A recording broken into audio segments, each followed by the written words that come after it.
GRIDLOCK. Written by Sean Black. Narrated by Stephen Cooper. Prologue.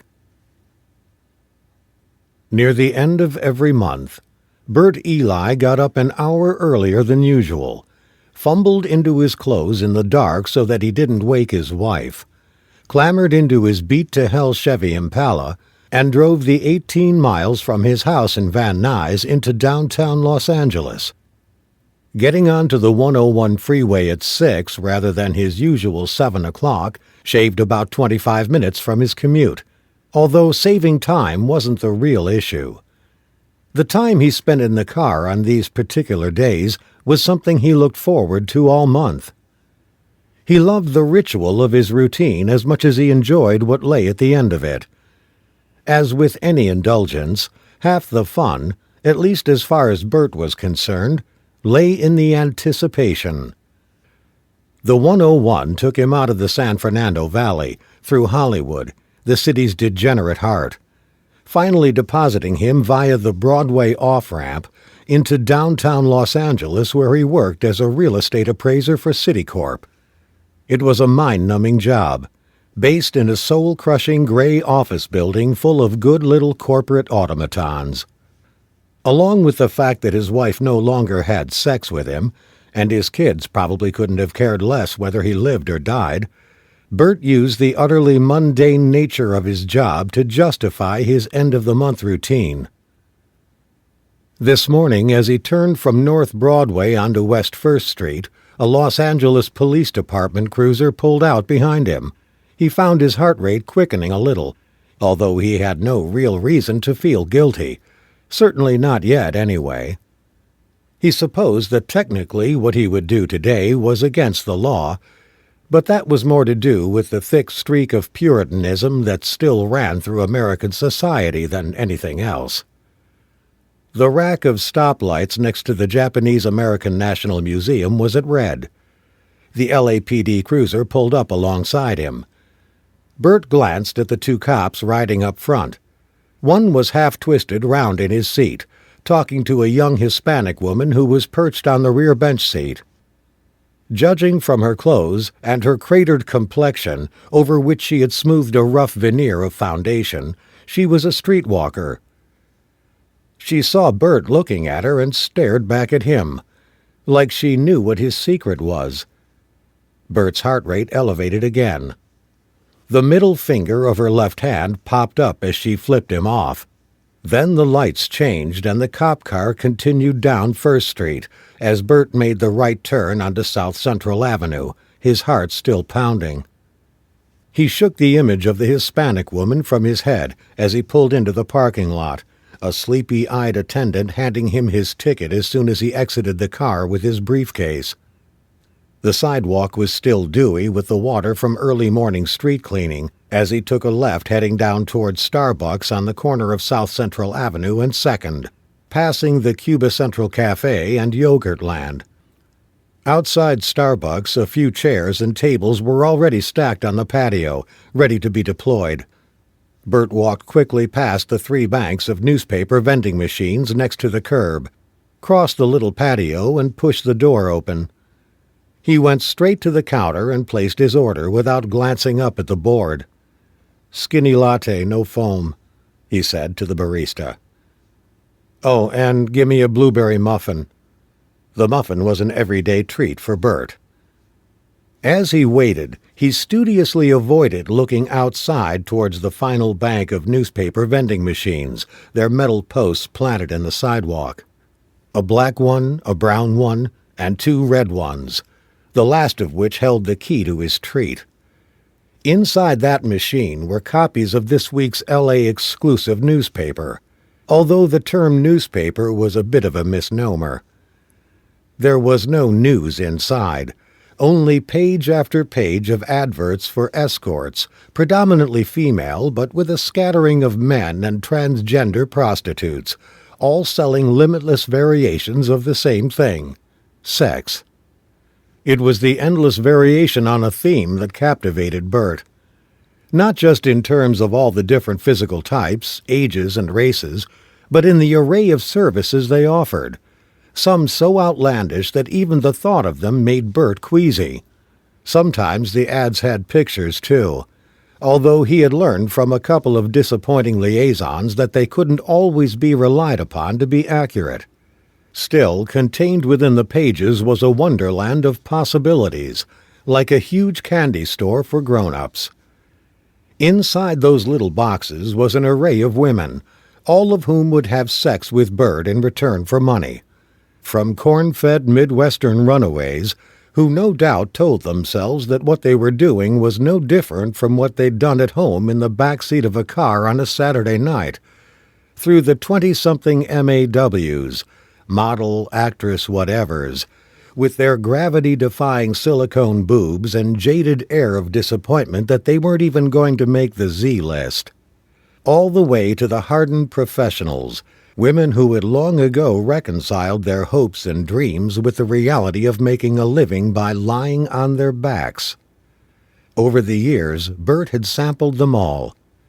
Recently, though, he'd begun to find a sameness to the experience, and to feel a dark, lonely emptiness once the encounter was over.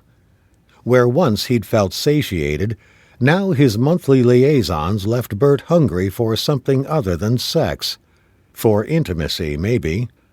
Last month, in the awkward post-coital moments, and with 10 minutes still officially on the clock, he had lain in bed with a young redhead in a condo in Playa del Rey.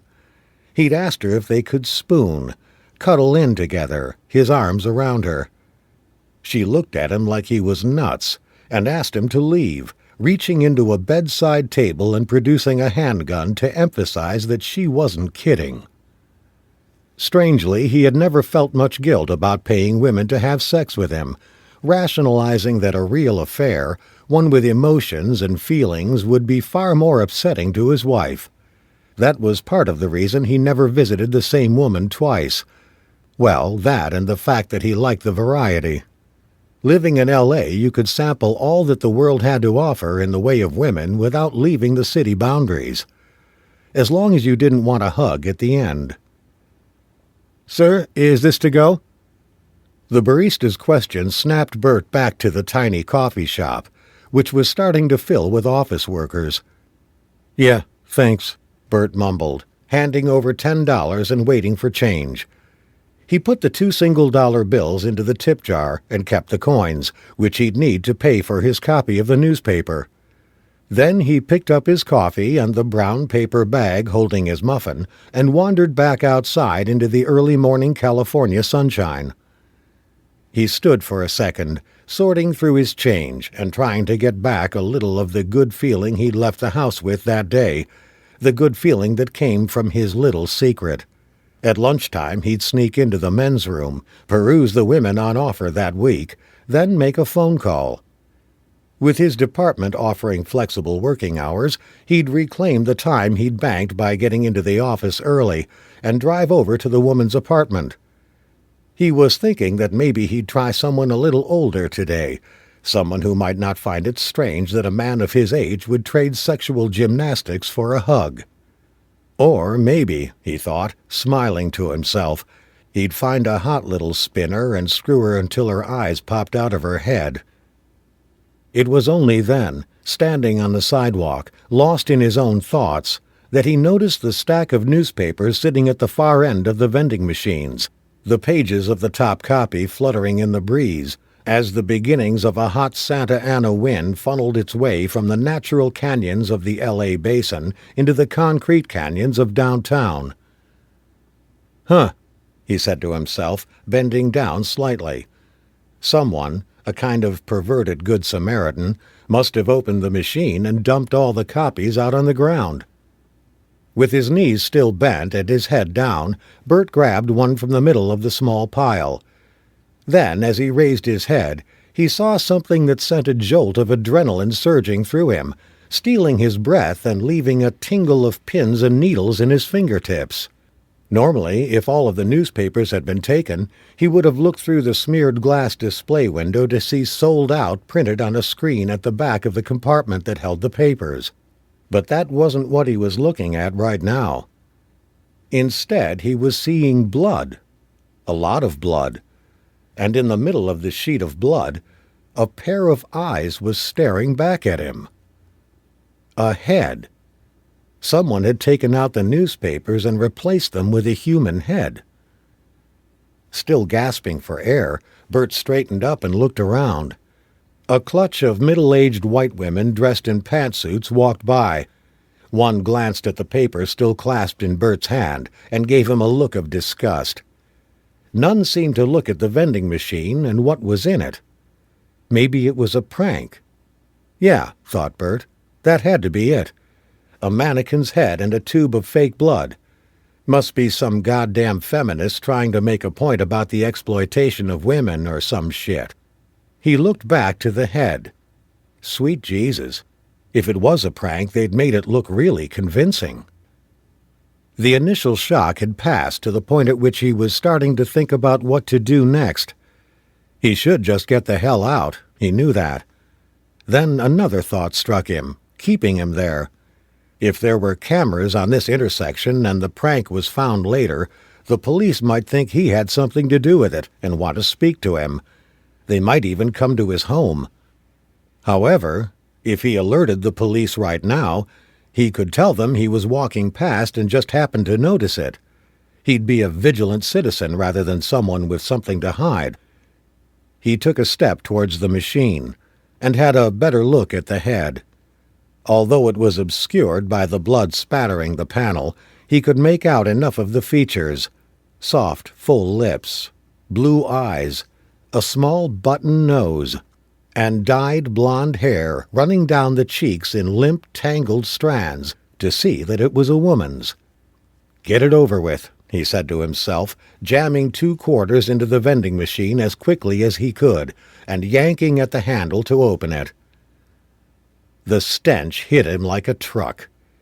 Even holding his breath, the sickly sweet, cloying odor clawed its way to the back of his throat, making his stomach spasm and sending the little that was left of last night's dinner spilling over his shoes and splashing onto the sidewalk. Behind him a woman screamed so loudly that he thought his eardrums might burst. Still gasping, he looked down at the copy of L.A. Exclusive he was holding in his left hand. On the cover there was a young blonde woman, perfectly made up and airbrushed. Collagen full lips, a button nose, deep blue eyes with silky platinum curls. It was the same person. Slowly, reluctantly, Bert Eli looked again at the front cover of the paper and the headline above the girl's face. Meet Cindy Canyon. Chapter 1. Her body slick with baby oil and sweat, Raven Lane whiplashed her neck, sending a thick mane of jet-black hair flying into the air, arched her back, and smiled at the 300 men crowded around the tiny platform, as Motley Crue's heavy metal anthem Girls, Girls, Girls pounded out from 2 huge speakers mounted at either side of the stage. Dollar bills cascaded across the metal barrier, which, along with 2 steroid-pumped bouncers, separated Raven from her public. Ignoring the money, she wrapped herself around the stripper's pole, suggestively pistoning her left hand up and down the cold metal, her mouth open, her head thrown back again, her eyes closed in an expression of erotic abandon. After years on the road, she had her routine down cold. Every gesture, every pout, every spin around the pole, and every hair flick was choreographed to the second, specifically engineered so that every single man in the club went away feeling that somehow Raven Lane had danced solely for his gratification. She opened her eyes again, ready to move into the next part of the routine. At the edge of her vision she caught sight of a scrawny weasel of a man with a ratty beard, wearing a John Deere baseball cap, squeezing under the barrier and heading straight for her. Somehow he'd found his way past the 2 lunkhead bouncers and was now careening towards her at top speed. Raven tensed as she adjusted her feet, one hand wrapping around the pole for support. Judging the speed of his approach, she took one final twirl and brought up a razor-sharp heel straight into his solar plexus. The man stumbled backwards, clutching his chest as the crowd signaled its approval with a primal roar. One of the bouncers jumped on top of him, and he was pulled back over the barrier by his hair before being propelled through the crowd by another member of the club's security staff. Despite his obvious physical discomfort, he had an inane grin on his face, as if a kick in the chest from Raven was some kind of come-on. Raven swept the incident from her mind, working through her routine, her hands running across her bare breasts, her backside thrust out towards the crowd, seemingly lost in a state of rapture. All the while the downpour of dollars cascaded towards her until she almost lost sight of the faces of the men who'd already paid $20 at the door just to see her naked body. 8 minutes later, and almost as many thousands of dollars richer, she was escorted back to her dressing room, a dingy cupboard at the back of the single-story roadside saloon. She toweled herself off, reapplied her makeup, put on a short red silk robe from Fredericks of Hollywood, and headed back out to have her picture taken with fans and to sign T-shirts. The T-shirts cost $15. Her signature was another $10. Having their picture taken with her cost the men an additional $15. Alongside her cut of the door money and the bar, plus all those dollar bills tossed onto the stage, an appearance like this netted her around $15,000. Not bad for a few hours' work by a 28-year-old who hadn't even graduated from high school, she thought, as another loser stepped forward to have his picture taken with her. After almost a decade of shedding her clothes on stage and in movies, Raven still couldn't quite understand why men would turn up to see her. With her long black hair and nearly flawless body, she knew what the obvious attraction was, but she still didn't quite get it. She always thought it must be like visiting the most amazing restaurant in the world, but contenting yourself with standing outside, your nose pressed against the window as other people ate the food. Maybe, she guessed, what attracted these men was exactly that, her unattainability, that she was a fantasy made flesh, someone they could think about when they got home and had to bang the overweight domestic drudges of wives they themselves had created. Yeah, fantasy was what she sold, she thought, rolling the tension from her shoulders and flicking back her hair.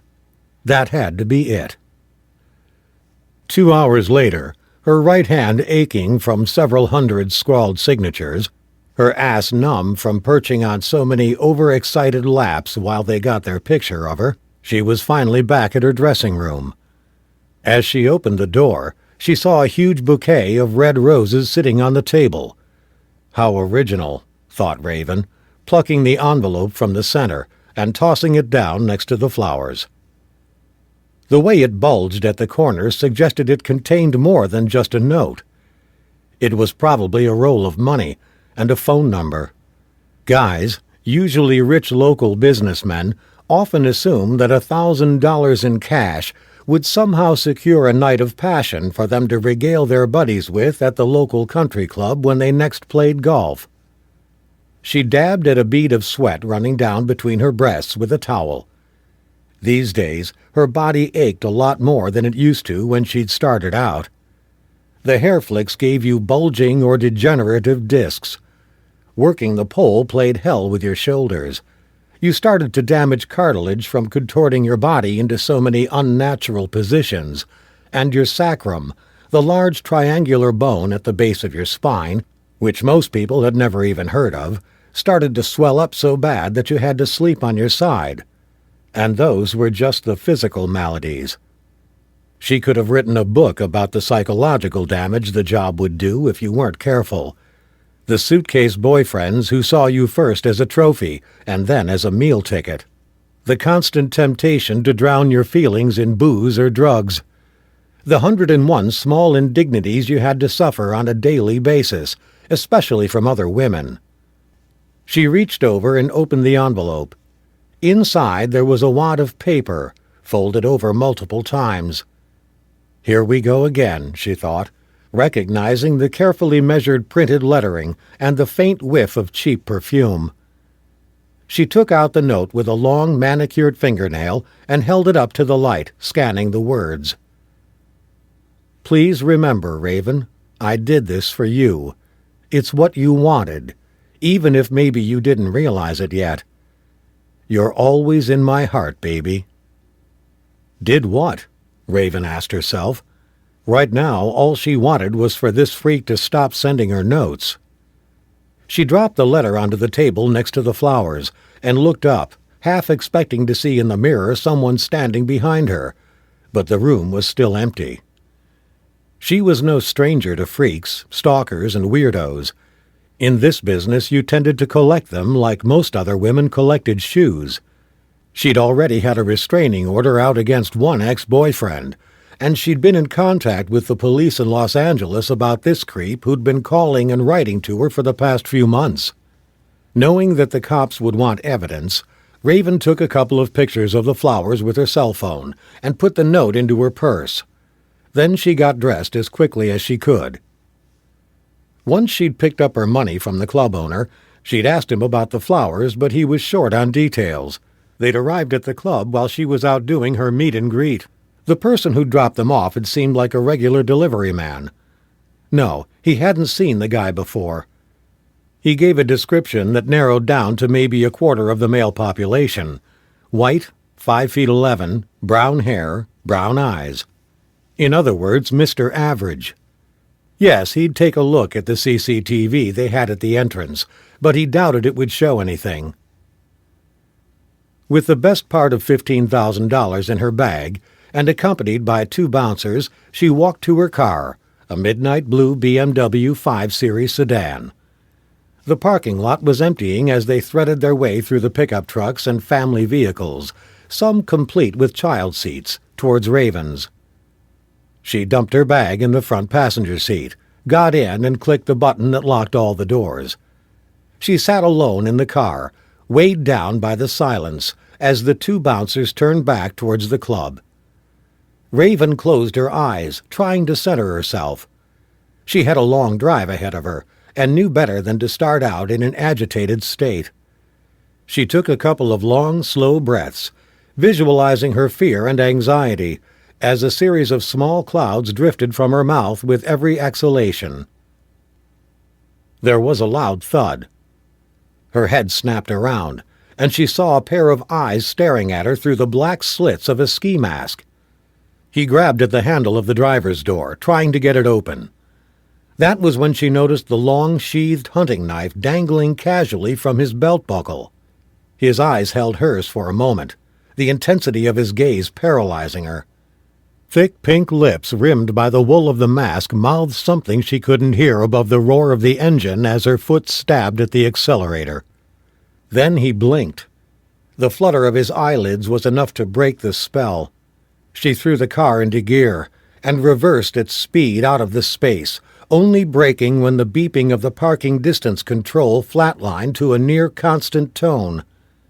She put the BMW into drive and it shot forward, the headlights framing the man's broad outline. Yanking down hard on the steering wheel, she narrowly avoided hitting him with the hood. Keeping her foot on the gas pedal, she pulled out of the club's parking lot and onto the street. She checked the rearview mirror. The street behind her was empty. No one was following her. Her hands were still shaking. In fact, her whole body seemed to be vibrating with fear, her heart pounding in her chest. She grabbed for her cell phone, which was next to her on the passenger seat, thought about calling the cops, then decided against it. She wanted to go home, not stand around in a parking lot talking to the police. She dropped her phone, switched on the radio and turned up the volume, hoping the music would blast away the fear that was settling like a thin film over her skin. She slammed her palms hard against the steering wheel, rage edging out of her anxiety, and pulled over into the driveway of a gas station about 1,000 yards from the club's exit, picking a spot near the out-of-service car wash that was pitch black. Then she waited, taking deep breaths, trying to gather herself. A few seconds later, she watched a pickup truck pull out of the parking lot and make the same turn she had. Raven took a deep breath as she caught a glimpse of the driver. It couldn't be him. It just wasn't possible. The pickup wove across the center median, and for a moment she thought she might be about to glimpse some divine justice. But the driver righted the car and continued on his way like nothing had happened. She pressed the button to lower her window, lit a fresh cigarette, and started the car. Trembling, she pulled out from the darkness of the gas station and back onto the road. Chapter 2. Carved pumpkin jack-o'-lanterns with jagged teeth and diamond-slit eyes stared blankly at Raven from the front stoops of her neighbors' houses as she turned into the quiet residential street nestled in the foothills south of Ventura Boulevard. Still shaken by what had happened outside the club, she'd used the long drive back to calm herself. Now she was clear about what she had to do. As she pulled into the driveway, she pressed the garage door opener, which was clipped to the BMW's sunshield. The door swung up. She took a minute before she drove in, idling on the street, checking to make sure the garage was empty. Satisfied that it was, she nudged the BMW inside, purposely leaving the door open behind her, then got out and walked to the front of the house. The street was quiet. A couple of cars were parked at the curb, but they belonged to neighbors. She walked back into the cool of the garage, opened the passenger door, and took out her purse and the hold-all that contained her stage outfits. As she closed the door, she glanced back at the BMW, a habit she'd developed when she'd had a bad night and needed to remind herself that her career had its compensations. It had been a gift from a man who had confused what Raven saw as a business relationship with something else. She had waited until he had given her the pink slip that transferred ownership of the car to her before letting him down gently. She couldn't be bought, she'd said to him with a smile, not in the way he wanted to buy her anyway. She could only be leased, and even then you never got the full package. Over the years she'd learned that you had to keep something back, some small piece of yourself. If you didn't, you got your heart broken, and Raven had experienced enough heartbreak to last a lifetime. She had shut herself off and focused instead on making a life for herself and Kevin, and no one was going to take that away from her now. Rolling her shoulders to ease the crick in her neck, she walked through the door that led from the garage into the hallway at the rear of the house, then into the kitchen. She put her purse on the counter, took a bottle of water from the refrigerator, and drank half of it. She pulled her work outfits from the hold-all and jammed them into the washing machine, then went back outside to collect the mail, leaving the door open so she could get back in quickly if anything happened. Nothing did, and the mail held no nasty surprises either. There were no handwritten envelopes, no death threats, nothing weird, just the usual junk mail and bills. She walked back into the house and suddenly remembered something. She'd lost her sunglasses earlier in the week. She'd looked all over the house but hadn't found them. Now she went back into the garage to check the car. Leaving the mail on the hood, she peered into the glove box, then under the seats. Nothing. She stopped, trying to think where she might have put them down. It came to her. She had been unloading groceries from the trunk the day before, and, unable to see in the gloom of the garage, she had taken them off. Maybe she'd forgotten to pick them up again. She clicked the button to open the trunk and walked to the rear of the car. The interior trunk light was faulty, so she crossed to the light switches on the far side of the garage. The fluorescent tubes flickered into life, throwing fragments of harsh, savage light into the trunk. A horrific, still image flashed in front of her. Then the light steadied and she could see it clearly. She stared into the maw of the trunk at a semi-clothed body, the stump of the neck covered with clean plastic sheeting, the ends wrapped tightly with string. Then she started to scream. Chapter 3. The minutes dragged as Raven waited in the kitchen for the cops to show up. She smoked a cigarette, then lit a second from the fading embers. She thought about going next door or across the street to one of the neighbors, but decided against it. Since moving in, she had kept her distance from them, scared that they would work out who she was and what she did for a living. Anyway, no one had come when she had screamed, not one person. The thought brought her close to tears. She could have waited outside on the patch of front lawn, she guessed, but she was sure that no one was inside the house. There were no signs of anyone having broken in, no forced locks or smashed windows, nothing out of the ordinary, apart from the decapitated body in the trunk of her car. She reached over and turned on the tap, extinguishing the burning red tip of the second cigarette with a jet of water, then rinsing the flecks of wet black ash down the drain, jamming the stub into the waste disposal unit and turning it on. Then she walked to the front door to wait for the cops. Another minute passed. A long minute. She rubbed under her eyes, staining her fingers with mascara.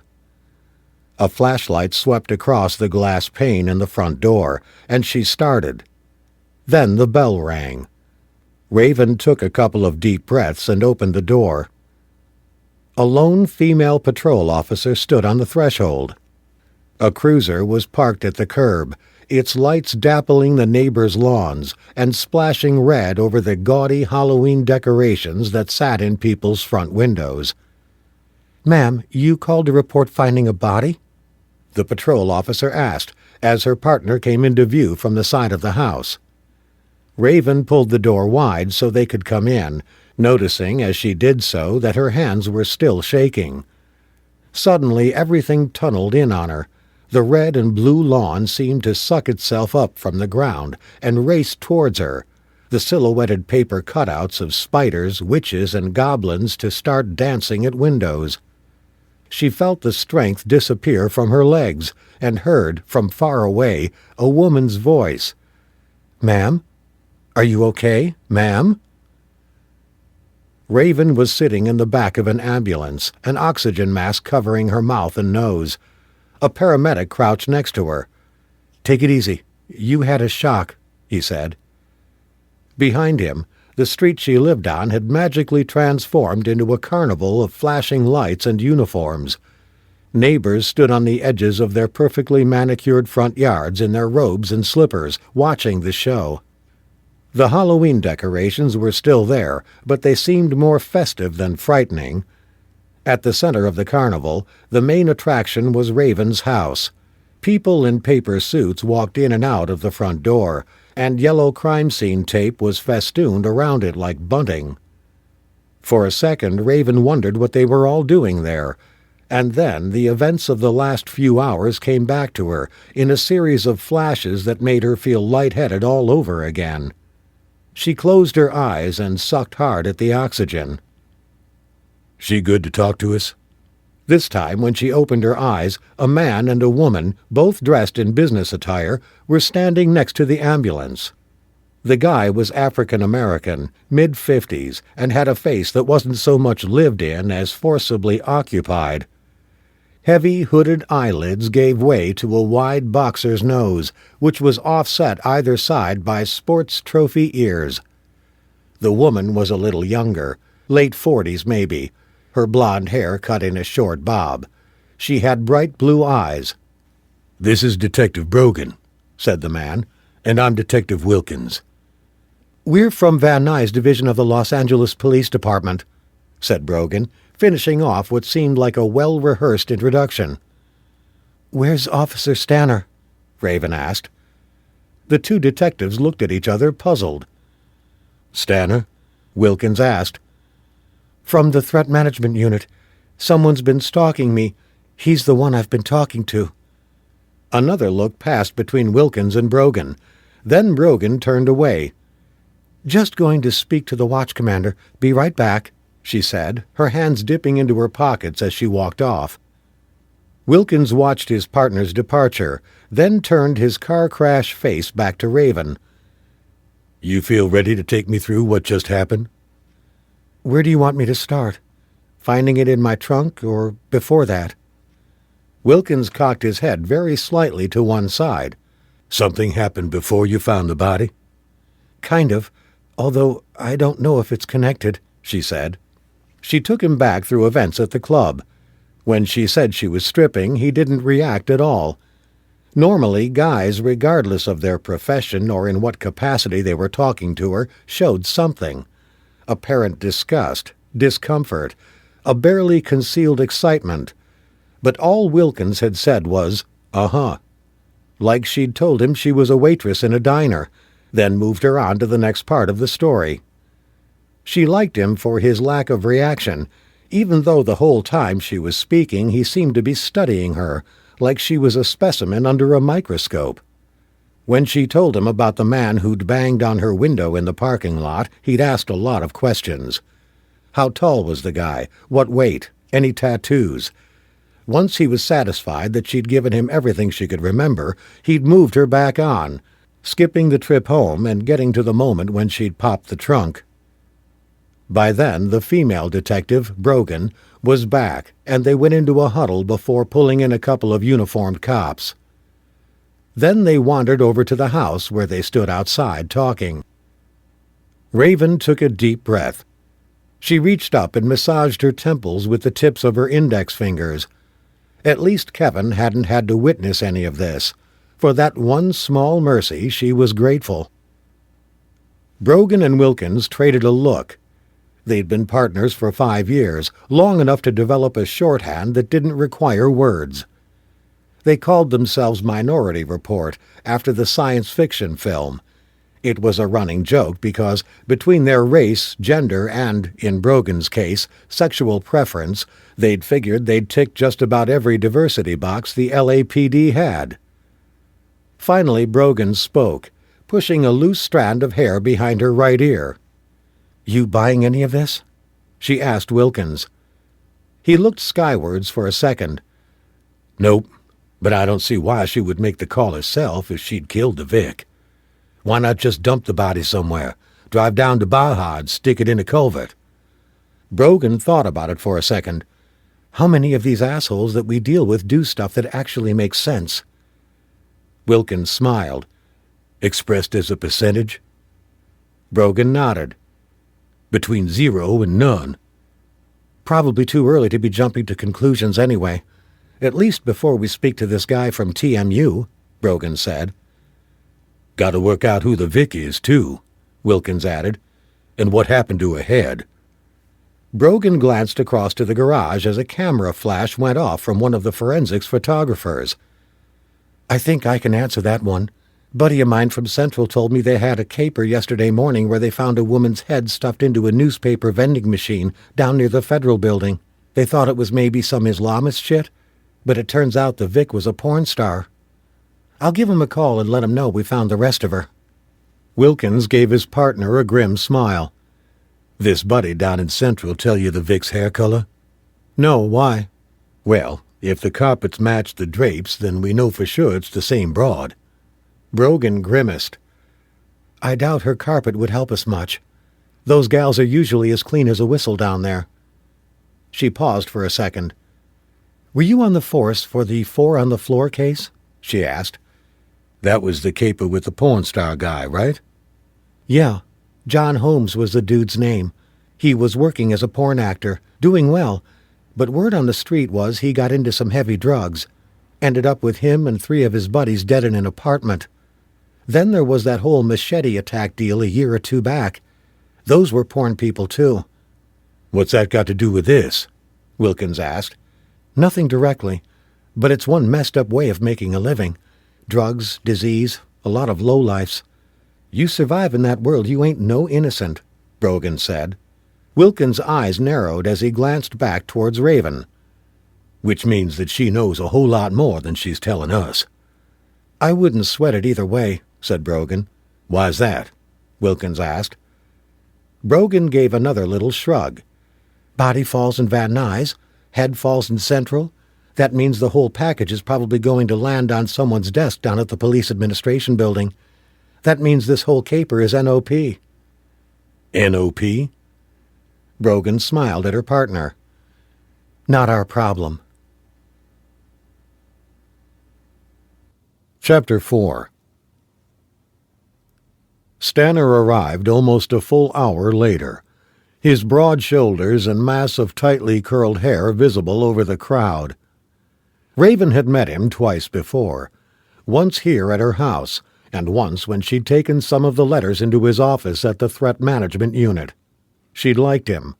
He didn't look at her like she was a piece of meat, or like she didn't warrant protection because of what she did for a living. As the letters had piled up, and the phone calls had started, when no one spoke, he'd done more than she'd expected. He'd organized for a panic alarm to be fitted in her home, although she'd had to pay for it. Extra patrols to be run by at night, and he'd added the address as a special location to the dispatch system. They'd come up against one problem, though.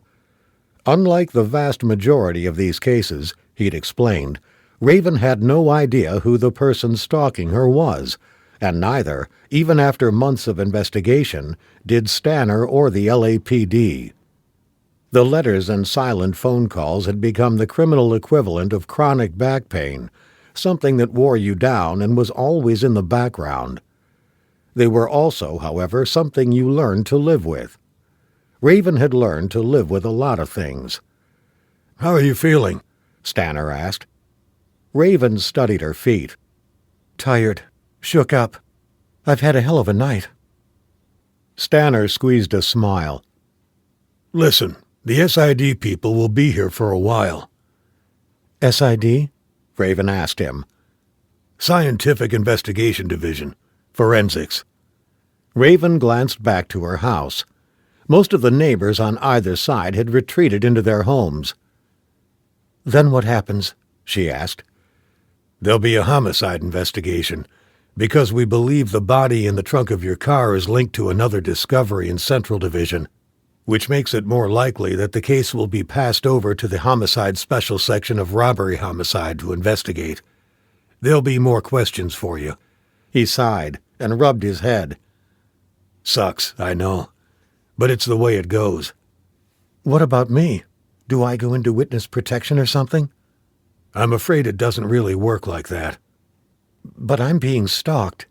I mean, this is more than some creepy letters." "It certainly is, but the Threat Management Unit doesn't operate a witness protection program." "So what are you going to do to protect me?" "You have an alarm. We can up the patrols. Your address is on our dispatch system." Raven felt her face flush with anger. Why did no one seem to understand that her life was at risk here? "You're doing all those things anyway," she said. "We can do more patrols." "Some woman is dead in the trunk of my car and you're going to do more patrols?" Stanner sighed again. "I know it seems inadequate, but we've been through this already. The Threat Management Unit can't afford you close protection security, or someone to watch over you 24 hours a day. We simply don't have the budget for it." Raven thought of being on stage, and the predatory way the men she was dancing for stared at her. She thought of the house, and how exposed it now felt. And she thought of Kevin, and how she'd do anything to protect him. The garage door was open, and she could see her car, the trunk open, men and women huddled around it, one of them taking pictures, the flash from the camera bringing back the full horror of the body and what had been done to it. She looked at Stanner, who shrugged apologetically. "I don't need more patrols," Raven said, her voice rising. "I need protection." "I'm sorry. I wish there was more we could do." "Well, if you can't help me, then who can?" "There are lots of private individuals and companies who provide security. The good ones aren't exactly cheap, so I'm not sure how much that would help you." Raven bit down on her lip. "I have money, but how do I know which the good ones are?" Stanner looked around nervously. "Listen, we're not supposed to hand out recommendations." "But you know someone?" "He's from back east, but he's been out here working. I don't even know if he's still around, but if I was in your position, he'd be the guy I'd want to talk to." Finally, Raven felt she was getting somewhere. "So does this person have a name?" Chapter 5. Ryan Locke lay in bed, listening to the sound of rocks heaving against the giant wooden supports that held the rented beach house suspended in mid-air above the Pacific Ocean. In his first few weeks in the house with his fiancée, Carrie, the fact that the ocean ran directly underneath the house at high tide hadn't bothered him. It was only with the arrival of the Santa Ana winds and the way that the tides now sucked sand from the beach to expose the jagged black rocks that he had become unsettled. There was some small consolation in knowing that he wasn't alone. The dry, hot winds unsettled everything, leaving wildfires in their wake, as well as giving rise to the vicious riptides that clawed away at the sand, dragging it back into the water. The seasonal winds took their toll on human beings as well. Back in '84, the howl of the Santa Anas had been pierced by the screams of the victims of Richard Ramirez, the serial killer dubbed the Night Stalker, as he carved a bloody trail across the city. This kind of nightmare manifestation made flesh was rare, but still every year the winds brought a sharp, sudden spike in violent crime. Perhaps this was why the original settlers had dubbed the Santa Anas the Devil's Winds. As the rocks continued to pound against the wood, Locke glanced over to the red digits that burned next to him. It was close to 5 in the morning. Too early, really, to get up, but too late to stay in bed awake. He got up as quietly as he could, leaving Carrie lying asleep on her side, her hands folded like a pillow under her head, and their yellow Labrador, Angel, sprawled across the bottom of the bed, her jowls twitching as she chased imaginary sea monsters. Measuring every step with care, he walked downstairs. In the kitchen, he filled a glass with water from the faucet and took a sip. He opened the dishwasher, and a rush of warm, wet air filtered out. He pulled out the top rack a few inches, jamming the door open. Then he walked to the large sliding door that fronted one half of the house, pulled it open, and stepped out onto the smaller of the beach house's 2 decks.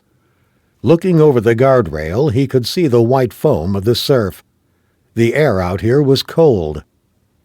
Off to his right, Big Rock, a cluster of huge rock formations, lay about 30 feet from the edge of the houses that crowded the coastline. Might as well enjoy all this while it lasts, he thought. He had come out to Los Angeles a few weeks ago to provide close protection security to an overly paranoid movie actress who was having problems with an ex-boyfriend who wouldn't accept that their relationship was over. Unusually for one of his protection gigs, Carrie had tagged along for the ride. The work had paid ridiculously well. The beach house, a second home that the star in question rarely used, had been thrown in as part of Locke's remuneration, saving them the cost of a hotel or small apartment. The troublesome former boyfriend had turned out to be an Australian actor. He played tough guy action heroes and took the method approach a little too seriously. In the end, Locke had got him alone in a parking structure in Westwood and explained the difference between fiction and reality, illustrating his point by dangling the action hero over the edge of the roof while rush-hour traffic sped past, 500 feet below. The guy had taken the hint, and the movie actress had been so grateful to get him out of her life that she offered Locke the use of the beach house for as long as he wanted. Locke had thanked her, but regular life called, at least for Carrie, and in 2 days' time they were due to fly back to New York, Carrie to her job as a news reporter, and Locke to whatever corporate security gig came up next. He went back inside the house, pulling the glass door closed behind him. On the kitchen counter his BlackBerry was vibrating. He crossed to it, picked it up, and studied the glow of the screen. The number was showing as unknown, and above that the time as 4:56 hours. Out of habit, Locke answered it. Before he even had the phone to his ear, he could hear a woman on the other end of the line, her voice ragged and husky, as if she had only recently stopped crying. Locke listened for a moment, as under his feet, another boulder slammed into one of the timber supports holding up the house. "Ma'am, can you hear me?" he said softly. "Are you in immediate danger?" There was a short silence. Then the woman spoke again. "Not right this second, but yes, I'm in a lot of danger. You help people in my situation, right?" "Oh, geez," thought Locke. "Here we go." Between them, he and his business partner, Tyrone Johnson, attracted around a dozen crank calls a week. Tough guys who lived in their parents' basements, reading comic books, and wanted the opportunity to go toe-to-toe with them. Tinfoil hat-wearing conspiracy theorists who wanted to let Locke in on how the government was attempting to control the population's thoughts. And a third category, which Ty, much to Locke's annoyance, seemed bent on encouraging. A group of women they referred to as damsels in distress, who often invented all kinds of threats, abusive boyfriends, prowlers, deranged stalkers, in order to arrange a rendezvous. He had a feeling this was a Category 3 phone call. "Ma'am, if your life is under threat, you need to call 911 and speak to the police department in your area. I'm sure they'll be able to help you." This time the woman sounded almost irritated. "Who do you think gave me your number in the first place?" Locke was taken aback. "Excuse me?" "My name is Raven Lane. I'm being stalked. I have the LAPD's Threat Management Unit helping me out, but something just happened. I need some additional security. They told me to call you." Through his work so far in Los Angeles, Locke knew all about the Los Angeles Police Department's Threat Management Unit, or TMU. It dated back to 1989, when California had passed the first anti-stalker legislation. Being slap-bang in the center of the entertainment industry, the police officers who worked for it were kept busy. When it came to non-celebrities, they were only usually involved when stalking or harassment became aggravated. Locke knew that for the most part the victims were fairly anonymous. Sometimes all it took was a sad individual chancing upon a Facebook page for a whole world of misery to open up for the unsuspecting victim. He also knew that stalking cases were messy and difficult. "But why, if the TMU are helping you, do you need me?" "The TMU have been great, but a panic alarm and a drive-by from a patrol car twice a night isn't going to cut it anymore. I need someone who's going to stop this stalker before he hurts me." Locke sighed. In the normal run of things, and with the exception of big-mouthed Aussie thespians, he wasn't in the vigilante business. Sure, push him hard enough and he'd push back harder, but he didn't go hunting down stalkers and dishing out street justice. In the real world, behavior like that tended to land you in prison, and from recent experience when he had been undercover in one, he knew he didn't like prisons very much. At the other end of the line, the woman must have read his silence. "Listen, I'm not asking you to kill the guy. Hell, I'm not even sure who he is." Locke still said nothing, counting on her to fill the silence. "I can pay you, if that's what you're worried about." "It's not as simple as that," Locke said, looking up to see Carrie walking bleary-eyed down the stairs, Angel skittering in a figure-of-8 pattern around her heels. "Then let me help you out here," the woman said. "This morning I found a body in the trunk of my car. I'm pretty sure it was a woman's." "You think?" Locke asked, suddenly interested. "It was difficult to tell," the woman said. "She didn't have a head." Chapter 6. As Locke swung his rented Range Rover from the Pacific Coast Highway through the short stub of the McClure Tunnel and out onto the 10 freeway, Carrie glanced up from the browser feature on her BlackBerry. "She's a porn star," she announced. "That's so," he said, non-committal. The phrase headless corpse meant that Carrie was riding shotgun.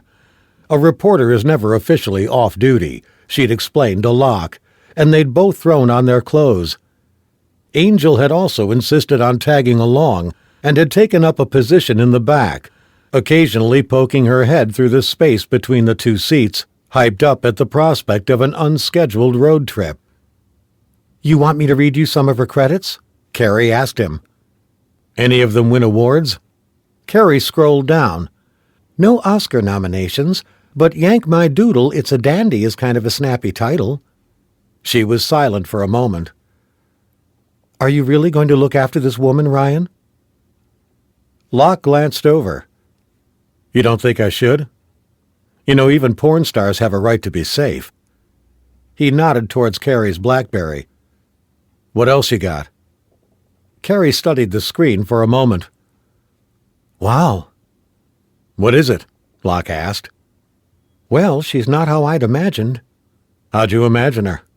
"Blonde, lots of silicone, huge boobs, kind of plastic-looking." "She's not?" Carrie's brow wrinkled a little. Locke found it reassuring. After all these weeks in L.A., he'd grown used to the complete absence of facial movement. Everyone out here seemingly had the Botox look, which left their faces a flat plane devoid of expression. Their happy face was the same as their sad face, which was almost the same as their angry face. Coupled with the habit of framing every sentence like it was a question, even when it wasn't, it rendered the most mundane of daily interactions a veritable minefield. "No," Carrie continued. "She's beautiful, not fake at all, and she looks, I don't know, kind of fragile." On the dash, the fuel warning light pinged on. Locke checked the GPS for the nearest gas station and switched lanes, ready to pull off at the next exit. At the gas station on Fairfax, he slipped his credit card through the window to the cashier and went to fill up. Carrie leaned against the side of the Range Rover and watched him. "You know how you sometimes say that what people call a sixth sense is them adding up all the data but not being able to articulate the conclusion?" Locke glanced over at her. "Yeah." "Well, if there's a better-than-fair chance that something bad is going to happen to her, you have one question left to answer." "Is she a good person or not?" he said, smiling at her, liking the way she looked, and feeling lucky all over again that she'd decided to be with him. "And her job doesn't make her a bad person," Carrie said. Locke stifled a yawn. Sharp autumn sunshine reflected back off the windshields of the cars traveling in the other direction. Carrie was right, but then she was always right. So why did he still feel uneasy about taking this job? Although it was daylight by the time they arrived, Raven Lane Street was still awash with emergency vehicles, a couple of Scientific Investigation Division wagons, a van from the medical examiner's office, and the requisite marked and unmarked cop cars.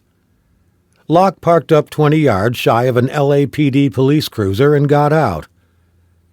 He flagged down a uniform. "You still have a watch commander here?" he asked him. Locke knew from experience that with a crime scene like this, there was usually a captain designated to coordinate the security of the scene so that everyone else could do their job without risking the contamination of any potential evidence. Ever since the O.J. Simpson trial, where footage was played of detectives wading through the front of the crime scene without the appropriate gear aimed at preventing cross-contamination, the LAPD had been shit-hot about stuff like this. The clear chain of command at a crime scene was key to making sure there were no screw-ups a defense lawyer could pounce on later. The uniform looked at him. "And you would be?" Locke gave his name and why he was there. The uniform stared at him. "This is a crime scene, sir. You'll have to wait for this young woman until we're finished talking with her. You understand me?" Locke was neither surprised nor upset by the officer's reaction. If he'd been doing the same job, he would have reacted in the same way. Cops viewed private security contractors as wannabe cops. In Locke's experience, many of them were. He walked back to the car to be greeted by a barking angel. Carrie was down the street, away from the crime scene, chatting up one of the neighbors. "Any information?" Locke asked her, as she stepped away from the couple she'd been talking to. "Nada. Raven Lane keeps herself to herself." Most of the neighbors had no idea what she did for a living until tonight. Or at least that's what they're saying. I'm not sure any man is going to admit he recognizes a porn star when his wife's standing next to him." They waited a couple more hours. Then Locke called the cell phone number Raven had given him. She picked up straight away. "I'm at the end of the street," he said. Maybe now that she'd had a chance to collect her thoughts, she'd change her mind about needing his help. He was hoping she would. "Let me see if they'll let me leave," she said. "The guy from the threat management unit is here, too. Would you like to speak to him?" "That'd be great," said Locke. He got out of the car and took a look down the street. The uniformed cop he'd spoken to earlier, who was now helping to secure the perimeter, glared at him. Locke waved the fingers of his right hand at him. The uniform said something to the officer standing next to him. Whatever it wasn't complimentary. Locke ignored him, focusing on the house in the street with the greatest concentration of vehicles parked outside. It was about 6 down on the left-hand side.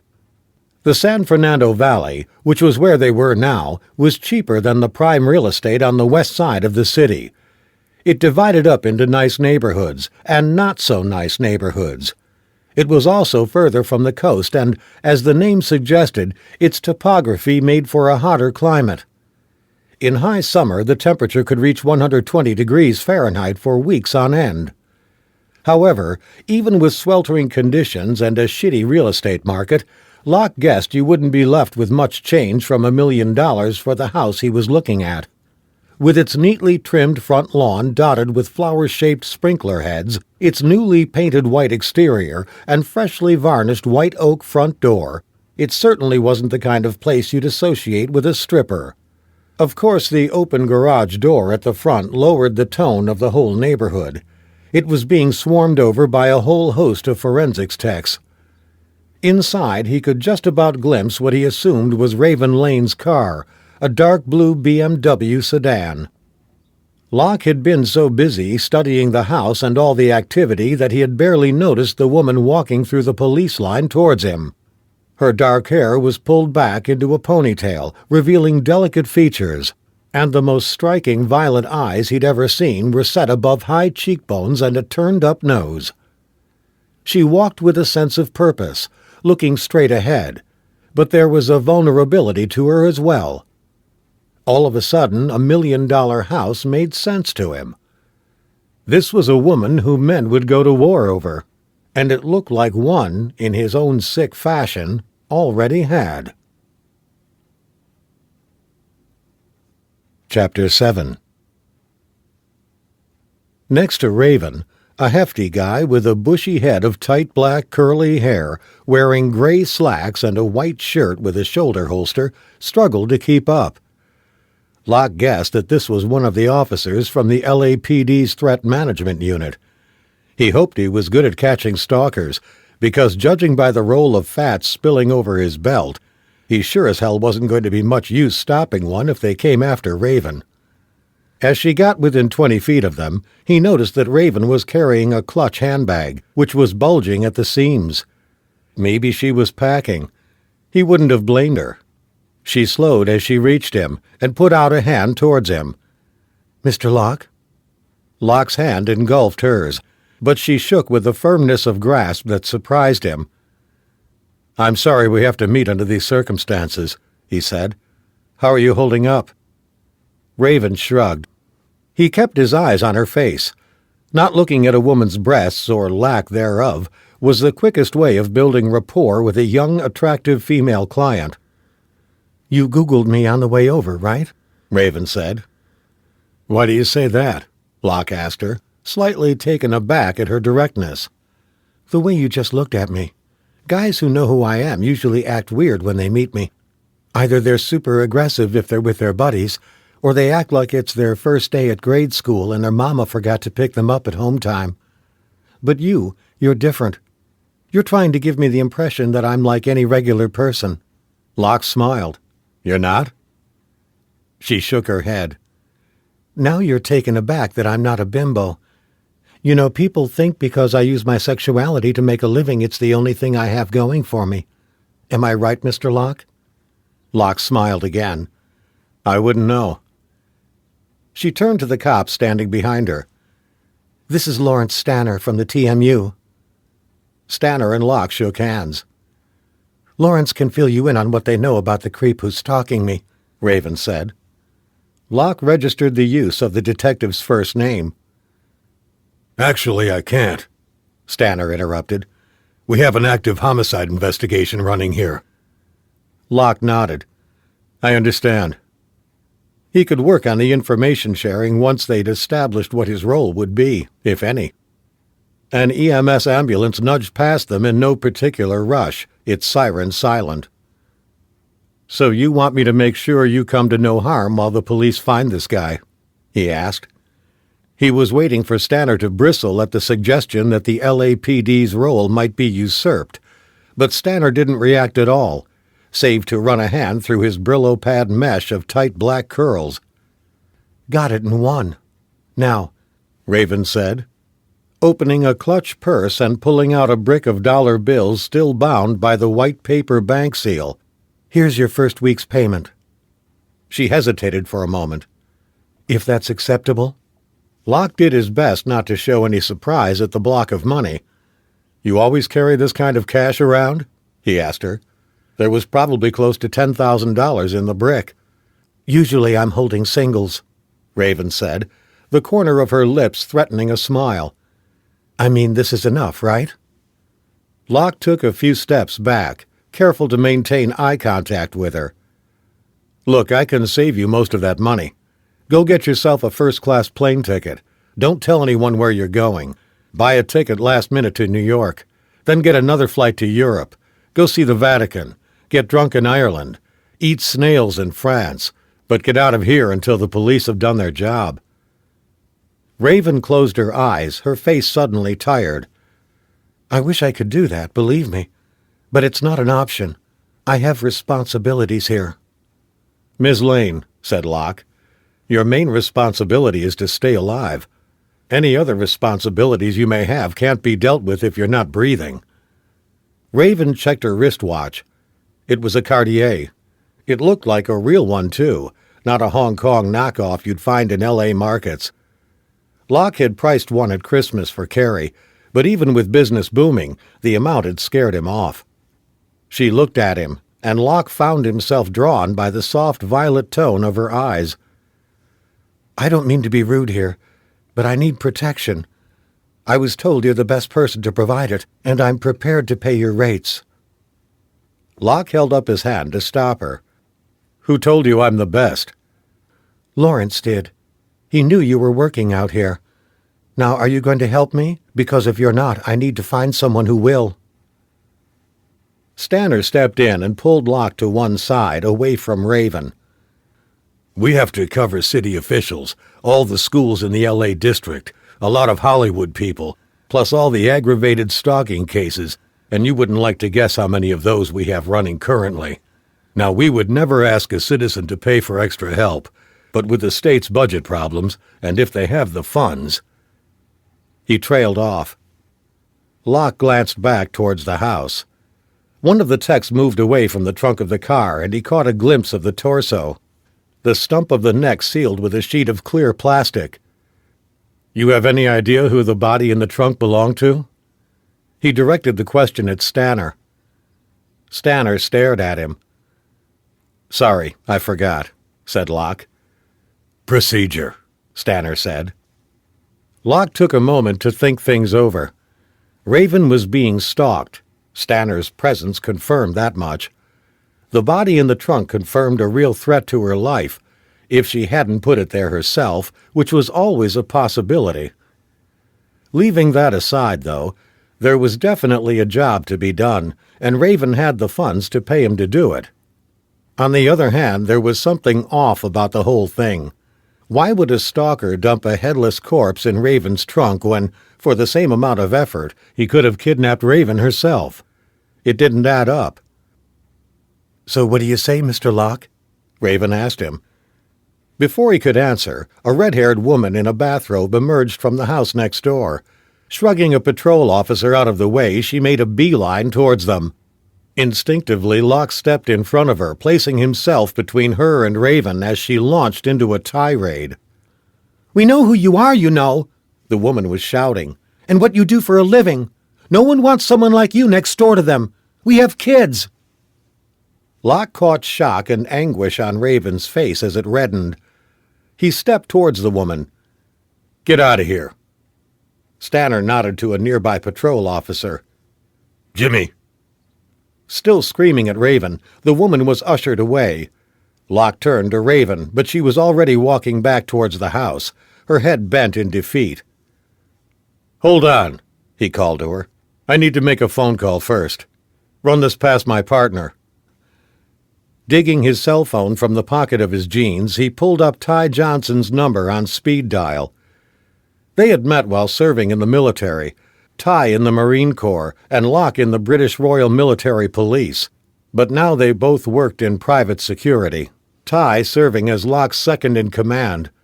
Ty was not going to be happy about being woken, and even less happy about Locke asking him to cancel the vacation he was about to take. Ty picked up on the fourth ring. "I'm visiting family, dude. I need you back in L.A. right now." "I don't know if I can do that, brother. Who's the principal? Listen, if it's one of those Hollywood types, you can forget it. They're way too high maintenance." Locke smiled to himself, ready to play his trump card. Well, she is an entertainer, and she's definitely going to be high maintenance. He sensed he had piqued Ty's curiosity. "She?" "That's what I said." "What's her name?" Locke told him. There was a spluttering sound on the other end of the line. "The Raven Lane? You mean the porn star?" "Don't worry about it," Locke said. "You're visiting family. I shouldn't have bothered you."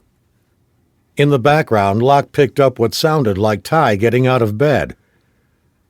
"No, it's okay, man. The lady's in trouble. Family can wait." Chapter 8. A blood-orange sun hung above pristine, red-tiled rooftops as the van from the medical examiner's office withdrew, the headless body riding out of sight in the back. Along the street, daylight had robbed the Halloween lanterns perched on front steps and the paper decorations of ghosts and goblins tacked inside windows of their menace. Along with the early morning sunshine, the Santa Ana winds had begun to pick up again, the hot breezes bringing with them a fresh swarm of paparazzi. Word had leaked out of the headless body's identity. Latent heat, pushed into the ground by nightfall, seeped from the sidewalks, raising the temperature and fracturing tempers. More patrol cars arrived with uniformed officers to manage the blossoming crowd. Word had also come in of a brush fire north of Malibu, the first of the season, and Locke was glad they'd brought Angel with them rather than leaving her back at the beach house. At the sawhorse barriers erected at the end of the street, one of Raven's neighbors was trying to negotiate his way through the crush. A more aggressive paparazzo started snapping pictures of him, and the guy got out of his car to remonstrate, letting loose with a torrent of profanity. "What the hell, man?" he bellowed. "I got my kids in the back of the car, and you're taking pictures." The patrol officer whom Locke had spoken to earlier stepped in to quell tempers, with a threat to both men to either calm down or do the rest of their talking in jail. It was going to be a long day, thought Locke, who had grabbed 5 minutes with Carrie. "I think I have a name for the victim," Carrie said, lowering her voice. "Cindy Canyon. Her real name was Melanie Spiteri. She was an adult performer like Raven." "Was she being stalked as well?" Locke asked. Carrie shrugged. "All I have is a name so far. You think it might be the same guy?" "You don't think it's a possibility?" "I thought stalkers tended to fixate on one person." "They also tend to be less of a nuisance than someone prepared to cut someone's head off, then stick the body in the trunk of a car." "True," Carrie said. "I'm going to head back to Malibu to make sure the house is okay. Should I see about us extending our stay?" "You want to stay out here?" Locke knew that Carrie had work commitments back in New York. "I spoke to the network. They're happy for me to be here for a few more days." She turned, taking in the familiar media circus with a sweep of her eyes. "I'm going to have to hang out here," Locke said, apologetic. "Don't worry. I already ordered a cab. I'll take Angel with me." Locke leaned in for a kiss. Carrie's acceptance that when he was on a high-risk job it took precedence was one of the things he loved about her. "Thanks." He put an arm around her shoulders. "Are you really okay with me doing this?" Carrie reached up to stroke his cheek. "I trust you. And like I said, every woman has a right to be safe in her own home." He took her hand and gave it a squeeze. "I love you. You do know that, right?" Carrie smiled. "I know. Now go give some bad guy the good news." She turned away from him and whistled for Angel, then started towards the cab that was pulling up at the police barrier. He watched her go with a twinge of anxiety, wishing he didn't have a job to do right now. Then he turned back towards the house. There was a lot to do in a very short space of time. The techs from the LAPD's Scientific Investigation Division were finishing up their initial work as Raven emerged from the house, her face concealed by a hooded top, baseball cap, and sunglasses. "They seem to be done talking to me," she said to Locke, walking past him. "I need to pick up my brother. We can use your car, right?" Locke put out a hand. "Hold up. Your brother?" Raven stopped and turned. "He was staying at a friend's last night. I need to pick him up." "How old is he?" 17. "He doesn't drive?" "You'll understand when you meet him," Raven said softly, smiling at Locke. "Is there anyone else, or is it just you and your brother who live here? It's important that I know." "It's just us." "No boyfriends?" Raven peered over her sunglasses at him. "I'm kind of burned out on men." "Okay, then." Locke squared his shoulders, bracing himself to face the squall of media attention. "Wait here. I'll bring the car over." The drive gave Locke an opportunity to talk to Raven about the stalker and to begin making some basic arrangements. Guarding her 24/7, even for a short period, was going to be a challenge. If he'd been a cop, he would have tried to browbeat her into going into hiding. Not that it would have done much good, judging by her attitude to it so far. But he wasn't a cop.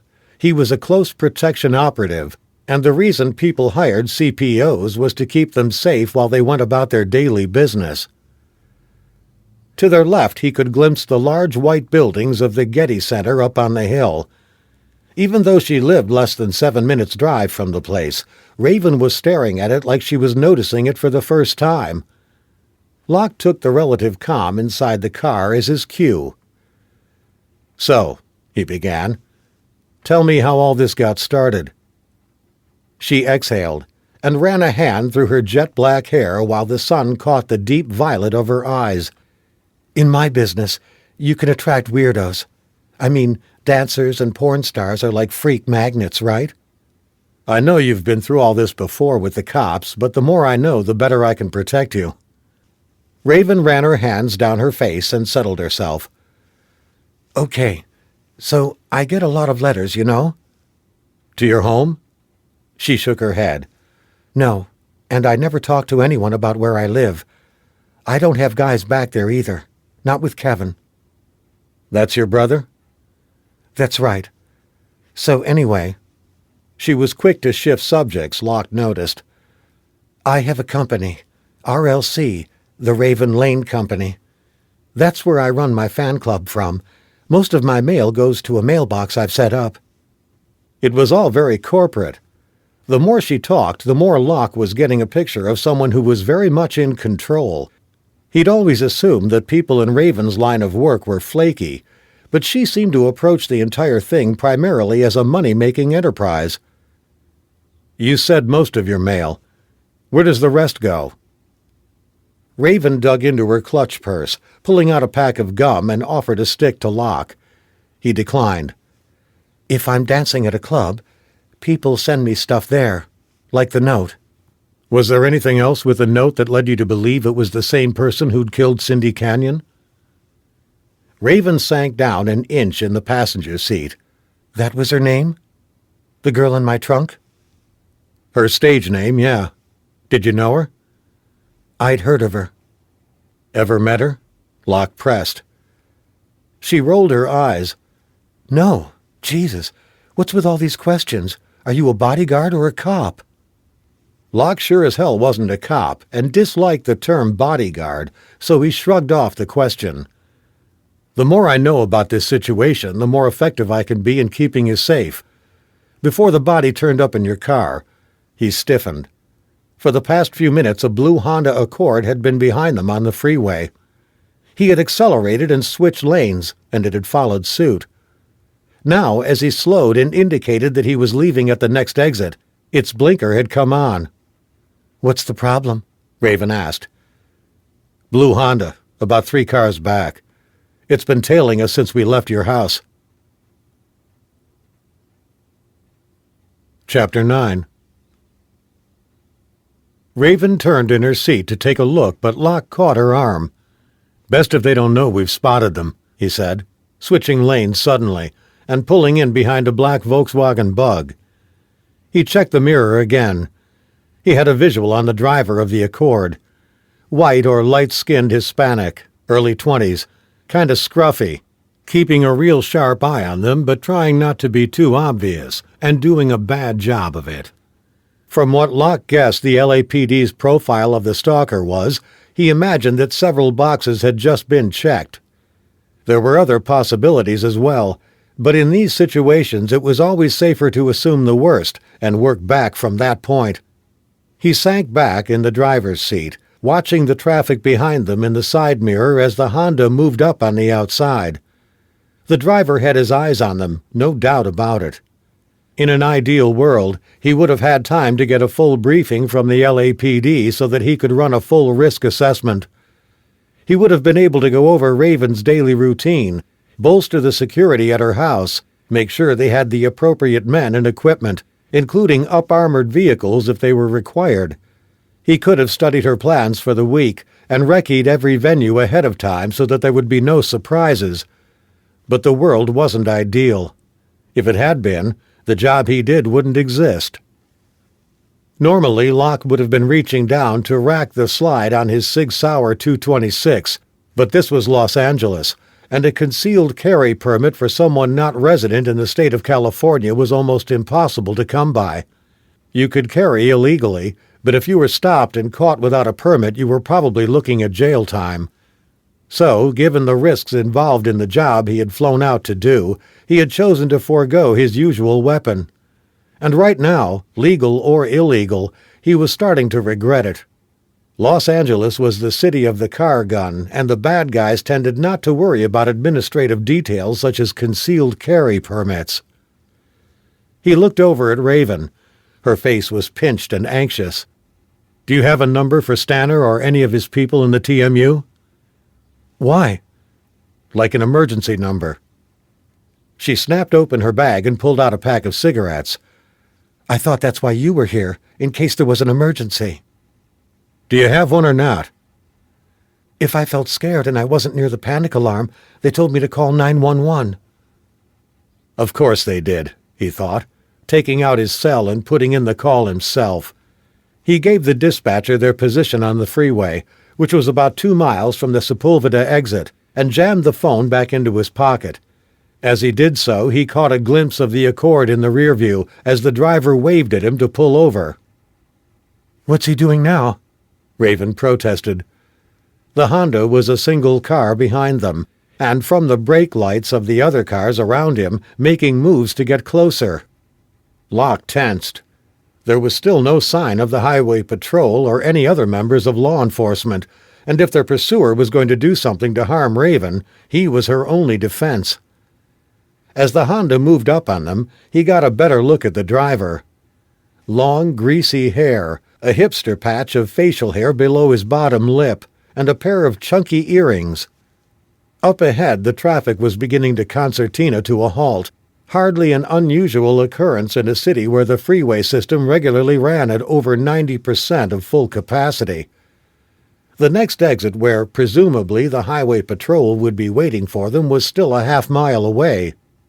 Locke nudged ahead of a soccer mom who was driving her Saturn with her elbows while applying lipstick with one hand and talking on her cell phone with the other.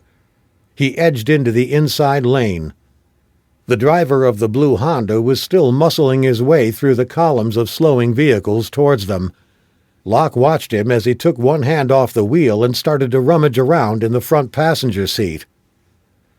Eyeing the breakdown lane next to them, Locke suddenly spun the wheel and accelerated at the same time. The driver of the Honda followed suit, careening down the empty lane as people stared at them through their car windows. "Get down!" Locke shouted to Raven, pushing her seat back so she could squeeze into the footwell in front. "Damn it!" Ahead of them in the breakdown lane, a hulking recreational vehicle loomed up through the windshield. Locke jammed the brakes on, scoping out the possibilities for evasive action. To the right of the RV, the cement wall next to the emergency lane was too steep for them to go round. On their left was a solid wall of traffic. Looking behind them again, Locke could see the driver of the Honda closing in tight on them. He was scowling, angry, his shoulders hunched as he crouched over the wheel. A raging bull, everything about his body language signaling aggression. "Okay, we're going to stop in a moment, and when we do, you're going to stay as far down in the footwell as possible. You got me?" Raven nodded, her face pale with fear. Locke's Range Rover was still moving as he reached down and yanked on the parking brake, throwing off his seatbelt at the same time.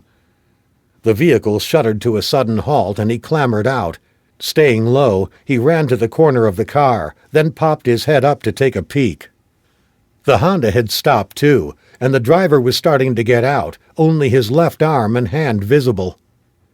Locke stayed low. Then the driver spotted him, and they stared at each other for a long moment.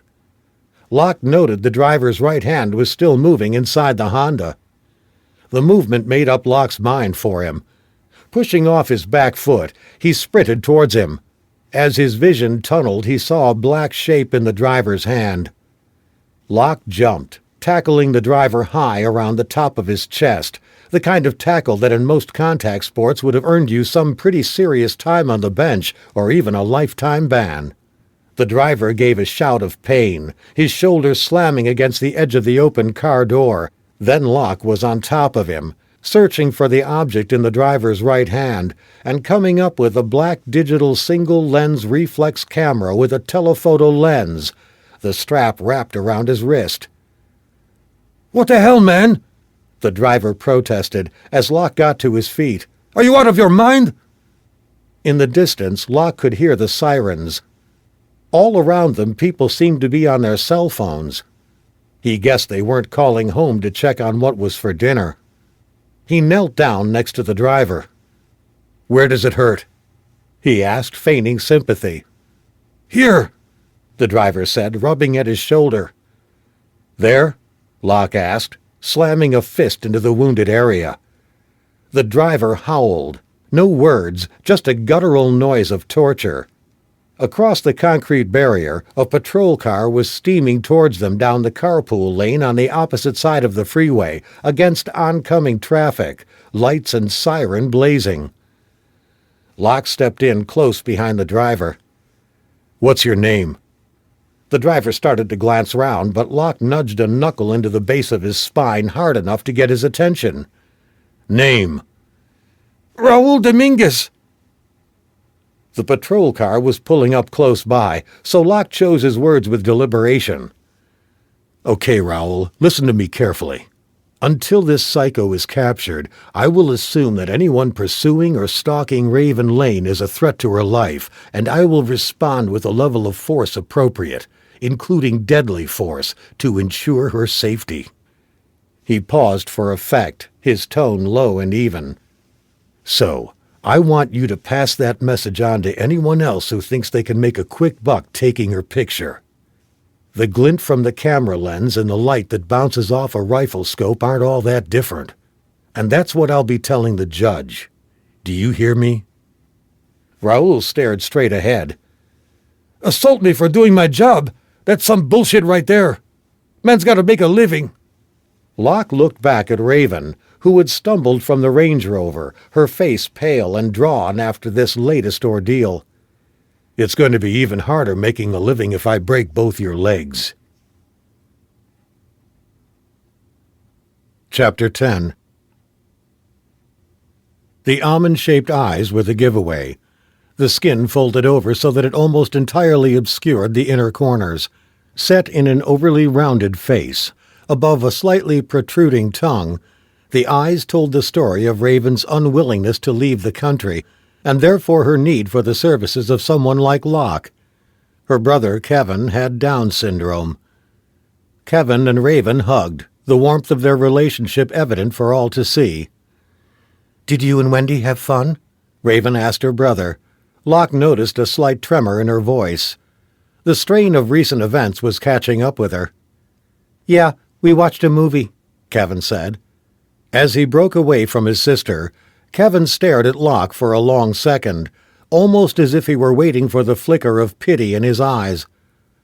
Locke wondered what it was like going through life where the first reaction people had to you was pity or shock, or in some cases, discomfort.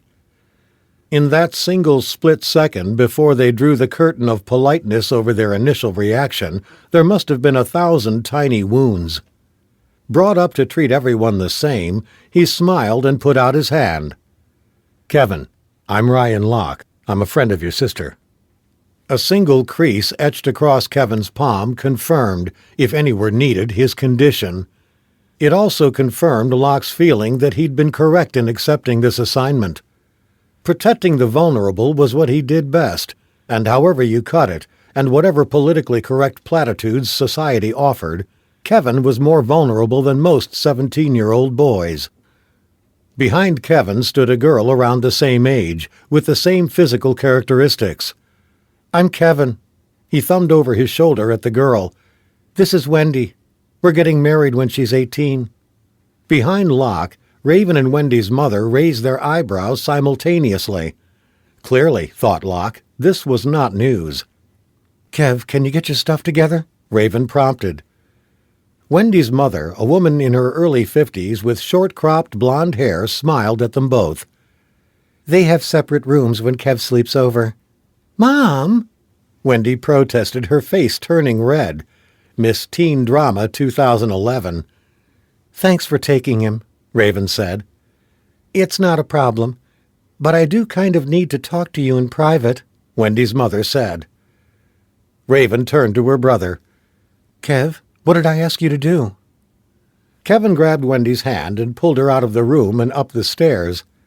She giggled at his show of possessiveness as Raven rolled her eyes, more mother herself than older sister.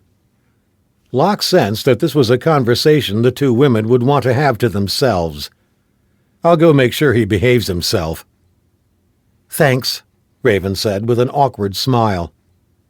Locke trooped up the stairs following the sounds of Kevin's bravado, all the way into a small spare bedroom where they were busy jamming his clothes into a rucksack.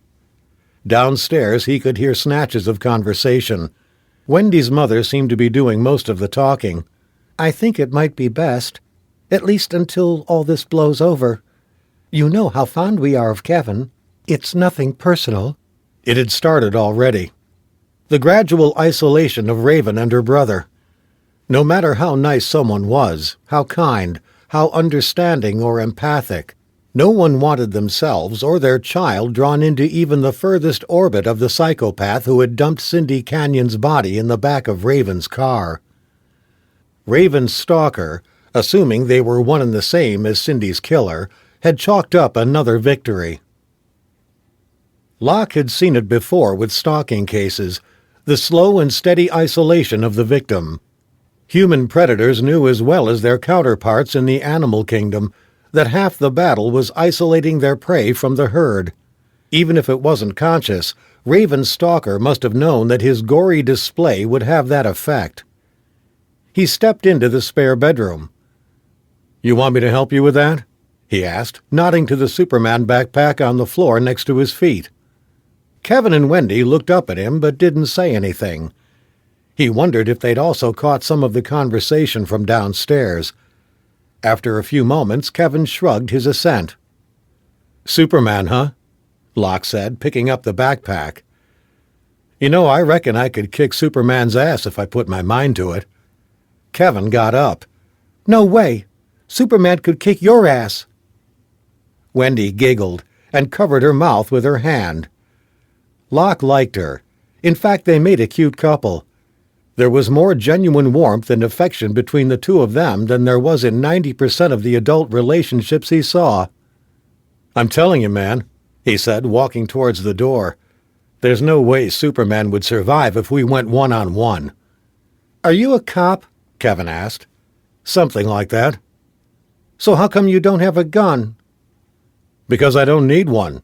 Locke crossed his fingers behind his back, hoping this was true. "I'm like a cop who protects people." "What do you mean?" Wendy asked. "I guess it means I make sure bad things don't happen to good people." Raven shouted up the stairs, her voice sounding strained. "Kev, we gotta go." Kevin started down the stairs with Wendy, Locke to the rear, Kevin's backpack slung over his shoulder. He caught a whisper of "Superman would so kick his ass" from Kevin to Wendy, and smiled. Raven was waiting for them by the front door. She put an arm around her brother. "Come on, let's go home." Then she looked to Locke. "Can you maybe call and see if that's going to be okay?" "Why wouldn't it be okay?" Kevin asked. "We had a little accident back at the house. Some water got into the garage, that's all." Locke stepped out of the house and stood on the front porch. Not even midday, and the heat was building. It was like breathing soup. He called the Van Nuys Division headquarters. "Am I clear to bring them back to the house?" "Yeah, the techs are just finishing up. We had to take her car in as well." "Understood," Locke said, hanging up. He stepped back inside. "I just spoke to the plumber," he said to Raven. "You're good to go." While Raven hustled Kevin out of the door, he took a quick check of the street and hung back for a moment. "Can I speak to you for a moment?" he said to Wendy's mother, handing his car keys to Raven. "I'll be real quick." He watched Raven and Kevin walk slowly down towards the Range Rover, then turned back to the woman.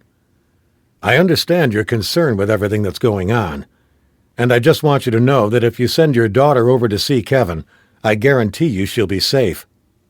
Wendy's mother nodded, but avoided eye contact. "I appreciate that. However, I'm not sure that's a chance I want to take. When you have a child like our daughter, they mean more to you than a regular kid, not less." "You know what Raven does for a living, right?" Locke asked. Another nod and floor stare. "This is the Valley, Mr. Locke. You'd have to be pretty naive not to know what goes on with some people around here. But she's a good sister to Kevin. Most people would have put him in a home, walked away and not looked back, got on with their life. She has to get credit for that." "And he's a good kid. They both are.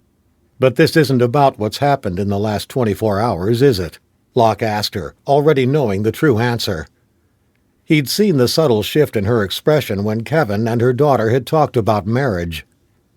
She finally made eye contact with him.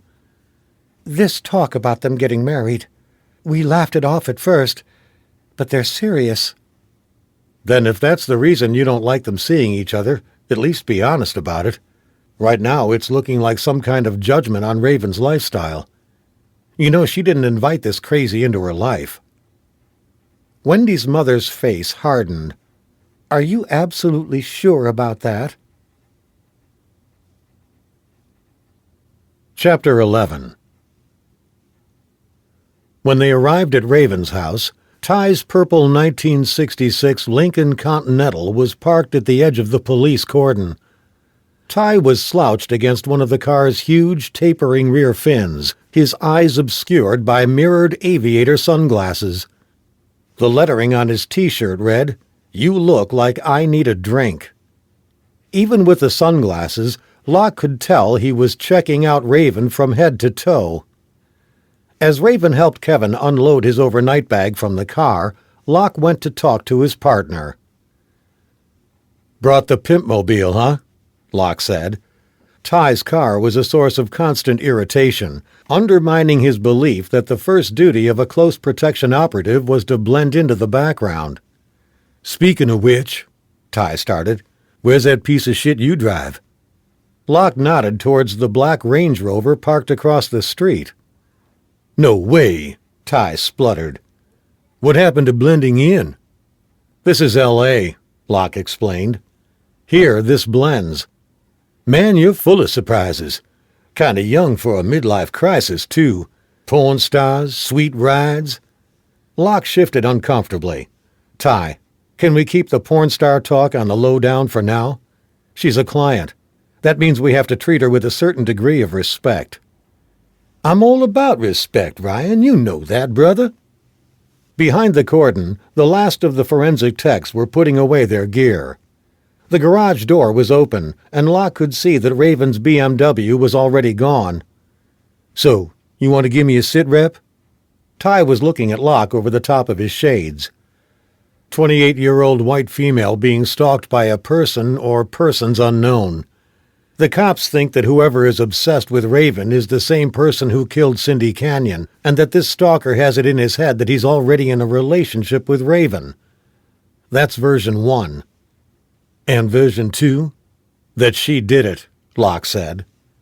Ty tipped his sunglasses up onto his forehead. "Man, that's kinda hot. You think it's true?" "If I did, I wouldn't have taken the gig." Ty looked around the suburban street. "You know, brother, there are two kinds of crazies in this nation of ours." Locke smiled. "Go on, Brother Johnson, preach it." "Well," Ty said, "there's regular crazy, and then there's L.A. crazy, and L.A. crazy beats regular every time." Ty wasn't wrong, thought Locke, glancing up as 2 television helicopters buzzed overhead. A couple of neighbors were gathered on their lawns watching the show. A few more peeked through blinds from inside their homes. Locke watched a soccer mom snatch away a younger child from the front window of a ranch-style house that was opposite and a few doors down from Raven's place. He wiped a hand across his face, the sweat beading on his brow dampening the back. What he really needed was a nap, but he wasn't about to get one. There was too much work to be done. "We have someone who's very determined and capable of taking human life. We need to be on the top of our game here, Ty. So why don't we get her the hell out of here?" "She won't do it." Locke looked back towards his car where Kevin was still standing with Raven. "Her brother has Down syndrome. She doesn't want his routine disrupted." Ty filled his cheeks with air, then exhaled loudly. "Our boy comes through the window at 2 a.m. with a hunting knife. That's going to disrupt everyone's routine, not to mention create a whole bunch of other medical problems. Then we'd better do our job properly. I want to recce the house. You go introduce yourself." Ty straightened up. "Be my pleasure." Locke called him back. "Ty?" "Yeah?" "Don't go making things more complicated than they already are." Ty gave Locke his "would I do that" smile and wandered off. Locke turned back toward the house. The SID team were finishing up, loading their gear into a panel truck. Contrary to the TV shows, most of their equipment, certainly at this stage of an investigation, was decidedly low-tech. Swabs, plastic bags, and digital cameras. The high-tech stuff was saved for the lab. He wanted to walk through the house while it was completely empty. Although nightfall was around 9 hours away, it was very unlikely that Raven and Kevin would be taking their advice and spending the evening somewhere else, so he needed to make sure that the place was locked up tight before the sun fell over the valley. He walked around the property from the outside, approaching it as an intruder would. The front door was properly secured with a mortise lock and separate chain. They could use a camera out here.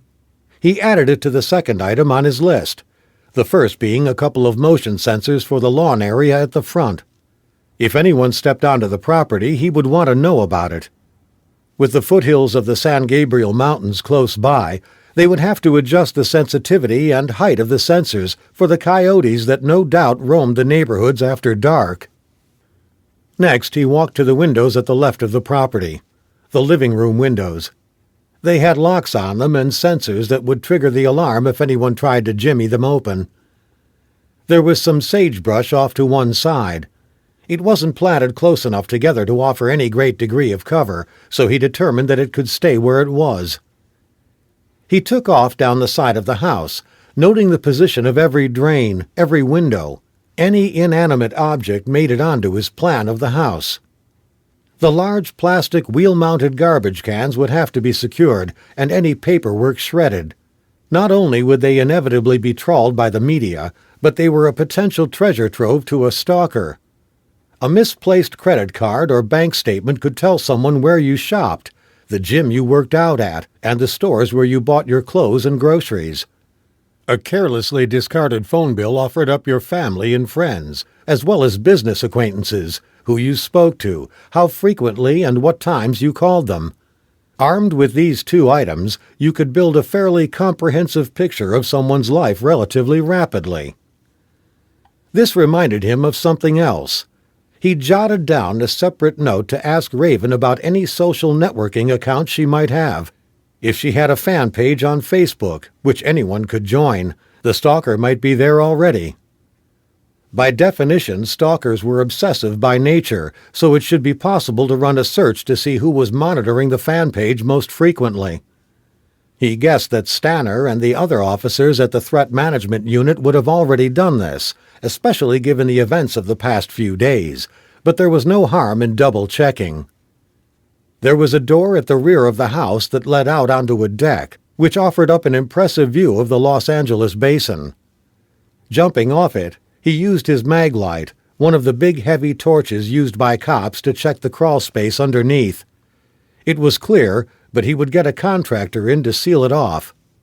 Beyond the deck, a steep slope led down to the property on the street below. The front of the deck hung out over this space, and the property line was demarcated by a chain-link fence.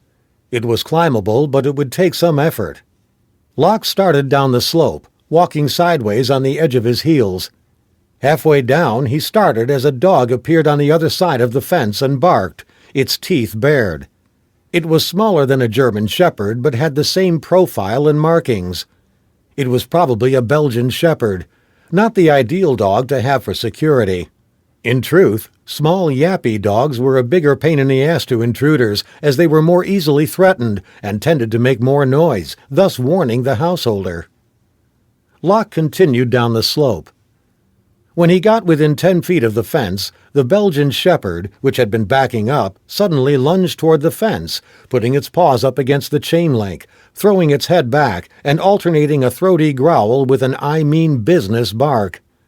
A woman in her early 60s, wearing slacks and a University of Southern California Trojans t-shirt, appeared at the side of the house.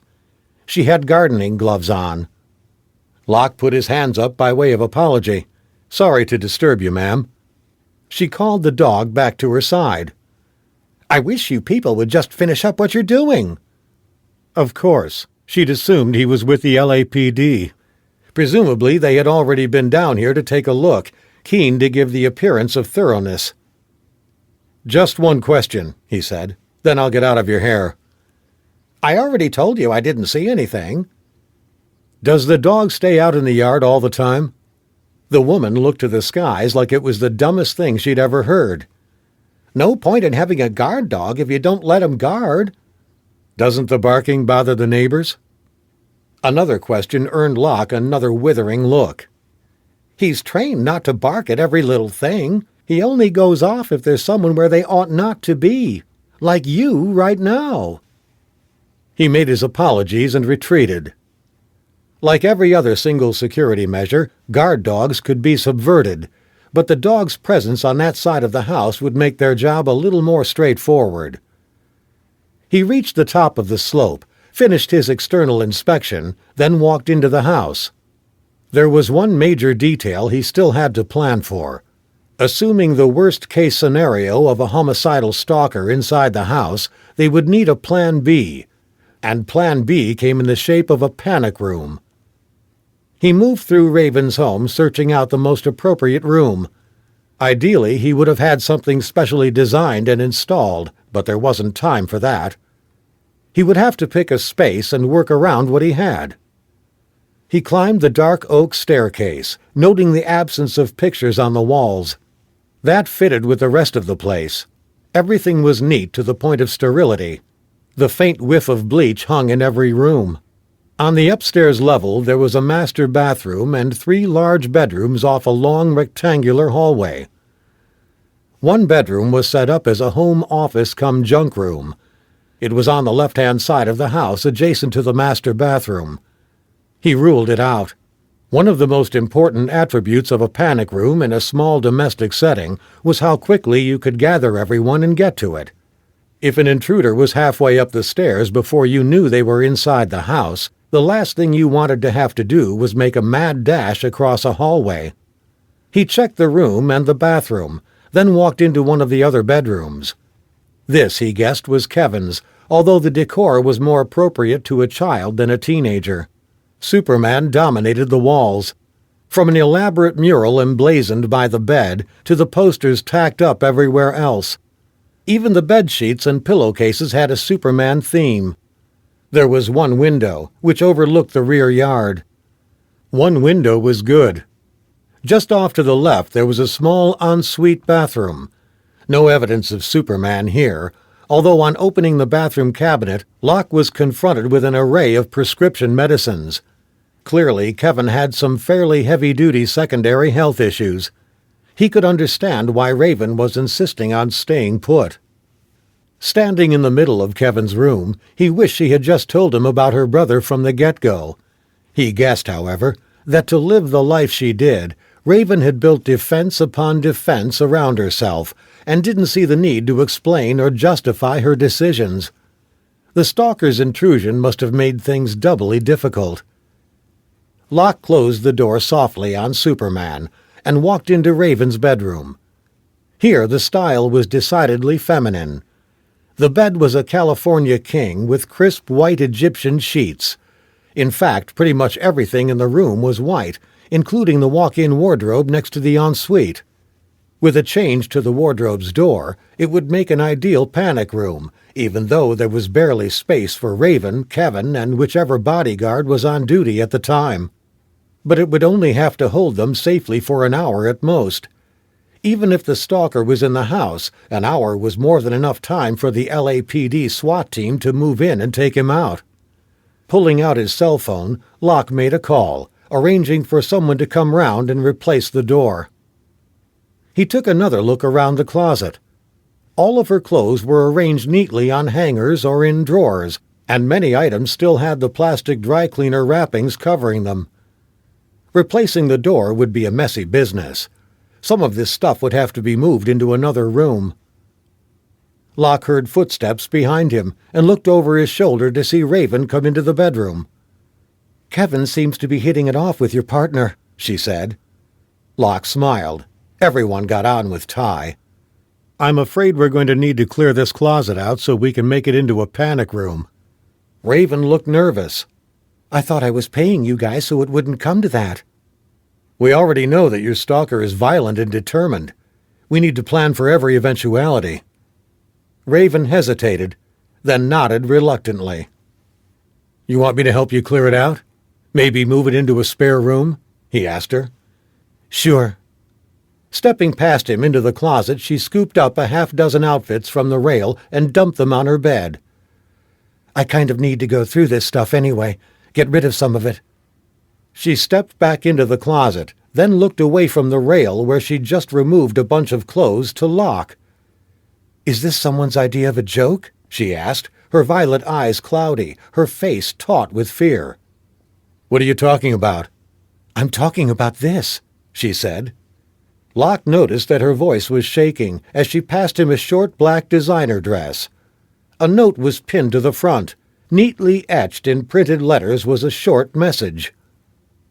"I thought you'd look nice in this."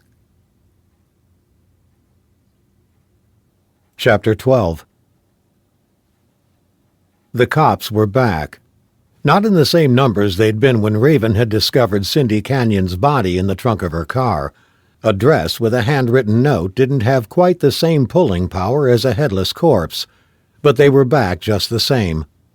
A forensic tech removed the dress and note for further examination while a couple of detectives spoke to Raven in her bedroom. Locke let them get on with it. Feeling uneasy, he went downstairs to check on Ty and Kevin.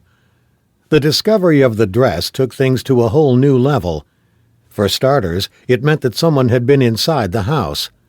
Worse, there was no sign of a previous break-in, and no evidence of their presence, apart from the dress and the note. The police had already checked the doors for signs of someone picking the lock, but there were none of the telltale scratch marks left by an amateur. If that method had been used, it had been used by someone who knew what they were doing. Ty glanced at Locke from the couch. "How's everything upstairs?" "All good," Locke said, aware of Kevin's presence. Ty clapped a hand on Kevin's shoulder. "See, I told you, Kalo. Nothing to worry about." Kevin retreated into his TV show. It was impossible to know how much of this he was taking in, but Locke guessed it was more than he was letting on. Locke hadn't been around someone with Down syndrome for any length of time before. In some instances, they might have the mental age of someone much younger. At 17, Kevin came off as a 9-year-old, but anyone who knew anything about 9-year-olds was aware that they were far from dumb, and they picked up on stuff. In many ways, they could be far more perceptive than adults, or, at the very least, more willing to share their perceptions. The front doorbell rang, and Locke went to answer it, leaving Ty with Kevin. He was hoping it was the locksmith. The dress and the attendant note meant that changing the locks and improvising a safe room were priorities if they were to stay where they were. Outside, Stanner, from the LAPD's Threat Management Unit, stood sweating, his curly hair glistening in the afternoon sun. Locke opened the door. "Sure as hell doesn't feel like late fall," Stanner said. Locke stepped outside, waving towards the inside of the house. "We're trying to keep as much of this from the kid as possible." "I gotcha," Stanner said. At that moment, a van bearing the logo Valley Locksmiths drove up, and Locke gestured for the guy to pull into the drive before turning his attention back to Stanner.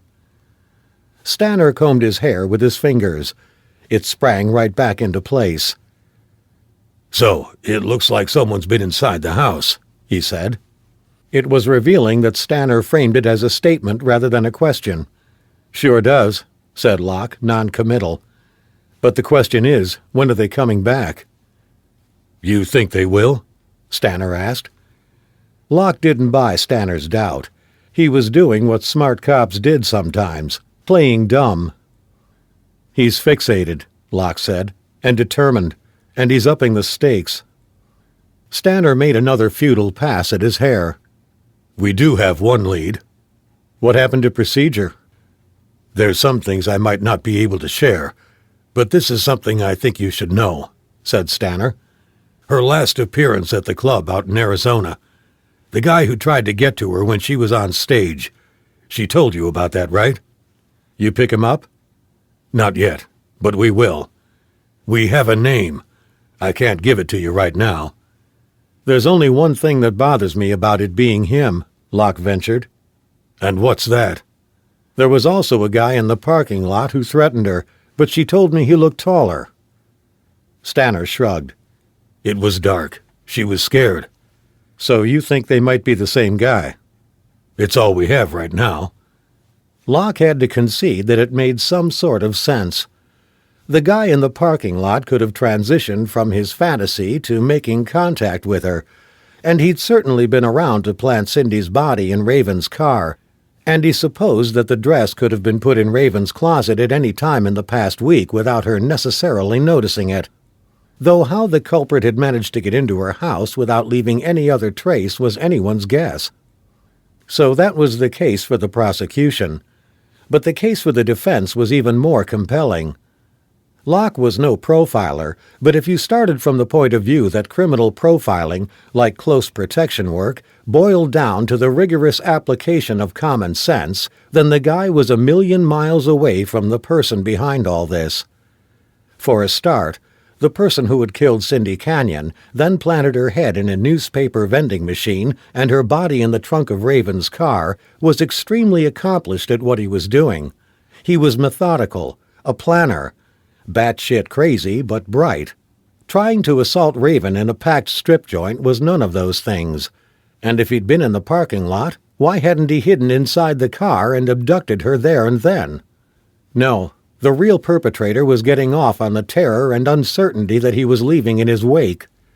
The torso and the dress were clear demonstrations that he could and would do what he wanted, when he wanted.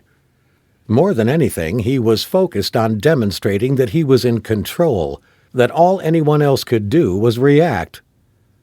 A pencil-thin middle-aged man had got out of the locksmith's van and was opening the rear of the vehicle. He took out a toolbox, then walked over to where they were standing. "So, what do you want changed out?" he asked. Locke glanced back towards the house. "Everything." Chapter 13. It took 3 of them to move the panic room door up the stairs and into Raven's bedroom. Composed of a solid core with internal steel framing and non-removable hinge pins, it must have weighed close to 200 pounds. By the time Locke, Ty, and the locksmith had wrestled it to the landing, they were soaked with sweat. Locke walked back downstairs. Kevin was on the couch watching cartoons. Raven was on her cell phone, pacing the length of the house. "What do you mean your insurance won't cover me? Then let me speak to Jimmy." "Okay, well, tell him to call me back." She terminated the call with a jab of her thumb. "Assholes." Locke waited for her to finish her tantrum. He didn't ask what the call was about. If she wanted to share, he figured she would. "I guess this isn't a good time to give you this," he said, handing her the invoice for the newly delivered panic room door. She took the piece of paper and scanned it. $3,000 for a door? "That's actually pretty cheap. I negotiated a fairly hefty discount. These things can go for as much as 20 grand. Short notice like this, I was kind of amazed the guy negotiated at all. We got lucky." Raven went back into the living room and slumped into a chair, the invoice still in her hand. She rubbed at her temples with her thumbs. "The phone call. It was the club I was supposed to dance at later this week, pulling the plug." She had lowered her voice. Between the hammering from upstairs and the blaring television, Locke doubted that Kevin could hear what they were saying, but Raven wasn't taking any chances. She leaned forward in the chair, visibly stressed. "Will they take a credit card?" Locke perched next to her. "Listen, I'll get it out of my 10. You can pay me when this guy's caught and you start working again." Raven turned her head towards him, her violet eyes hard and dark. "I can pay my own way," she said, getting up and stalking out of the room. Locke sighed. He'd broken one of his own rules by assuming too much familiarity. That was a bad idea with any client. It was an extra bad idea with someone like Raven, who fought so hard to retain control and keep people at a distance. In less than a minute she was back. "I'll cover the invoice. It's not a problem. I don't need your charity." It wasn't charity. Someone who charges the kind of money I do doesn't have much interest in charity. "Me either," she said, her voice softer and more placatory. "Now, seeing as I'm paying you so much, can you give me a ride to pick up mail? Plus, I need to get some groceries. All I managed to eat earlier was some cereal, and I'm starving." Locke smiled. It seemed she had forgiven him. "Give me a second. I need to check on the locksmith and the guys fitting the panic room door before we leave." "Sure," Raven said. "I have to get changed anyway. I won't be long." He walked into the living room where Ty was now watching Kevin, who in turn was watching TV. "Can you keep an eye on things while I'm gone? I have to run a few errands." Ty barely looked up. "Okay, brother. We'll hold the fort here, won't we, Kev?" Kevin glanced round. "Yeah," he said, and went back to his show. "Kev's been telling me about this little hottie he's been seeing." Kevin's face broke into a wide grin. "She's my bitch, isn't she, Ty?" Locke shot Ty a look. Dude, you might not want your sister or Wendy to hear you using that word, Ty said.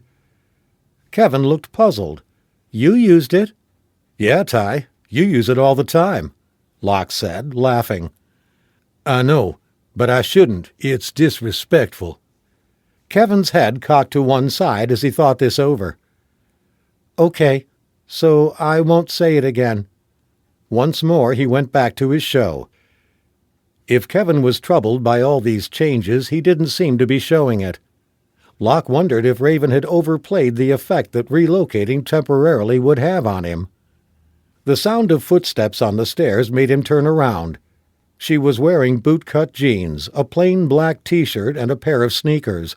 She had removed any last vestiges of makeup, and her hair was pulled back into a ponytail, which emphasized her natural beauty. He caught Ty staring at her, slack-jawed. She smiled hesitantly at Locke. I heard you talking to Ty earlier about blending into the background. It's not exactly what I'm used to doing, but I thought now might be a good time to give it a try. The way she looked, Locke wasn't sure she was capable of disappearing into the background. Ready? He said after a moment. She nodded and turned to Kevin. Best behavior, okay? Sure.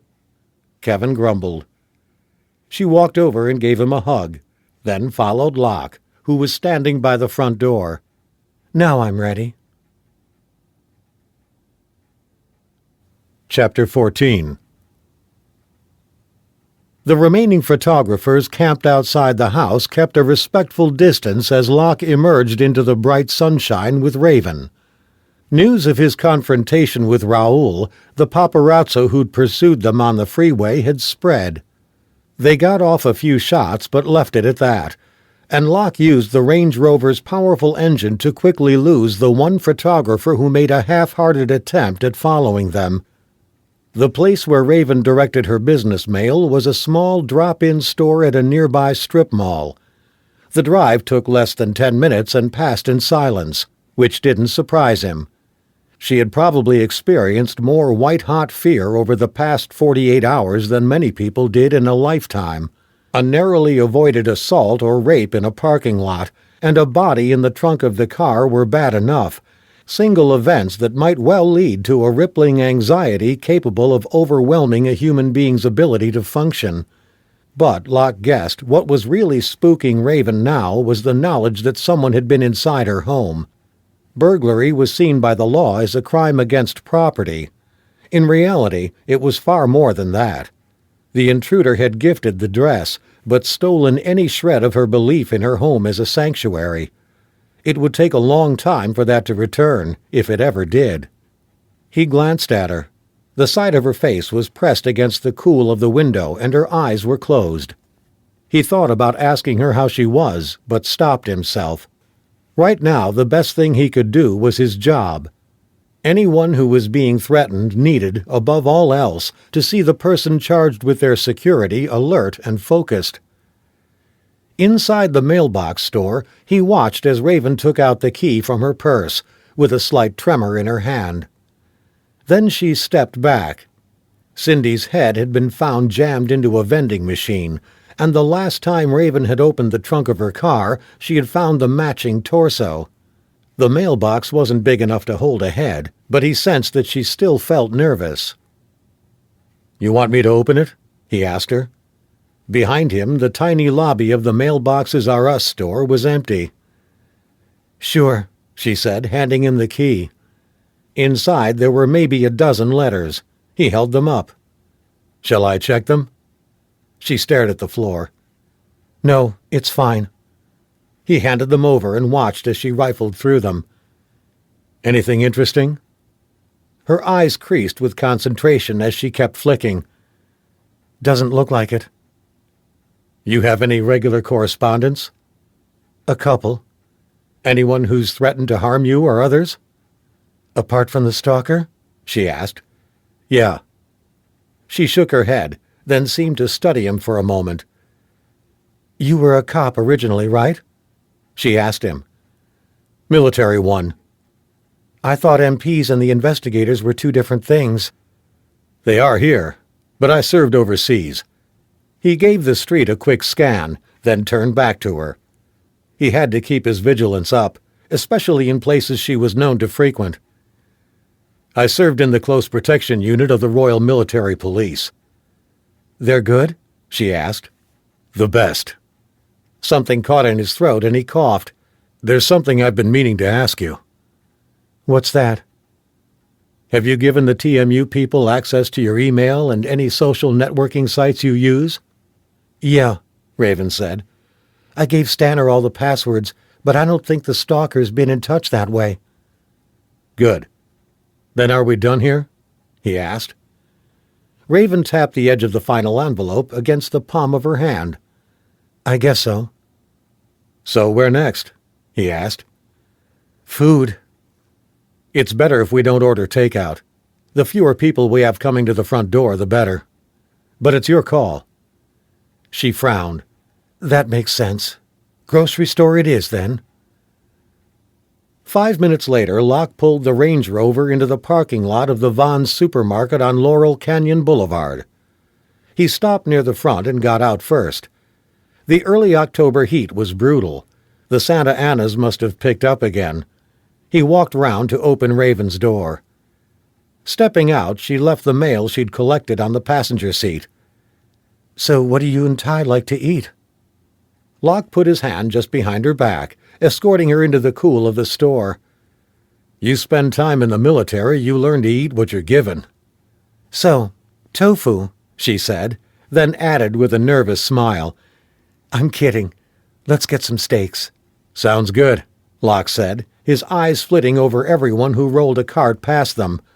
The customers were predominantly white, with a scattering of Hispanics and very few African Americans. The distinct racial profile of Los Angeles's sprawling neighborhoods was one of the things that had most struck him about the city.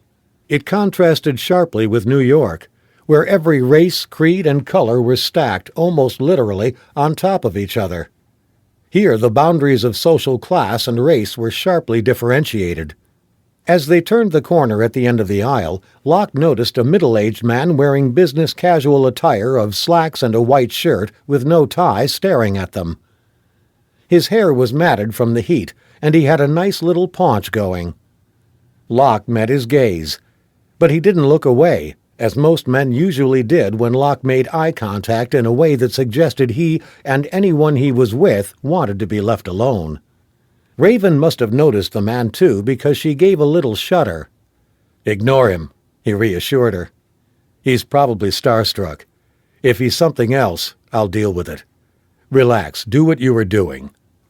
They were next to freezer cabinets full of ice cream. Could you grab me some Rocky Road? She asked him. Sure. He reached in, pulled out a tub, and placed it in the cart for her. The guy was still staring.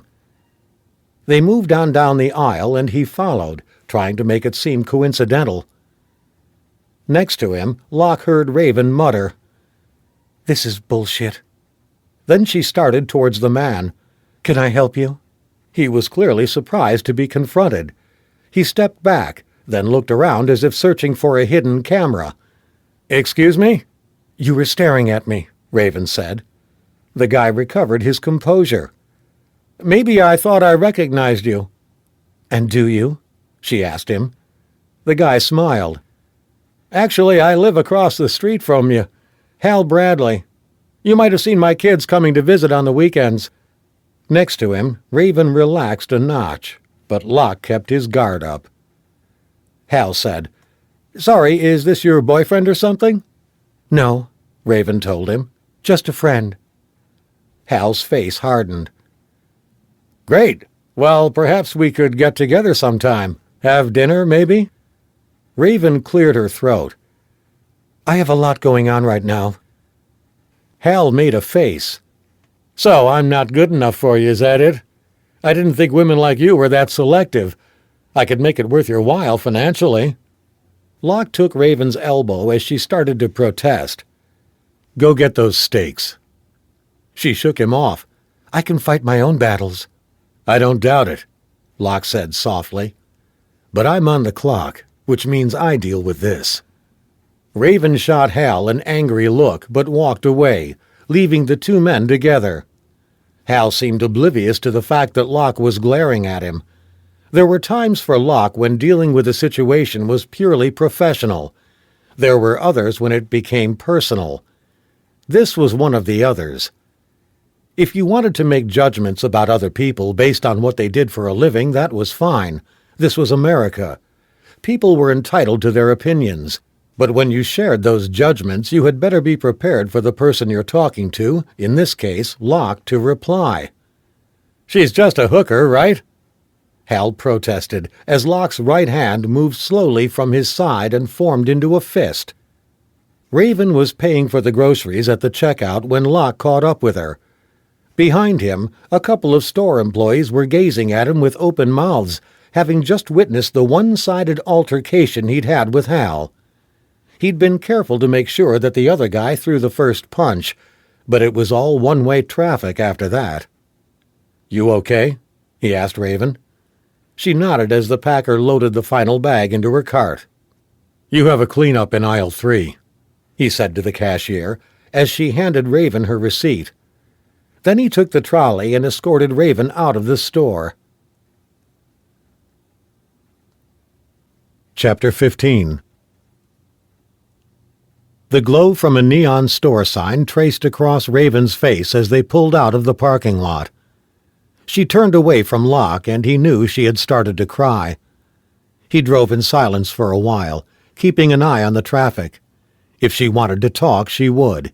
It wasn't his job to force the issue.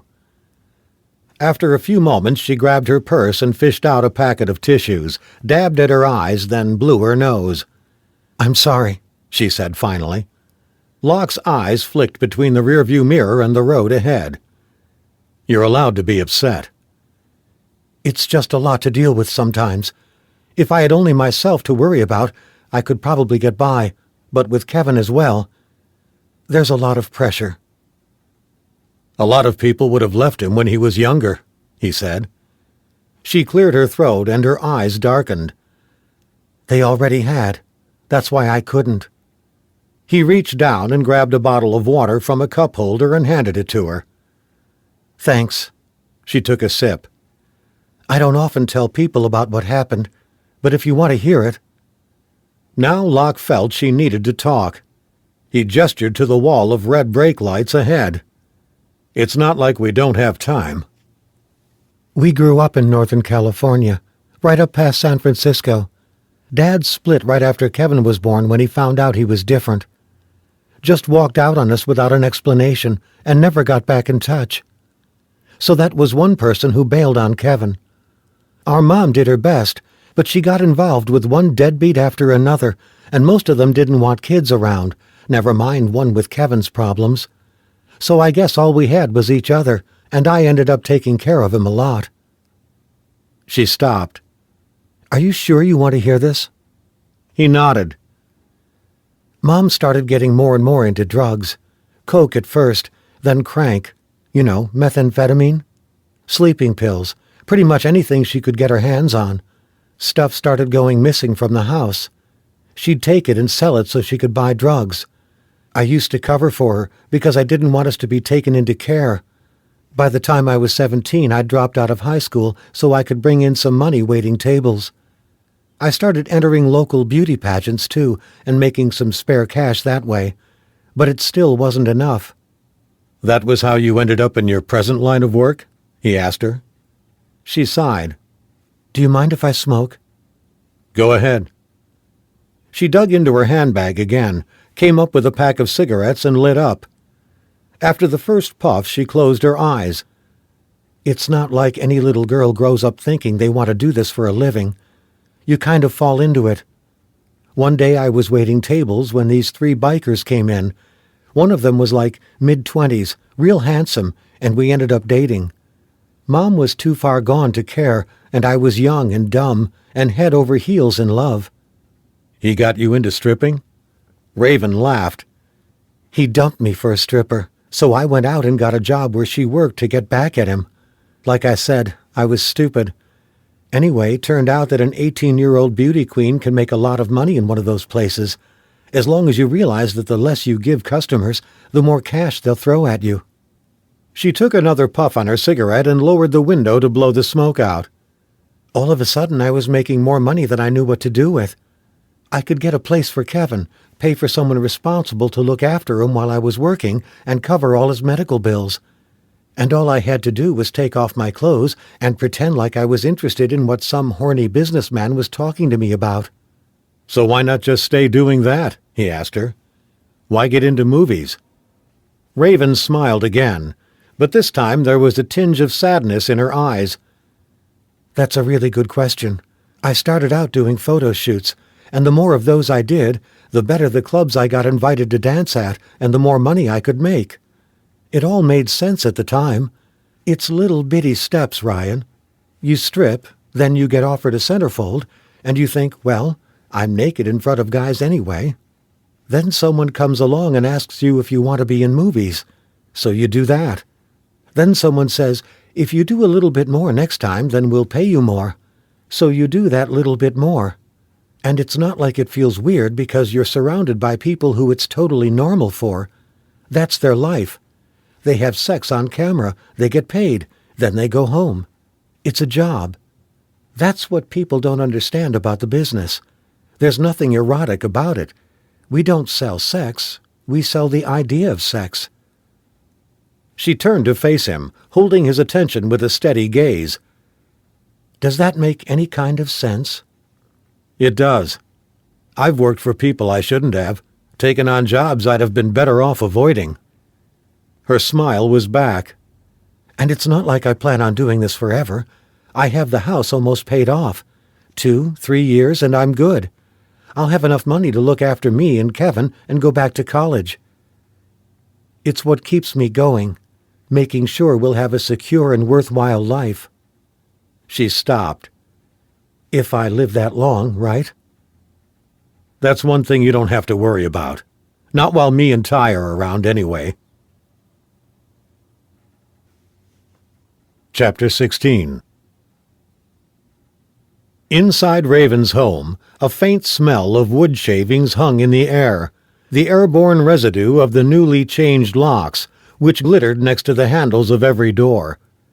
8 new cameras with infrared lamps beside them sat high on each wall of the house, feeding back a flickering loop of green-tinged images to 2 monitors, which sat inside the newly functioning panic room.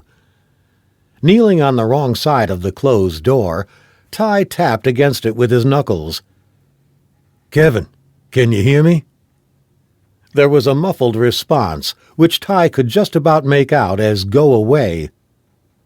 "Brother, you need to come out of there before Ryan and your sister get home." Kevin didn't respond. "Come out and we can talk." Ty sank down, his back to the door. Locke was going to have a shit fit when he got back. "Okay," he said. "I'm just going to wait here until you want to talk to me." Then he got up and paced to the windows. The glass threw his reflection back at him. He killed the lights and stared down to the deck below. At the bottom of the slope, on the other side of the fence, a dog prowled, a guard dog of some kind, a shepherd. Ty sighed and rolled his shoulders. Kevin had been in a funk ever since he'd called his girlfriend Wendy. It had been a short exchange. Ty had overheard some of it. It had sounded like Kevin had been talking to someone, maybe the mom, who wouldn't put Wendy on the phone. Kevin had started out polite. Then he'd pleaded a little. And then, when he'd grasped that the person he was speaking to wasn't about to change their mind, he'd become petulant. Finally, he had put the phone down and disappeared upstairs. Ty had assumed he'd headed to his room. He must have done it first, because Ty saw him a few seconds later on the landing, clutching a backpack with Superman on the front. Ty was expecting him to come down the stairs and maybe head for the front door, but instead he disappeared into Raven's room. A few seconds later, Ty had heard the heavy door of the panic room slam shut. By the time he'd got there, Kevin had locked himself inside and was refusing to talk. Ty walked back to the door, running a finger down the edges. As hiding places went, it was damn near perfect. He tried the handle, but the door was shut tight. The only way to get in was probably through the roof or by taking down some walls with a sledgehammer. Given all the recent disruption in the house, Ty doubted that Raven would appreciate this. They would have to sit it out. The only drawback to this plan was that it left the feeds from the security cameras inside the panic room unmonitored. The plan had been to move Raven into the spare bedroom at the end of the hall overnight. That way, Locke and Ty could take shifts watching the screens. It also kept them close to their principal. Raven hadn't been wild about the idea at first, but Locke had won her round. There was one thing left for it. Ty dug out his cell and called Locke. "Everything okay?" his partner asked. Ty glanced back toward the 200 pounds of reinforced steel frame door. Right now it looked about as impenetrable as the kid on the other side of it. "Kevin got a little upset. He shut himself inside the panic room." Locke went quiet. Ty knew that this meant he was really pissed off. When he was irritated, he might curse. When he was really upset, he went quiet and folded in on himself. The mood lasted as long as it took him to work out a solution. Then he was back to normal and carried on like nothing had happened. But that period when he was in quiet mode, he wasn't any fun to be around. There was always something murderous that lay under the surface with Locke. As long as Ty had known him, that had been his way. "Why did he get upset?" Locke asked. Ty moved farther away from the door and lowered his voice so that Kevin couldn't catch what he was saying. "He called his girlfriend, but her mom wouldn't let her talk to him." Locke sighed. Ty heard him relay the information to Raven. Then she came on the line. "Ty," she said, "I'm here. He gets like this sometimes. Just leave him. We'll be home soon. He's okay, right?" Ty hollered over to the door. "Hey, Kalo, your sister wants to know that you're okay." There was a grunt, which Ty took as a yes. Ty got back on his cell. "He's chilling in there with Superman." "We'll be with you as soon as we can." In the background, Ty heard the Range Rover accelerate. He ended the call, then strolled back to the panic room door. He and Kevin had been getting on so well, too. At first, Ty had been unnerved by Raven's brother having Down syndrome. It had made him uncomfortable. Like a lot of kids growing up, Ty had thrown around words like retard without considering their full weight. Kevin must have sensed as much, because he'd seemed to make an extra effort with Ty. At least he had at first. It was like he had tried to make sure that Ty was comfortable, rather than the other way around. He was a funny kid. He seemed to be missing the filter that adults had, and which was usually well in place by the time someone hit their late teens. While they were watching cartoons, he had turned to Ty and said, apropos of nothing, "Is it weird being black?"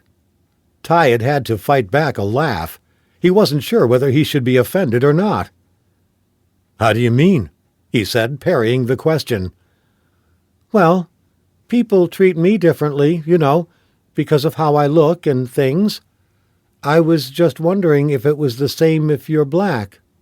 This time Ty did smile. "You're pretty deep, man." "That's not an answer," Kevin said. "Well, I look at it like this. If someone wants to treat me differently because of the color of my skin, then they got a problem, not me." Kevin seemed to reflect on Ty's answer. "You get that off of Oprah?" he asked. Ty burst out laughing. "Man, you're a trip."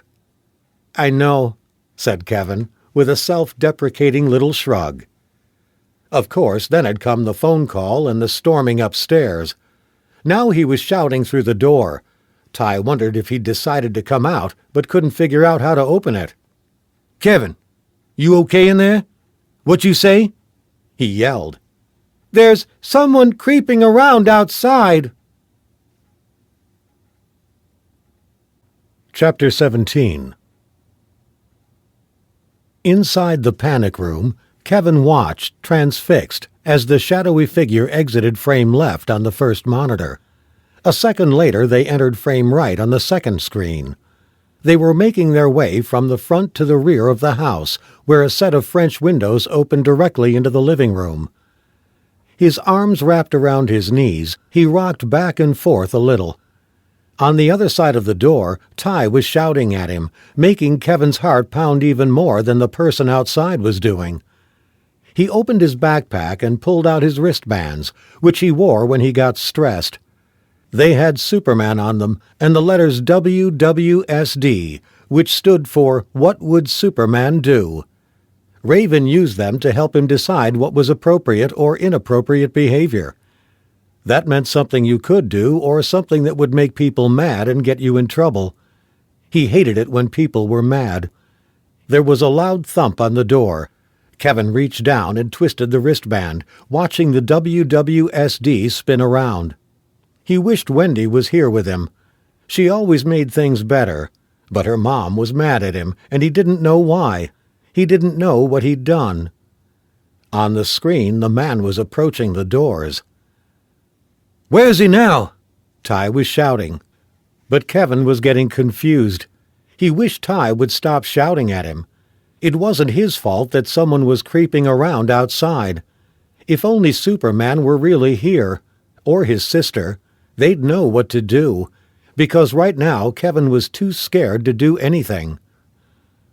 With no response from Kevin, Ty made for the bedroom door. There was a panic button in the hallway. He slammed his palm down on it, then called Locke again. "We got a prowler outside." "Where?" "I don't know. Kevin's still locked in the panic room, so I can't see the screens. I'm going to go take a peek now." "Okay, keep me posted." "Roger that." "Locke?" "I'm here." "If I get the drop on him, and I think this is our guy?" "Do what you have to do. We have precedent on this one." Ty knew exactly the precedent Locke was talking about. Back in 1995, a private security contractor working for Madonna had shot and wounded an intruder at her compound in Malibu. No charges had been filed by the district attorney. The intruder posed a threat. He was on private property. The bodyguard had done what he was paid to do. There had been a few civil rights lawyers who'd made some noise to the L.A. Times, but there was no debate to be had. Locke had made a point of not carrying a gun while they were in L.A. Still technically a resident of California, even though he worked out of state a lot of the time, Ty didn't have that problem. He had the permit courtesy of a local sheriff in a county near where he'd grown up in Long Beach. He and the sheriff had served together in the Marine Corps.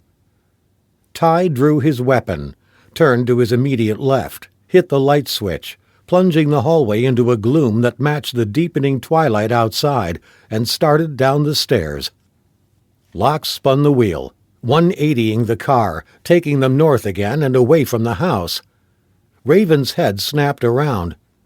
"What the hell are you doing?" "If the person who's stalking you is at the house, I don't plan on delivering you to him." "But my brother's there." "He's locked in the panic room. Ty's there, and the LAPD are on their way. Me slinging you into the mix, what do you think that's likely to do? Make things better for your brother or worse?" Raven's eyes flashed with anger. "I don't care. I want you to turn this car around." "Too bad," said Locke, his hands tightening on the wheel.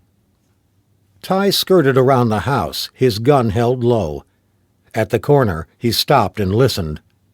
Down the slope at the back, the neighbor's guard dog was barking, a constant stream of canine invective, but it might have been spooked by his movements. He rounded the corner. He couldn't see anyone. The deck and the area around it were empty. He hunkered down and crept slowly forward. In his left hand he held a maglite, but he kept it off. A light gave away your position, a bad idea when the enemy was unseen. A noise. Someone or something was moving about. A coyote come down from the hills to scavenge? The sound was coming from nearby. He stared towards the vortex of the crawl space, which lay under the deck. It was too dark for Ty to see anything. Then he heard another noise. There was definitely something down there. He angled the maglite so it was facing towards him, then pressed it into his body and switched it on.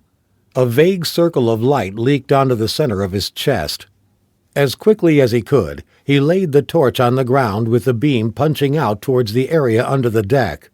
Then he moved fast in the opposite direction. Falling into a low crouch, left leg forward, right knee bent, he aimed towards the crawl space lit by the mag light. The figure was curled almost into a ball, chin tucked onto the chest, the black hood of a sweatshirt covering the face, hands dug into pockets. "I'm security," Ty bellowed. "Put your hands where I can see 'em." No hands moved, but a head was raised. Burrowed into the cowl of the hood, a pair of almond-shaped eyes stared back at Ty, the pupils wide with fear. Ty's stomach turned over as he realized how close he'd come to shooting Kevin's girlfriend, Wendy. He hunkered down, his hand shaking. "Come on out of there," he said, beckoning her towards him. She didn't move. If anything, she seemed more afraid now than when she'd had the gun pointed at her. It took Ty a second to register that she was looking behind him. Grabbing for his gun, he spun around in time to see a man's darkened outline running past and down the side of the house. "Wait there," he said, leaping to his feet and taking off after the fleeing figure. He took the corner wide at the side of the house, the gun punched out ahead of him. All he caught was the man's heels as he fled towards the driveway. He heard the clatter of metal on stone, then a muffled curse, more footsteps, and the sound of a car door slamming. An engine fired, and tires squealed as the vehicle took off its speed. Ty stood in the driveway, breathing hard. There was a solitary flash of brake lights at the end of the street, and the car was gone. He walked back to Wendy. She was rooted to where he had left her. He ran the beam of the torch across the area where the intruder had been. On the fifth or sixth pass, he caught a glint of metal on the deck near the rear doors. He walked over and bent down to retrieve a brass house key. He turned it over in his hand, then tried it on the new lock. It didn't fit, but he'd bet any money in the world that it fitted the old one. Chapter 18. Kevin and Wendy sat sheepishly on the couch. He had put one arm around her protectively, but removed it as soon as he saw Raven heading towards them. Locke hung back as she threw her arms around her brother, almost squeezing the life out of him. Then she hugged Wendy. "You know you're both going to be grounded for this, right?" Both Kevin and Wendy nodded, their eyes wide and troubled. An LAPD patrol officer motioned Locke and Ty towards him. He was a Hispanic guy in his mid-40s with an easy smile that was more social worker than cop. "She can't stay here. You realize that, right?" he said. "I know," Ty said. "But let's just give them a minute or two. I'll make sure they behave themselves." The cop shrugged and went to talk to his partner. Locke pulled Ty towards the window. "You get a look at the guy outside?" he asked. Ty shook his head. "White, I think, but could have been light-skinned Hispanic. Big, like over 6 feet. Beyond that, I got nothing, really. I'm just happy no one's hurt." He scratched his chin. "She was hiding under the deck. I almost lit her up." "Cops take the key that was dropped?" "First thing they did was bag it. Maybe they'll get something from it." "I hope so, brother," Ty said, "because this shit feels real messed up to me." "Everyone's safe. You did your job. That's all that matters." Locke clamped a hand on his partner's shoulder. "I'm going to take a look outside." Out front, a red sedan pulled up, and Stanner got out, his frizzy mop of hair making him instantly recognizable. He waved and headed towards Locke. His shoulders were slumped, and Locke had a feeling he wasn't there to tell them they had Cindy Canyon's killer in custody. "How's the brother's girlfriend?" Stanner said, glancing behind Locke to the house. "Shook up, but fine." Stanner chewed his bottom lip. "Young love. Think I just about remember what that feels like. Been married 20-plus years." "You got any news?" Locke prompted. Stanner studied his shoes. "Nothing on the prowler, but we think we're getting closer to the guy in Arizona. The one who threatened Raven in the parking lot last night." "Assuming he's still in Arizona." "Even if he's gone, he might have left enough behind to give us something more to work on. We have someone from the FBI on board out there to check it out and feed back any extra intel." "How come?" Locke asked. He wasn't an expert in the finer points of law enforcement procedure and who took the lead, but with only one body and a case of ongoing aggravated stalking on the table, it seemed a little early for the Phoebes to be beating the bushes on behalf of the LAPD or the cops in Arizona. If it was, say, a serial killer they were looking for, the body count usually had to hit 4 before a federal investigation was triggered. "There's an unsolved case going back a few years that we think might be linked to this." Locke exhaled. "I know you get in some major shit if you say too much, but the more I know, the better I can do my job. And if the FBI are getting involved, there's no way in hell they're going to tell me anything." Stanner motioned for him to move a little further away from the house and onto the sidewalk. "About 4 years ago, an adult film director by the name of Gary Fairfax was found dead at his apartment in Van Nuys. He was pretty rough with the female talent. Liked to knock them about sometimes." "And this ties in with Cindy Canyon, how?" "It doesn't." Stanner hesitated. "Not exactly, anyway. But it might tie in with Raven." "She knew the guy?" "She knew him. She worked for him. She threatened to kill him." "Was she interviewed at the time?" "She had an alibi. A good one. Watertight, in fact. It all checked out. Plus, people who make threats tend not to be the ones who back them up with action." "So we're back to square one." "Not quite," Stanner said. "I got a call yesterday from someone else in the porn business, another director who worked with Raven, an even bigger scumbag than the guy who got snuffed, if such a thing is imaginable. He said he'd been getting some fairly heavy-duty threats, notes showing up in his mailbox." "So what? He's a porn director. Wouldn't he be used to threats?" "Maybe so, but the handwriting was a direct match for the note that was left with the dress." Chapter 19. Locke stood in the darkened living room, listening to the house creak and groan as, outside, the wind whipped up a storm of late autumn leaves. The first time he took residential guard duty at night, he always tried to tune himself into the location. Every house or office building had its own little quirks, a squeaky floorboard, or an air vent that whistled in the wind. The better you knew them, the easier it was to click when something was out of place. The same went for people. Upstairs, Raven, Kevin, and Ty were asleep, sheer exhaustion trumping fear in the case of the first two. Being scared or on the edge for any length of time drained the body of energy. It was why men in his job quickly learned to take control of anxiety and fear. He visualized his response level in colors. Green was normal. Amber corresponded to no immediate threat but a heightened level of awareness, and red was game on. If you stayed on red for too long, eventually you'd crash and burn. After dinner, he had agreed with Ty that he would take a first shift of residential security lasting 4 hours. Then Ty, who hadn't had the early start that Locke had, would pick up a final 5-hour stint. 4 or 5 solid hours of sleep were plenty. Locke had gone days at a time on far, far less. Taking the first shift would give him the opportunity to think over the day's events and settle them in his mind. As long as the intruder didn't choose to come crashing through a window with something deadlier than an old house key. His recent appearance had ratcheted up the threat level. It wasn't a question now of if he would be back, but when. And to make matters worse, he now knew that he would be facing opposition, so he'd come prepared. Locke walked to the French windows at the rear of the house.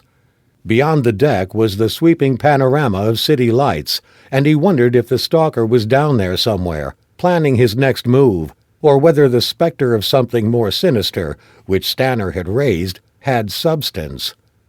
Could Raven be implicated in all of this? The fleeing figure Ty had chased said she wasn't. Her threatening a movie director who had then turned up dead suggested she might be. The note with the dress could have been planted by anyone, and now another director was being threatened. The cops would be looking into it, but with how much manpower? Perhaps this was Locke's opportunity to get off the back foot at last and start to make some progress of his own. He'd need help, and he had just the woman on standby. Walking back into the living room, he pulled out his cell phone and called Carrie. She sounded slightly groggy, and he worried for a moment that he'd woken her. "Hey," she said. "Everything okay?" "All shut down nice and tight for the evening. Listen, I know it's late, but Stanner came by, and he mentioned the name of someone I could use some more information on. He's a guy who worked with Raven in the past." "Sure." He gave Carrie the name, then told her what Stanner had said and what had gone down at the house. "I'll get right on it," Carrie said. At the other end of the line, he could hear waves breaking against the shore and closed his eyes, wishing he was there with her. "It can wait until morning," he said softly. Carrie sighed. "It's fine. I can't sleep anyway." "If you're worried about me, don't be. It would take a lot more than one crazy to take me down." "I know," Carrie said, clearly unconvinced. "Is something else worrying you?" He heard her sigh again. "It's nothing. Forget it." "Carrie, I'm not here alone with her. If that's what you're worried about, Ty's upstairs." "You really think I'm that insecure, Ryan?" "No, I was only saying that—" "Well, don't. You want me to look into this director? Because if you do, I should get going." He reached up his left hand and worried at the scar on the back of his head, a souvenir from a door that had been rigged to a shotgun. "I don't want to say goodnight like this." A moment of silence passed between them. Upstairs he could hear someone snoring loudly enough to compete with the Santa Ana winds. It sounded like Kevin, but it might well have been Ty. In any case, he should probably go up and take a look. Maybe close a bedroom door if one was open. "Neither do I," Carrie said at last. "So we're good?" His heart rate speeded up as he waited for her to answer. No job was worth putting their relationship on the line for. "We're always good, Ryan." "I love you. You know that, right?" he said softly. "I love you too, cowboy." Chapter 20. After the phone call, Carrie stepped out onto the deck, Angel padding after her. She hoped the fresh air might clear her head. Until now, with Ryan Locke, she had felt she was with a man truly as his equal. It wasn't something they'd ever discussed. That was just the way it happened. And now she was feeling like some kid who was worried her boyfriend was after the school slut behind her back. She hated herself for feeling jealous. She hated herself for acting insecure. But most of all, she hated the way that, as soon as someone threatened her relationship with Ryan, especially a woman like Raven, all her feminist convictions, all her confidence had flown straight out the window. When Carrie thought about Raven, she didn't think about how women in the porn industry were treated like pieces of meat. Neither did she consider how amazing it was that Raven had not only survived that, but made a life for herself and her brother. No, she had only one thought about the woman he was protecting. What a skank. Carrie walked back inside and crossed to the dining table, which faced one of the large floor-to-ceiling windows that looked out over the blue-black Pacific stretching to infinity. She flipped open her MacBook Air and sat down. Angel settled with a snuffle at her feet. She opened the browser, which defaulted to Google, plugged the name Ryan had just given her into the search engine, and pressed Enter. The search returned over 1 million results. She clicked on the Wikipedia entry first. Wikipedia might not always be completely accurate, but it would give her a general overview. Both she and Locke were delving into a world that neither of them knew, and as a journalist, she wanted to be objective. As she read the entry, though, objectivity dissolved into a thick stew of revulsion. It began. Vince Weiss, born Paul Aronofsky on August 6, 1956 in Salt Lake City, Utah, is an adult film performer, producer, and director who gained notoriety with his gonzo-style movies, which usually feature female adult film actors who are new to the industry. While all the performers in his movies are over the age of 18, the scenarios usually depicted in the films revolve around underage girls. Female performers in his movies frequently appear dressed as schoolgirls and Girl Scouts, and he has said that he deliberately casts actresses who look like they're underage, like they're your babysitter, because guys get off on that stuff even if they won't admit it. Vice has been criticized even by people within the adult film industry for the simulated violence in his movies, which frequently features actresses being forced to perform sexual acts apparently against their will. Choking, vomiting, and simulated rape are frequent features in his movies. Some actresses have alleged that Vice has sexually assaulted them during filming, but no charges have ever been brought. Vice's production company, along with his freelance work, have made him a multi-millionaire.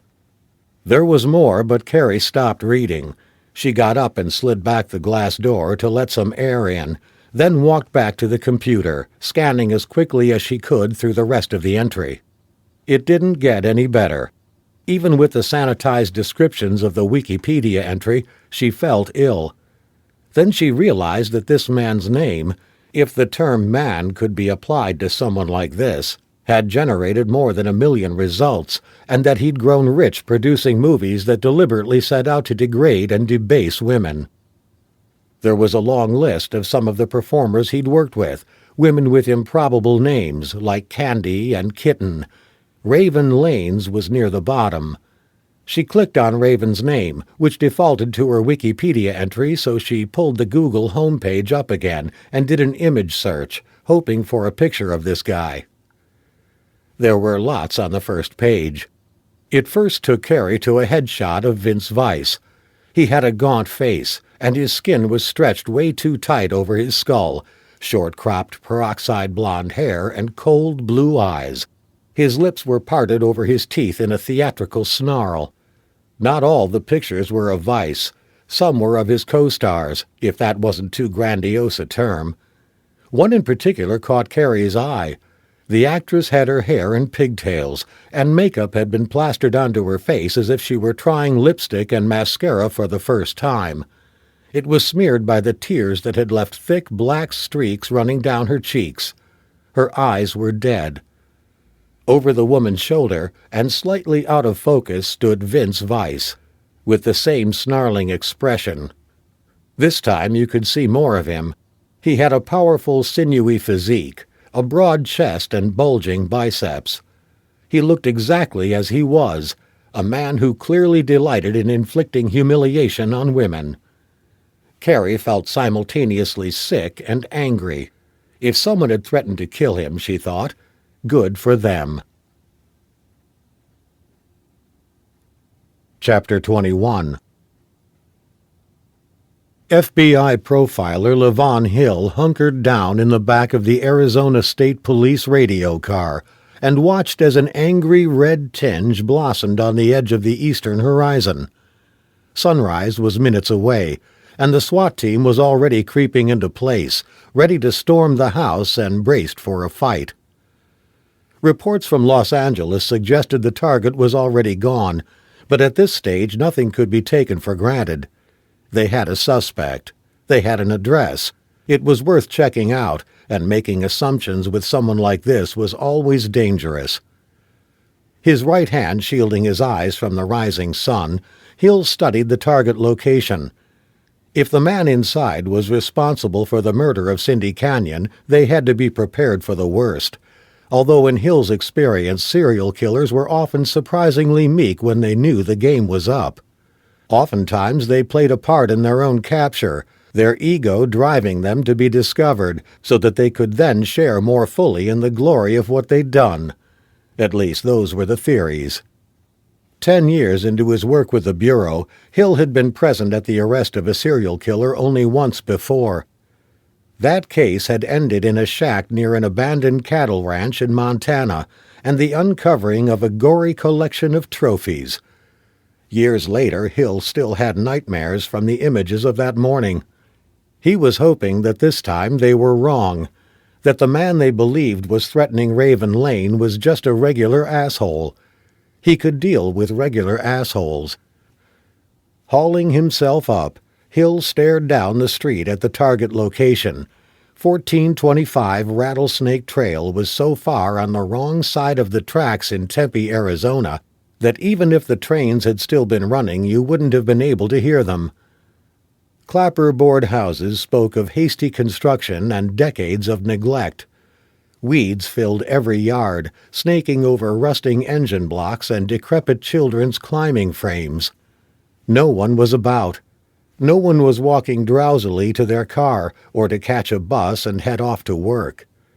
This was a community on the wrong side of the American dream, a place devoid of ambition beyond the last toke of marijuana or slug of malt liquor, a place where the small hopes people harbored of a stable family life, or of a child attending college, or of a house where both parents raised their kids with love and respect, had come to die. This block was small-town ghetto to its core. A black-gloved hand tapped the windscreen. The SWAT team was getting ready to make its dynamic entry. 4 men stood by the front door, 2 of them hefting a battering ram. Other SWAT officers were fanning out around the house, squatting low beneath the windowsills and folded in tight against exterior walls, body armor making their movements seem strained and lumbering. Hill opened his door and got out. Once they were inside and the suspect was in custody, he would be able to take a look around. He raised 1 foot off of the ground, then the other, slipping on the blue plastic shoe covers. Nervous, he ran a hand through his hair. He waited, a man given to going about his work in a quiet and methodical manner without making too many waves. His nature reflected itself in somber brown eyes and a loping gait, which seemed designed to minimize his 6'4" frame. A full beard provided him with further camouflage. Levon Hill was about as far from the clean-cut preppy types the FBI usually attracted as it was possible to get. At the front door of the house, a member of the SWAT team counted down from 5 with his hand. At 1, his thumb folded down, forming a fist, and he stepped back, out of the way of the battering ram. The door flew open on first impact. The SWAT team poured inside, guns drawn, an officer hoisting a pump-action shotgun leading the charge. Behind them, Hill listened intently, but all he could hear were the barks of the SWAT team calling to no one in particular. Shit. He's gone. We're too late. He started walking toward the house. The shouts went on. Then he half caught someone scream, "In here!" and quickened his pace, hope rising with every step, only to fall away as he reached the entry and stepped into the dark stump of a hallway. Helmets off, guns reholstered, and shoulders slumped, a couple of the SWAT team stood in what passed for the living room. A TV in one corner crackled with static. The metallic smell of blood filled the air. At the opposite end of the room, their target, Larry Johns, slumped in an armchair. His trousers and underwear were missing. Hill could see them lying in a heap behind the chair. It didn't take a genius to work out that Larry hadn't been watching Good Morning America. His head was still attached to his body, but from the blood patterns on his body, the chair, and the floor, he was far from intact. Both testicles and his penis had been hacked off, leaving a gaping wound in his groin. The missing items were nowhere to be seen. Outside, beyond the front yard, more law enforcement vehicles were starting to arrive as word seeped out that the main suspect was dead, a victim, one could presume, of the real killer. Hill glanced back to Larry John's body. His head was attached, but the killer had made a pretty unambiguous statement, if in a less graphic way than he had with Cindy Canyon. A blindfold masked the eyes. Hill didn't dare touch it, but skirting the wads of congealed blood on the floor, he moved closer, then leaned down so that his face was level with John's. The gap between the blindfold and the eye socket confirmed his hunch. The killer had gouged the man's eyes from their sockets before blindfolding him. The contradiction made no sense. Why remove someone's eyes and then go to all the trouble of placing a blindfold over the empty sockets? He pulled his BlackBerry from his pocket and made a note of it, then snapped a few quick pictures of the scene. One thing was clear. The killer wasn't simply interested in killing Larry Johns. They were sending a message, a screwed-up, garbled, crazy message, but a message all the same. He walked out of the house and stood on the sidewalk, his gold-on-blue FBI wind cheater ensuring he was left alone. People were slowly emerging from their houses, bleary-eyed, in ragged bathrobes or shorts and T-shirts. Local cops were fanning out to secure the area around the house. A couple were beginning to canvass the neighbors. Doors were being closed now. In places like this, the cops were viewed with distrust and suspicion, and no one wanted to be seen speaking to one. There was, he thought, an obvious explanation for what had happened to the man inside the house. The motive was one of the most powerful: revenge. Larry Johns had threatened and humiliated Raven Lane at the club. Then he was found dead. And not just dead, but mutilated. The cutting off of his genitals emasculated him, rendering him impotent. That still left the eyes, though. Where did gouging them out fit in? Was it something about the very act of looking? Feminist theory talked about objectifying women, about the male gaze and how it reduced women to objects of desire rather than human beings. Could that be something to do with it?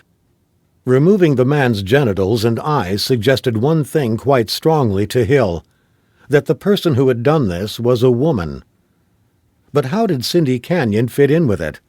Was there a link between her and Larry Johns after all? Their bodies had been altered after death, which was significant.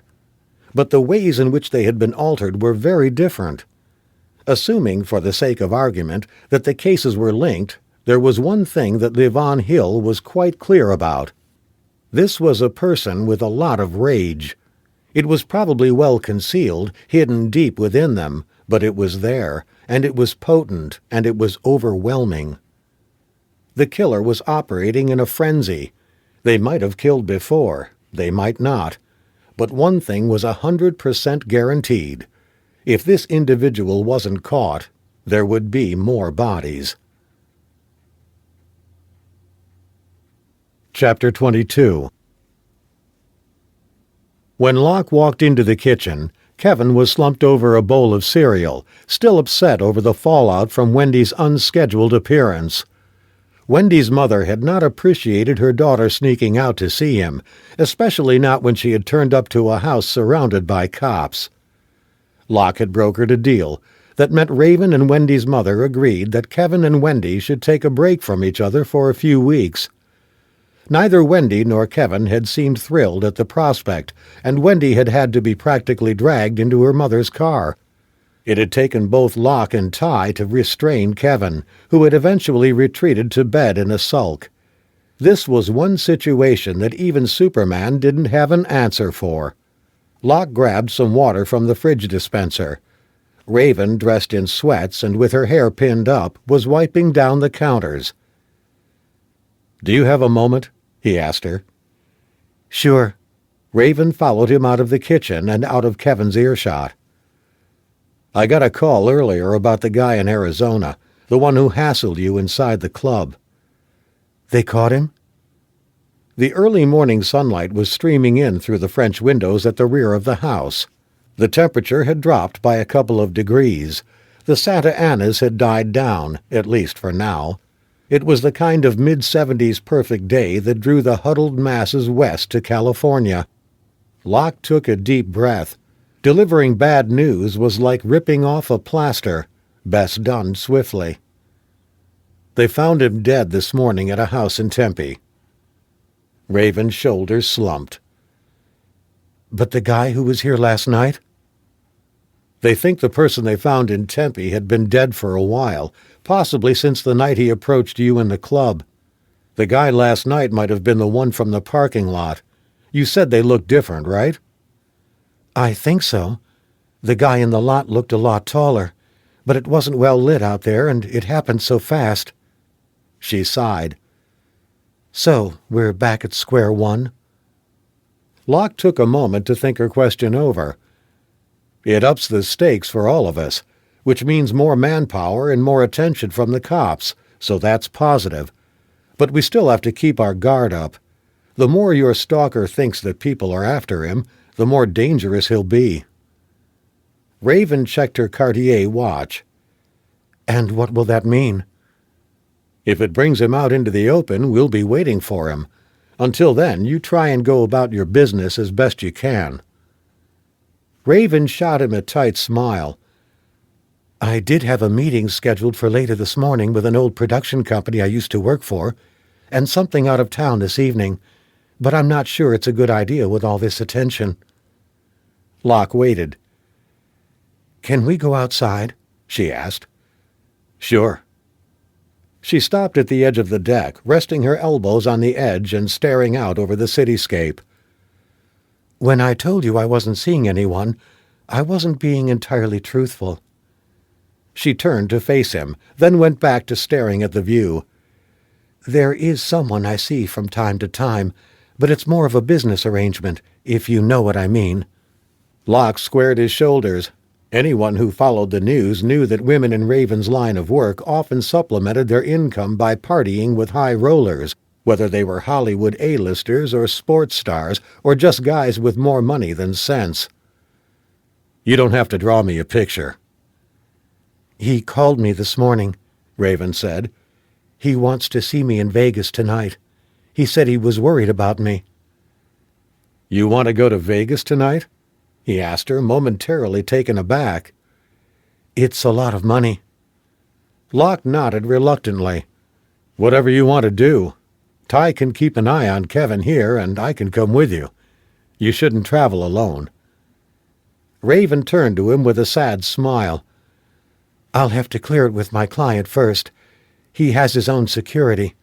He said there would be a private jet waiting for me at Van Nuys at 4 o'clock. But an obvious question was troubling Locke. "You know, if this guy has his own security and a private jet on standby, does it not occur to you that he might have something to do with—" He gestured to the house and garage. "All this?" Raven shook her head. "Believe me, if he wanted me dead, I wouldn't be here talking to you." "So why isn't his security here now?" "He pays me well for my time, and I make sure he gets value for money, but that's as far as it goes. He's not someone I want to be indebted to." "Well," Locke said, raising his hands, "it's up to you. If you want me on that plane, I'll be there." "Thanks," Raven said. "I'd better go get changed for my midday meeting."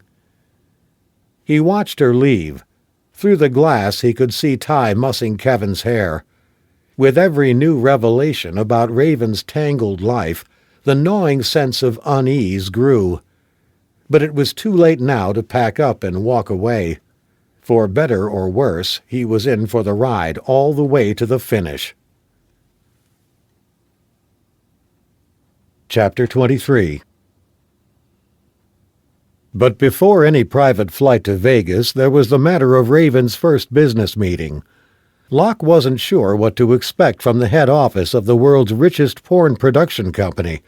Dozens of toga-clad supermodels, scenes of debauchery to equal the last days of Rome. But this sure wasn't it.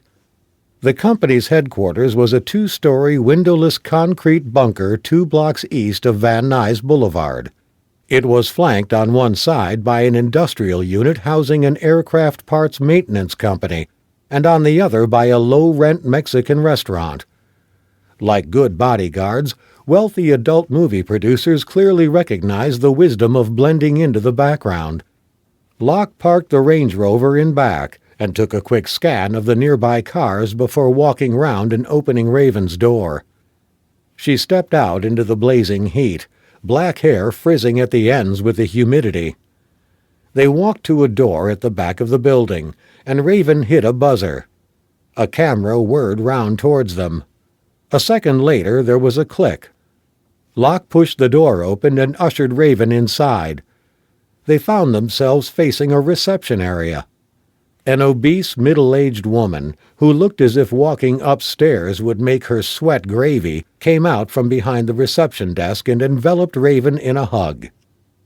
On the way over, Raven had explained to Locke that, after she had started out in the business, she had been one of the first contract girls for Vixen Entertainment, meaning she had made movies exclusively for them.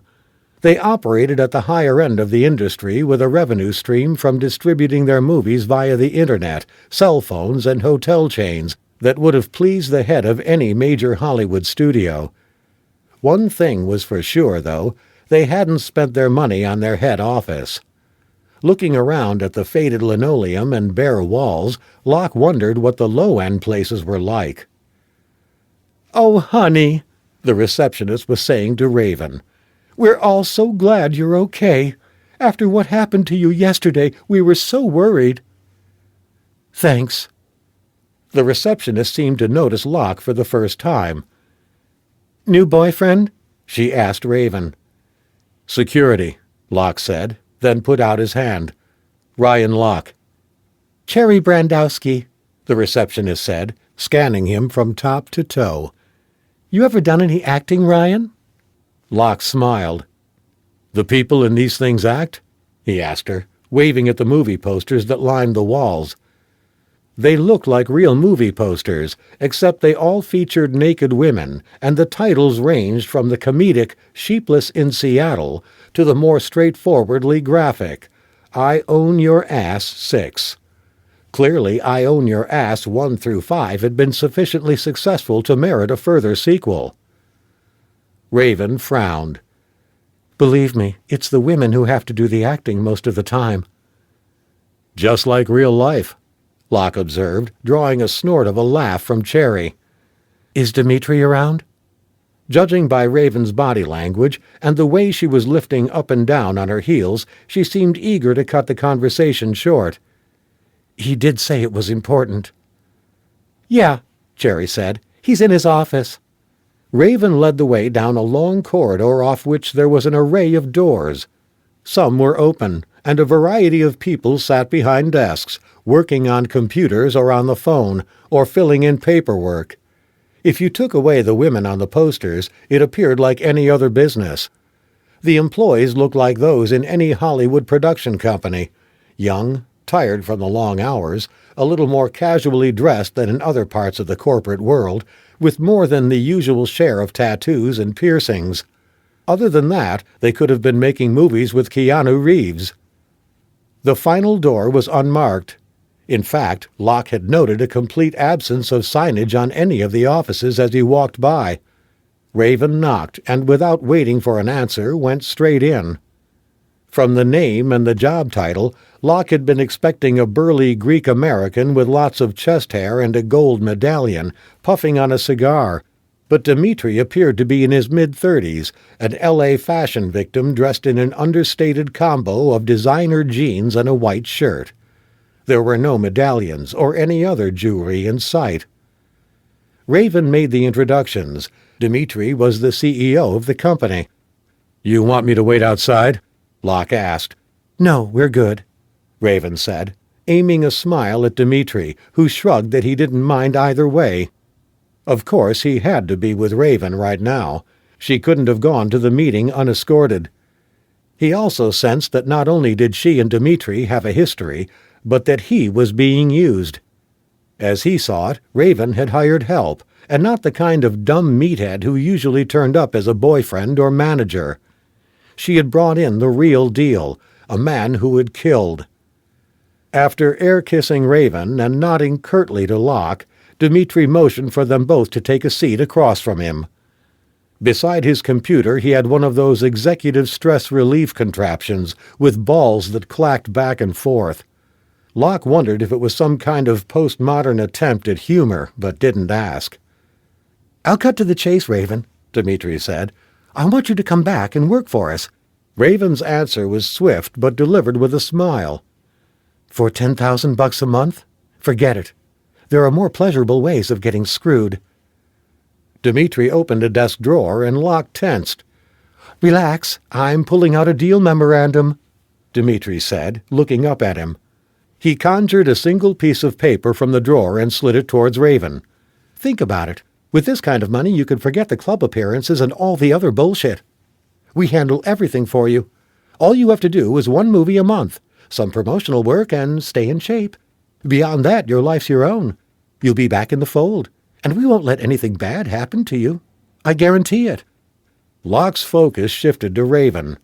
He studied her face, looking to see if it would betray a reaction. The fact that it didn't confirmed, in his mind, that she was having thoughts similar to his own, that maybe there was no serial stalker beating a bloody path to her door.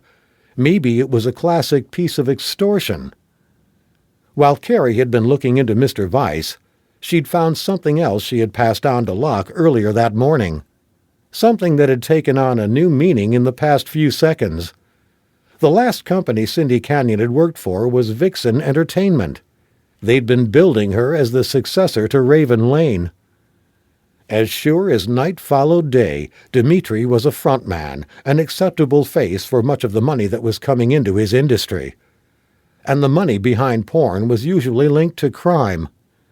The distributors might be upstanding hotel chains and blue-chip tech companies, but the money behind the product would be something else. There was no way that organized crime wouldn't be involved with a morally dubious business that generated more money than Hollywood at a fraction of the cost, and therefore with a much higher profit margin.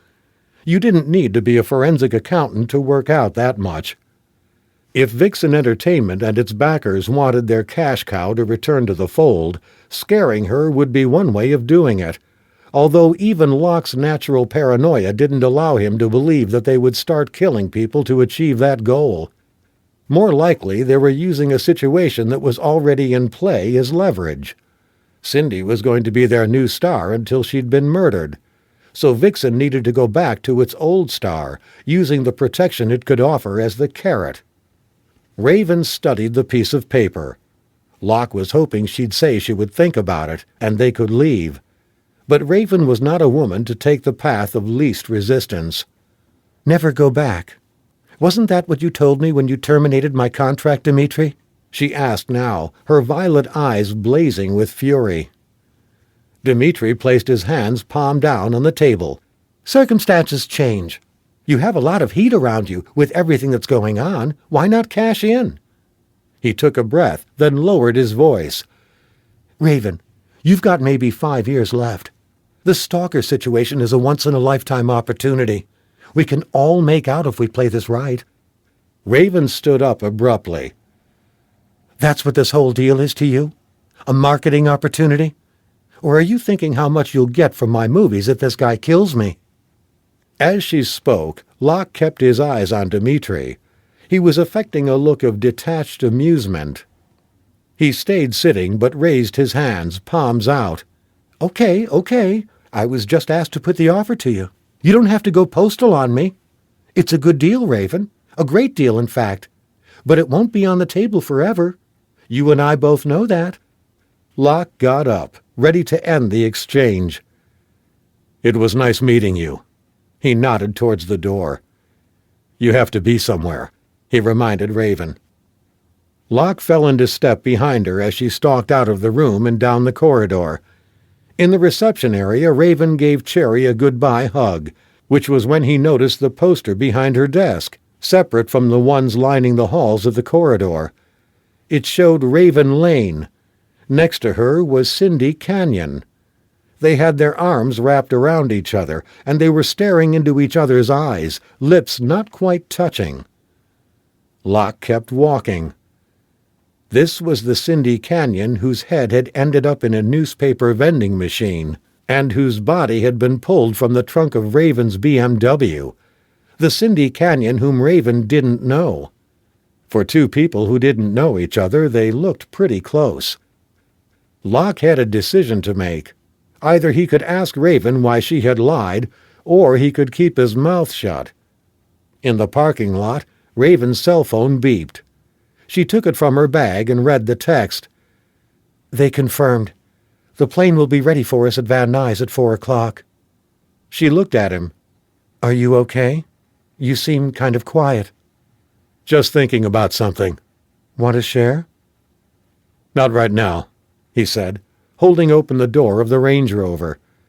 They had a long day together. There would be plenty of time to try to work out which parts of Raven's story held up, and which didn't. Chapter 24. "Cool car," Kevin said, rocking back and forth in the passenger seat of Ty's purple 1966 Lincoln Continental, his sulk about Wendy seemingly forgotten. "Thanks, brother. Now you got everything you need?" "I think so." "Lunch?" "In my backpack." "Okay then, we're good to go, I guess. You ready?" "Ready." Ty flattened the accelerator and they took off with a roar, leaving behind a belch of exhaust fumes sufficient to give Al Gore an aneurysm. Halfway up the street, a soccer mom had to jostle her MPV almost onto the sidewalk as Ty laid waste to any sense of careful driving in a semi-suburban neighborhood. "You drive faster than my sister," Kevin observed, a grin plastered over his face as Ty continued to carve a swath through the traffic. "She drive fast?" "Oh, yeah. Not as fast as this, though." Kevin stared out of the passenger window, eyes focused in the middle distance, his tongue pushing out from his mouth a little. "Raven's not her real name. She made it up." Ty moved back down the gears as they came to the stoplight on Wilshire Boulevard. The engine reduced to a low series of grumbles. "You mind that?" "No, it's kind of cool."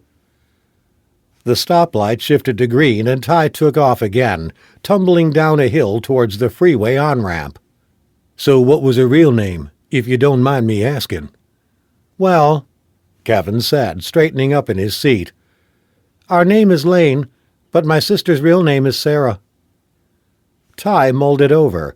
It kind of made him wonder about the real deal of how Kevin and Raven were brought up. Crazy families usually went in for crazy names, and Sarah was about as straight-laced as they came. "Sarah's cute. Hey, you know Superman's girlfriend was Lois Lane. Is that why you like him so much?" "No," Kevin said, resting his head against the cool of the glass. "I like Superman because he kicks ass." 10 minutes later, Ty stopped the Continental up outside the day center.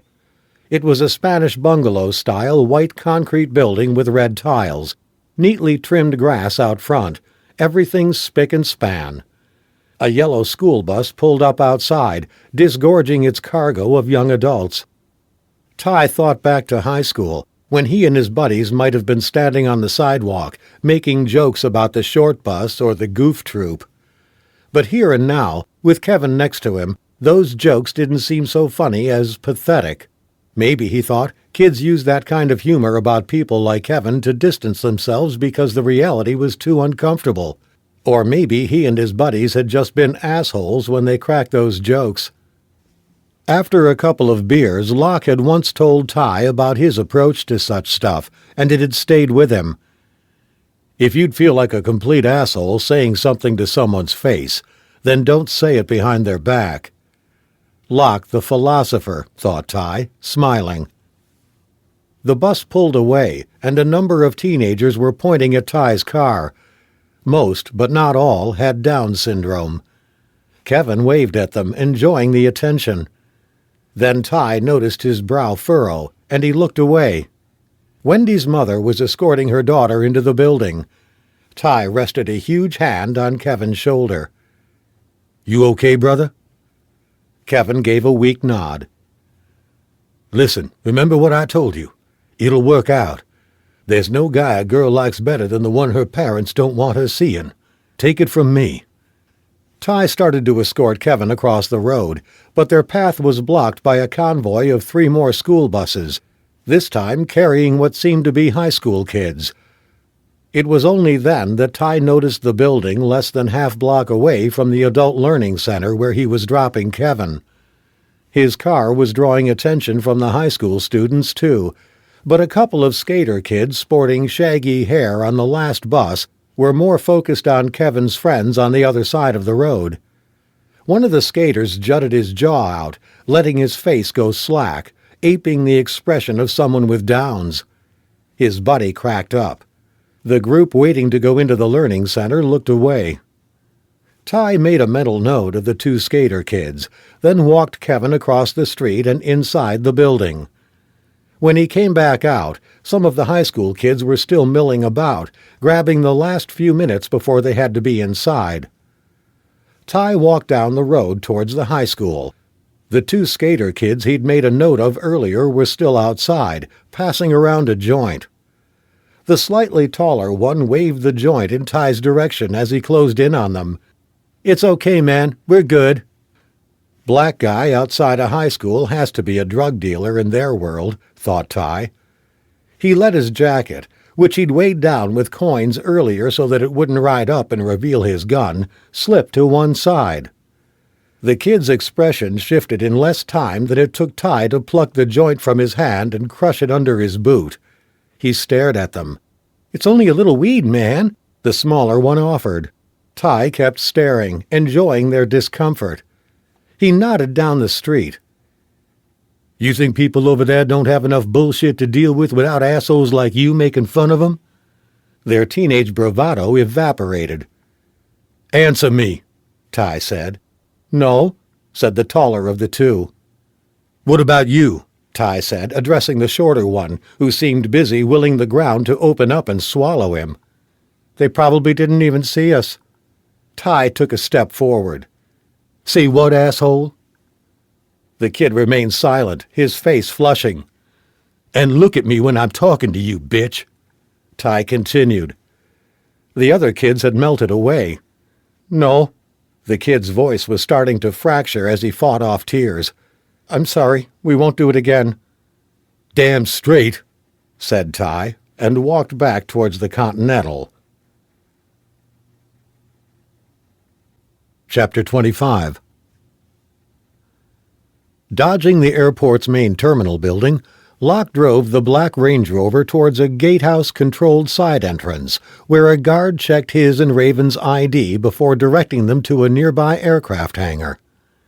A dozen jets were parked on the apron, mostly Gulfstreams and Cessnas.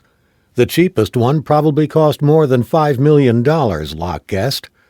If the world economy was in difficulty, clearly no one had told the people who owned or rented them. Locke knew from prior experience that security at private airports was generally more relaxed than at the ones that serviced the general public. Most people would never have cause to come near a facility like this. Raven's stalker wasn't most people, though, so he kept a close eye on everything around them as they got out of the vehicle. The jet to take them to Vegas, a Gulfstream G250, was waiting for them, stairs down, fueled, crewed, and good to go. Raven led the way, clearly familiar with the drill.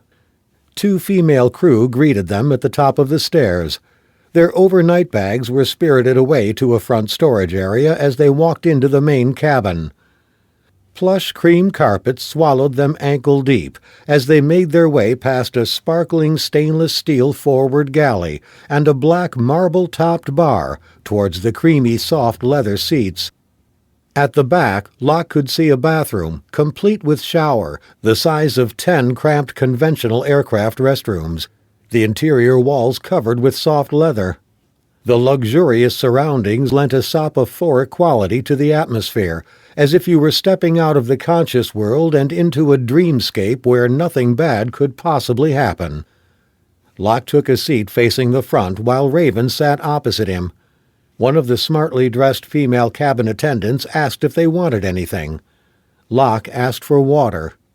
"Vodka tonic, ice, no lemon," Raven said, stretching out her long jeans-clad legs. The flight attendant disappeared into the galley with her colleague as Locke took another look around. "Guess this beats economy," he said. He dug into his pocket for his cell phone and started to pass it over. "Thought you might want to call your brother before we take off." Raven smiled and opened a console next to her. She pulled out a telephone handset. "I was going to wait until we were up." It was the first smile he'd seen from her in a while. Her full lips parted to reveal perfect white teeth, and her eyes sparkled with life. "Not your first time on one of these," he said. "Like I explained, it's an ongoing relationship. Although," she said, looking around, "this plane is a new one. The flight attendant returned their drinks, both of which were served in crystal glasses. Raven took a sip of vodka and closed her eyes. I'm amazed Kevin still wants to stay in the house after the other night. Kids are resilient, was all Locke could offer. He was amazed that Raven had left him. After all the protestations about not wanting to leave town, here she was on a private jet headed for Vegas. It just didn't sink. The jet was moving now, taxiing out towards the main runway, a soft winter sunset lying like crystal against the horizon. Locke put on his seatbelt, and Raven followed suit. "Can I ask you something?" she said. He shrugged. "Sure." "Ty has a gun, right?" "You know he does." "So if the stalker comes back to the house and Ty has the chance, will he kill him?" "If Ty considers that his or Kevin's life is threatened, then yes, absolutely." "And what about you, Ryan?" she said, fixing him with those deep pools of violet. "Would I kill someone who posed a serious threat to the life of the person I'm protecting or to me? If I had to, yes." She took another sip of her drink, as if she were bolstering her courage to ask the next question. "The man you killed in that stairwell in San Francisco." Locke shifted uncomfortably in his seat. He wondered how she'd found out about that. Maybe Stanner had mentioned something, or she could have worked it out from an internet search. It was hardly a secret, even if he was the only one who knew the real story. They were moving down the runway now, the landscape of patchy grass and chain-link fence whipping past at a furious pace. "What about him?" he asked her. Another sip of vodka. "Do you think about him?" Locke shook his head. "I took a decision. I stand by it. So no, I don't think about him. And before you ask, I don't regret it either." Raven nodded, seemingly satisfied. "That makes me feel a lot safer." Chapter 26. Carrie got out of her car and stretched the kinks out of her back. She hesitated for a moment, car keys dangling in her hand. Directly ahead of her, perched at the end of the steeply sloped cul-de-sac in the Hollywood Hills, lay her final destination, a sterile postmodern monstrosity of concrete and glass, the home of adult movie director Vince Weiss. Her background checking into Weiss had yielded his address easily enough, but there was no phone number to go with it, so she had decided on impulse to drive over from Malibu. She had a feeling that Weiss lay at the dark heart of a world that might provide the clue as to who was terrorizing Raven. But Carrie recognized that there was more to her desire to confront Weiss. She wanted to observe the monster up close. She'd started out with a belief that she would find a pathetic creature, that the reality of Weiss would be at odds with his sadistic image. Now that she was here, she was less sure, and regretting that she had told no one, Locke included, about her plans to visit. But something in her wouldn't allow her to turn back now. Weiss might have scared a bunch of insecure runaways, but he wouldn't scare Carrie. At the bottom of the steep driveway there was a pair of heavy black iron gates. They were open. She could have driven through them and parked directly outside, but she chose to leave the car where it was and hike up the slope. Always secure your escape route. It was one of the many things that Locke had drilled into her. Through the glass walls she couldn't see anyone moving about inside. At the front door, which was positioned to the side of the house, two phallic-looking cacti stood in planters. A sticker in one of the windows advertised that the house was protected by an armed security company. So far, so L.A. She rang the bell and waited. A full minute passed. She was about to wander around to the front of the house to take a closer look when the front door was flung open. A man she recognized as Vince Weiss stood in front of her, legs splayed, arms folded. He was wearing skin-tight Speedo swimming trunks and a cowboy hat. A Native American-style feather necklace hung from his neck. He looked her up and down, lingering on her breasts. He still hadn't opened his mouth, and she was already creeped out. "Mr. Weiss, I'm Carrie." He cut her off with a wave of his hand. "You're late. Come in." Telling herself that she'd dealt with bigger scumbags than this guy, Carrie stepped into the foyer. White tiles stretched through the house, adding to the overall coldness and sterility that seemed to seep from the walls. "Mr. Weiss?" she shouted as he walked away from her, then around a corner. She heard his voice somewhere in the distance. "How come you actresses are always late?" She took a deep breath, cursing herself again for failing to let anyone know that she was coming here, but it was too late for that now, and to turn back would leave her feeling foolish. She pressed on. As she rounded the corner, the corridor opened out into a vast open-plan living area.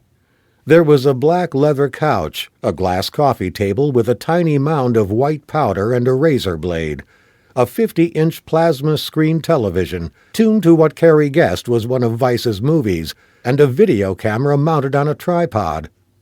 Weiss was behind the camera. "Take your clothes off," he said. He sniffed and rubbed at his nose. Carrie noticed that his movements were jittery and agitated, his eyes hollow from lack of sleep. She straightened. "Your real name's Paul Aronofsky, correct?" Something in Weiss's expression shifted. He checked his watch. "Ronnie didn't send you over, did he?" "I've no idea who Ronnie is, or who you think I am, and I don't appreciate you barking at me like I'm a piece of meat." Weiss's face darkened, and he moved out from behind the camera. "So, who are you?" "I'm a reporter. I wanted to ask you some questions." "What kind of questions?" "When was the last time you saw Cindy Canyon?" Weiss's right hand started to slide down the back of the couch. "I don't know anyone by that name." "Yes, you do. You made a movie with her." "Do you know how many actresses I've worked with? Hundreds, thousands over my career." "I'm sure you have," Carrie said, watching his right hand as it came back up with a handgun. A big one, a Magnum .44. "Everyone out here wants to be in movies," Weiss said. "What about you?" "I'll pass," she said, trying to inject a note of confidence into her voice. "You sure about that?" he asked, pulling back the hammer and casually raising the gun so that it was pointed at her. Carrie took a step backwards, almost stumbling over the corner of a rug she hadn't noticed on the way in.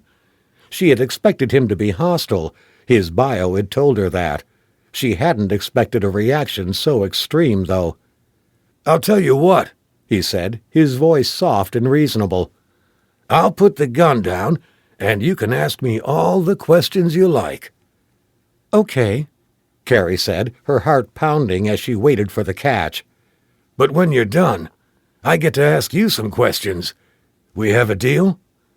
"I'll have to take notes, and you have to put down the gun. I can't concentrate with it pointed at me." "Sure," he said with a smirk, the gun dropping to his side. Carrie thought back over the ground she'd covered when she'd walked into the house. She had to take maybe 4 steps until she was round the corner and back in the hallway. He might be able to raise the gun and get off a shot in that time, even in his coked-up state, but she'd probably make it. The problem was the long stretch of corridor to the front door. He would be 10 or 12 paces behind. She could gain a couple more steps if she got the jump on him. But how long was the corridor? 20 steps? 30? Then there was the question of the door. She had followed him inside, so he couldn't have secured a chain. But it was closed, and she had no idea how long it would take her to get it open. Ryan would have known, but he probably wouldn't have followed the guy inside without an exit strategy. How she wished he was here with her now. "Why don't you sit down and make yourself comfortable?" Weiss said, patting the sofa. "I'm fine right here." Weiss shrugged. The paranoia that had flared in his eye a moment ago seemed to be receding. His movements were still jerky and staccato, but Carrie felt herself relax a notch. "You wanted to know about Cindy Canyon," he prompted. "But there's just one thing before I tell you." "And what's that, Paul? You don't mind me calling you by your first name, do you?" "I'd prefer you call me Vince. Paul's dead." "What happened to him?" "You mind if I—" He nodded to the cocaine on the table. "It's your house." Vince made a big show of chopping out 2 lines with the razor and hoovering one up into each nostril. His nose flared red and his eyes watered, and it took him a moment to settle. "What happened to Paul?" he said, repeating the question. "You might as well ask what happened to whoever Cindy Canyon was before she became Cindy Canyon." Carrie cleared her throat. Her original name was Melanie Spiteri. He laughed. "You see—" He paused. Carrie Delaney. I only have one name. "You see, Carrie," Vice said, slumping back into the couch, "the adult industry is a place where people come to reinvent themselves, to escape from who they were, to become someone or something else. That's the first thing you have to understand. It's not about sex, not really." So what is it about? "I just told you. It's about freedom. The freedom to be who you truly are, not who your parents or your teachers or the church want you to be." Even with the gun, Carrie wasn't about to let this pseudo-philosophical bullshit fly. So getting some teenager fresh off the bus to dress up as a schoolgirl, then forcing her to have oral sex until she throws up is about freedom? Vice held up his non-gun hand, palm open. "Do you want to learn or do you want to preach?" You know what happened to Melanie Spiteri? He nodded towards the huge TV.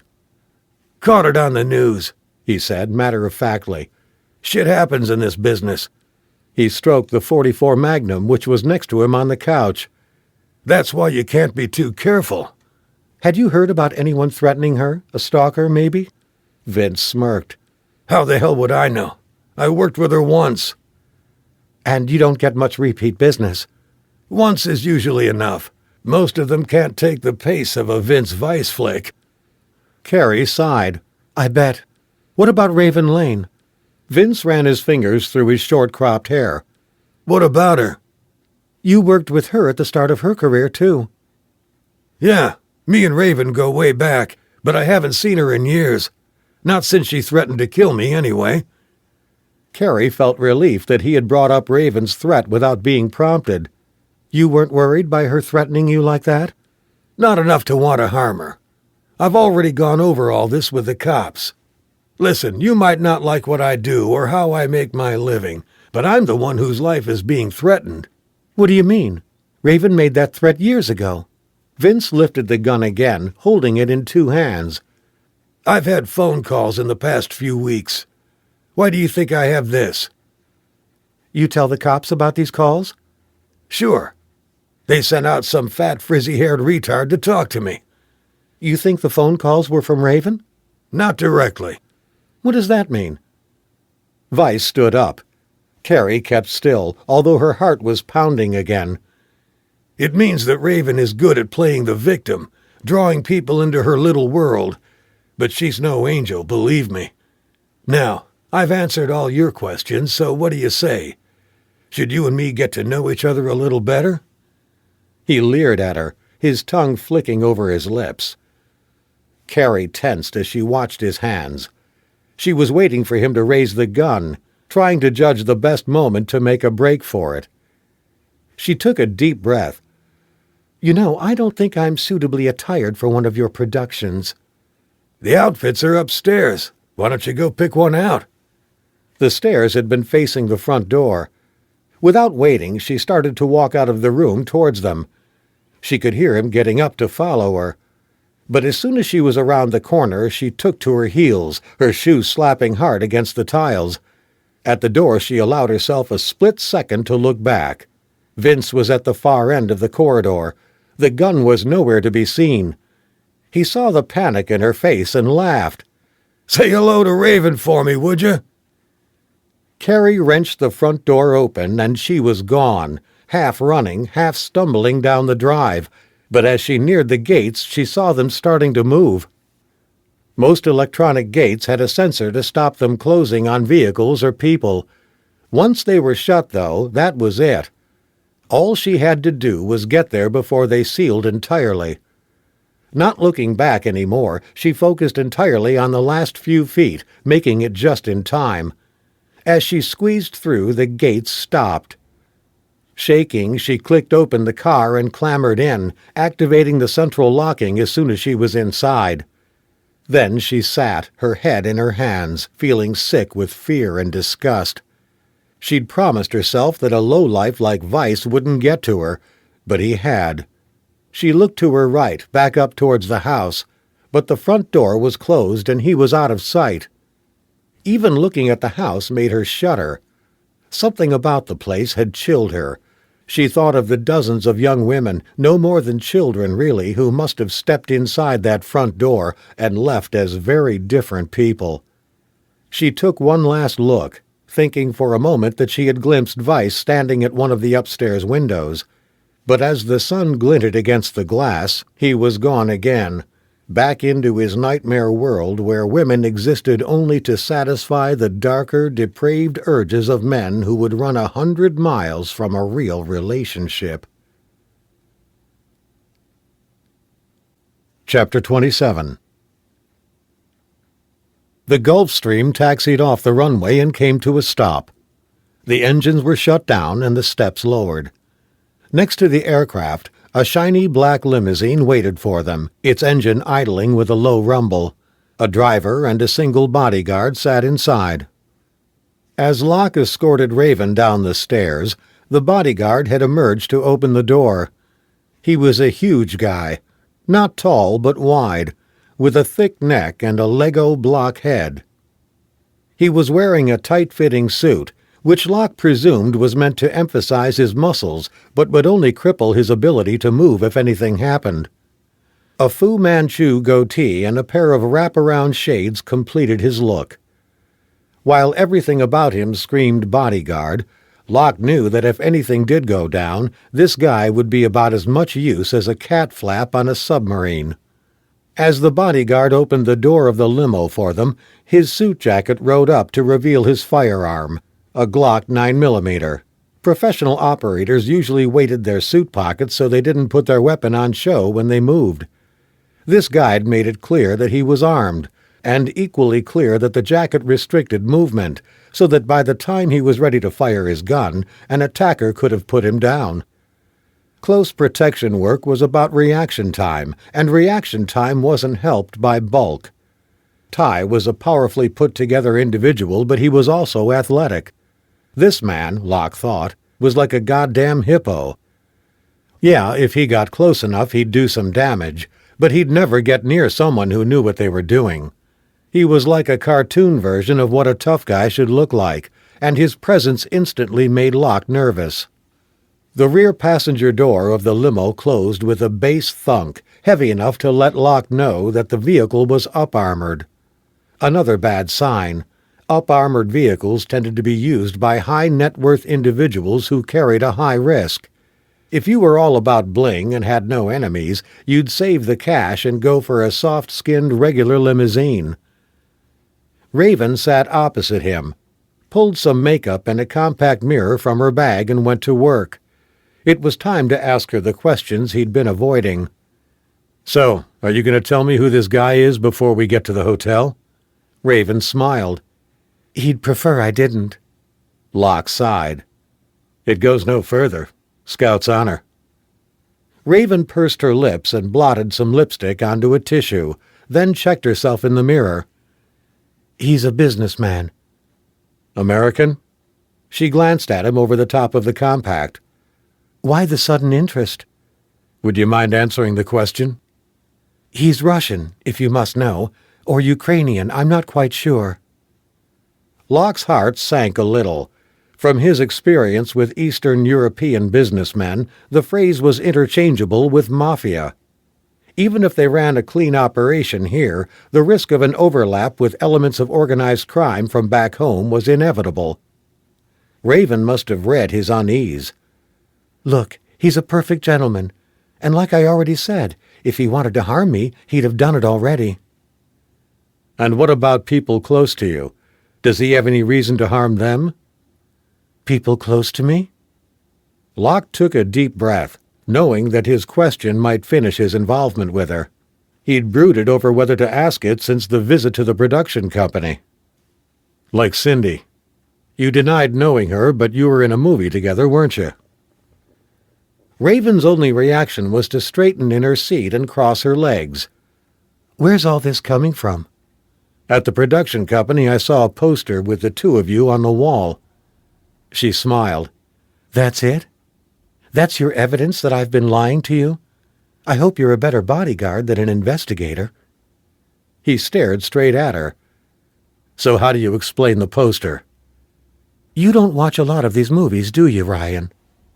I've never considered that a bad thing, he said, reading her body language, which stayed perfectly relaxed and free of any tics that suggested she was nervous. It's true that Cindy and I were in the same movie, but we never shared a scene. They were shot on different days. That poster was a composite put together after the shoot. But I assumed. Raven flicked her jet-black hair.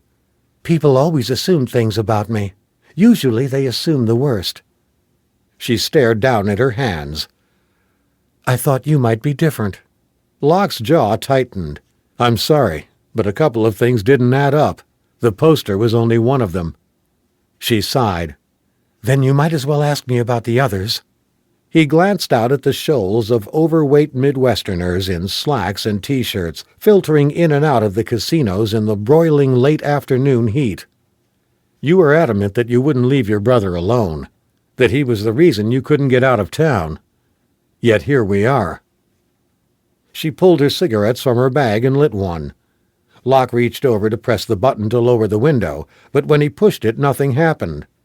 He tapped on the glass divider that separated the rear of the limo from the driver's area where the bodyguard was sitting. A second later it slid down, and the man's face filled the gap. "I'd like to open the window a little," Locke said to him. There was a grunt, then the face was gone and the glass slid back into place. A second later the window nearest Raven came down a few inches. "It's one night," she said finally, "and he's with Ty. If we move now, it would freak him out even more than he is already. If I have to move, I will, but right now he needs the familiarity of home. Plus, with the kind of money I'm spending on security, I couldn't afford to pass this up. Happy now?" Locke met her eyes, still unsure. "Yeah, I am," he lied. Chapter 28. 5 minutes later, they pulled up at the Bellagio, the billion-dollar hotel and casino that was the playground for the really high rollers. The bodyguard left Locke to carry the two small bags and led them through the lobby. The overly plush decor was offset by a huge multicolored chandelier, which made the place look, Locke thought, like a bad acid trip to 17th century Venice. They followed the bodyguard towards the elevator that would take them up to the bedrooms. "He's in the chairman's suite," the bodyguard said. He produced a key from his jacket pocket and used it to call the elevator, standard procedure for the private suites, where it often opened straight into the accommodation. Locke made sure to keep a close eye on where he put the key, although usually getting down was a simple matter of pushing a button. The bodyguard ushered them inside, and they started their ascent to the top of the hotel. As the doors opened, Raven's features shifted into a 1,000-watt smile, like an actress walking on stage, Locke thought. They stepped out into a marbled foyer. The bodyguard gestured towards a set of double doors, but as Locke moved towards it, a beefy arm shot out in front of him, blocking his passage. "The lady goes inside. We're over here in one of the entourage suites," the bodyguard growled, with a nod to a door across the corridor. Locke stared at the guy's arm. "Put that down before I break it off." The bodyguard cleared his throat. "I don't think my boss was looking for a threesome, which means you have to wait outside." Locke turned to Raven. "It's your call." Raven smiled. "Relax. If I need you, I'll holler." "You sure?" She nodded, opened the doors, and was gone. The bodyguard patted his shoulder with a hand the size of a fire shovel. "You've done your job. Got her here in one piece. Come on inside and chill out. She's going to be a few hours." He smirked. "The boss has a lot of energy for a guy his age." The entourage suite, as the bodyguard had called it, was 4 times the size of any regular hotel suite. Another marbled foyer opened into a huge living area, which was dominated by a vast television tuned to a pro football game. To either side of the living area there were 2 bedrooms, complete with separate his and hers bathrooms. Locke had already noticed that the bodyguard seemed to get off on the wealth of his employer, and the power that he clearly thought it bestowed. The guy was naive. Money could buy muscle. Protection was a different matter. People who were interested in staying safe didn't go in for lavish demonstrations of their buying power. He made a show of taking in the suite and let out a low whistle. "The bill for all this must run pretty high." The bodyguard fiddled with the touchscreen remote for the television. "Yeah, guess you wouldn't see much change from 15 to 20 grand for the night. Chump change for this guy." "How long you been working for him?" The fiddling stopped, and the bodyguard's head rotated slowly towards him. "Why you want to know?" Locke held up open palms. "Don't worry. I'm quite happy with the gig I got. I'm not looking to get in on your action here." The bodyguard's lips peeled back to reveal a gummy smile and a couple of gold caps. "I bet you are. You sleep with her yet?" "No, man." "You sure? I could see the way she looked at you." "And how was that?" "Like you was a pork chop." "So, you ain't hit it?" Locke laughed and shook his head. "You gay or something? Not that there's anything wrong with that as a lifestyle choice. Know what I'm saying?" Locke was going to mention Carrie, then realized he had an opportunity to put the guy a little off balance. "Yeah, I am. I'm gay. How'd you guess?" The bodyguard's eyes widened and the smile evaporated. "For real?" "That's one of the reasons she hired me, brother. Didn't want someone hitting on her." "I'll be damned. I ain't never heard of a gay bodyguard before," he said, checking his watch and pushing up the volume on the TV. There was something about the gesture that put Locke on guard. The 2 actions seemed premeditated. Who looks at their watch before they decide to turn up the volume on the TV? He asked himself. There was only one answer. Someone who knew that there was about to be some kind of loud noise they didn't want the other person in the room to hear. He hoped he was wrong, and he needed a way to check his suspicions without antagonizing the guy. "The Redskins game on?" he asked. The bodyguard shrugged. "Thought they were playing later." "Here, I know the channel number," Locke said, plucking the remote from the edge of the couch before the other had a chance to object. He quickly hit the mute button. The blaring crowd noise and chatter of the commentators gave way to a woman's piercing scream. Then everything in the room went on to fast forward. As the bodyguard grabbed for the remote, Locke spun around, put his hands on the man's shoulders, pulled his head and torso down, and brought up a knee as hard as he could into his groin. The bodyguard let out something between a yell and a grunt. Locke kept the man's downward momentum going, grabbed the back of his neck and pulled his head down to the level of his waist. Then he kneed him as hard as he could in the face. Once, twice. The 3rd time there was the splinter of teeth. Locke let him go and he fell to the floor.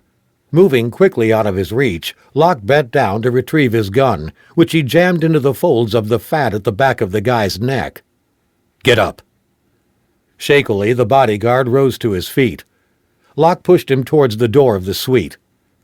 In the corridor, Raven's screams were louder. Locke shoved him towards the door of the chairman's suite. "Open it," he said. One hand massaging a broken nose, the bodyguard used the other to slide an electronic keycard into a slot. The door opened and Locke pushed him through it. Inside, the screaming went on. Locke looked round for the other security personnel, but the suite seemed to be empty, apart from the man who had Raven pinned down on a vast super king-sized bed in a room 50 feet to their left. He was bare-chested, middle-aged, but with a squat, powerful physique. He straddled Raven, who was clawing at his chest with her long nails as he raised his open palm to slap her. "Tell me," he shouted. "Tell me who's doing this." Raven struggled, shifting her face as best she could to avoid the blow. It caught her hard on the side of the head. Locke thrust the bodyguard out of the way. He fell over a coffee table and landed on the marble floor. Then he raised the gun and pointed it at the back of the Russian's head. "Hit her again, and I'll blow what few brains you possess all over this nice room," he said. The Russian looked up at the mirror that hung over the bed. He must have caught Locke's reflection straight away because he relaxed enough for Raven to struggle out from under him. As she fell to the floor, she grabbed one of her shoes and whacked the Russian with the heel. "You asshole!" "Get dressed," Locke said to her, pointing to the clothes strewn on the floor. He turned his attention to the Russian, who stared at him, terror stamped on his features. "Please," he said. "How much? I'll give you as much as you want. Just don't kill me. She's yours. I know. I'm sorry." Locke ignored him. Clearly, he had Locke mixed up with someone else. "She's coming with me, and I want you to know that even if you kill me, I have a friend who will make it his life's work to ensure that very bad things happen to you very slowly before you die. Please, I know all this. Just leave. Take her." At the edge of his vision, Locke could see the bodyguard crawling onto the plush couch, next to which was an end table with a phone on it. Locke aimed the gun at him. "Same goes for you. You're an accessory to felony, assault, and rape. You make that phone call. I might be going to prison, but you're coming with me, and the sentence will be a lot less for me." The bodyguard slumped down on his knees. "Go into the bathroom and wipe some of the blood off," Locke said to Raven. "Quick as you can. Don't worry about makeup." He turned to the bodyguard. "Check the closets. Find me a sweatshirt or something with a hood. And remember what I said." The bodyguard lumbered off and returned a minute later with a hooded top. Raven came out of the bathroom and Locke threw it to her. He could see she was still shaking, a reaction to the adrenaline pumping through her system from the shock of being attacked. "You have sunglasses?" "Yes," she choked out. "Then throw those on as well after you've put the hood up." He waited as she grabbed her things and got herself together as best she could. The Russian and his bodyguard stayed where they were. "I'm ready," she said finally. Locke kept hold of the Glock until they were out of the suite, then dropped it into Raven's bag. They took the elevator down and moved swiftly through the lobby, which seemed even more surreal this time. There was no sign of hotel security or anyone else who mattered. The Russian was clearly too smart or too scared to pursue them, for now anyway. Outside, the Bellagio's trademark fountain surged hundreds of feet into the night sky. A crowd stood transfixed, watching the show. Locke moved Raven through the crush and hailed a cab. They took off towards the airport and the first flight back to L.A. The neon lights shimmered even more brightly as the night took a hold. He would have to wipe down the gun and stash it before they went through security. He looked across at Raven, who was snuggled against the door, her face almost entirely obscured by the hood and sunglasses. She seemed small and vulnerable. What happens in Vegas stays in Vegas. That had been the marketing slogan a few years back. Locke had a feeling that this time it was wishful thinking. Chapter 29. It was 1 a.m, and Vince Weiss had been awake for 48 hours when the doorbell rang. These days his sense of time was about as reliable as one of Salvador Dali's melting clocks. He thought for a second that it might be the blonde reporter back to take him up on his offer of a starring role. Then he remembered that she had left 7 or more hours ago. The coke was mostly gone, and he had been upstairs, rifling the medicine cabinet in his bathroom for something to bring him down. Bottles and pills lay scattered over the black marble countertop of the vanity unit. He caught a sliver of his own face in the mirror and recoiled at the sight. Then he went to search for his gun. He wasn't opening the door at this hour without it, not with that crazy bitch or one of her buddies out there. The gun. Where was the gun? Where had he left it? He walked back into his bedroom where he'd been reviewing some of his old work on the plasma screen he had mounted over the bed. He'd heard on the grapevine that one of the girls he'd worked with had killed herself a few weeks back, strung out, no doubt, in some trailer back in Idaho. The idea had excited him. Pulling the pillows from the bed, he flung them across the room as the doorbell rang again. The sheets, so encrusted they crinkled like low-grade cardboard, joined them. Then he remembered the gun was downstairs where he had left it. He grabbed a robe and put it on over his trunks and marled gray t-shirt. In the upstairs hallway he killed the lights. He didn't want whoever was outside seeing him as he came down the stairs. Taking the steps 2 at a time, he almost slipped, grabbing the handrail at the last second. Walking fast into the living room, he saw the gun lying on the glass coffee table. He picked it up and went to the front door. He peered out the glass panel at the side of the door, catching only his own reflection for a second. Squinting, he got a view of outside, the white steps leading up to the door. No one was there. Looking further down the driveway, he could see that the gates were open. They must have sprung back when the reporter had left, and he'd forgotten to hit the button again, which would have sealed them. There was no car to be seen either in the drive or at the bottom in the street. No car and no one. Yet the doorbell had rung. Whoever it was must have gotten bored and left. Vince turned and started back up the stairs.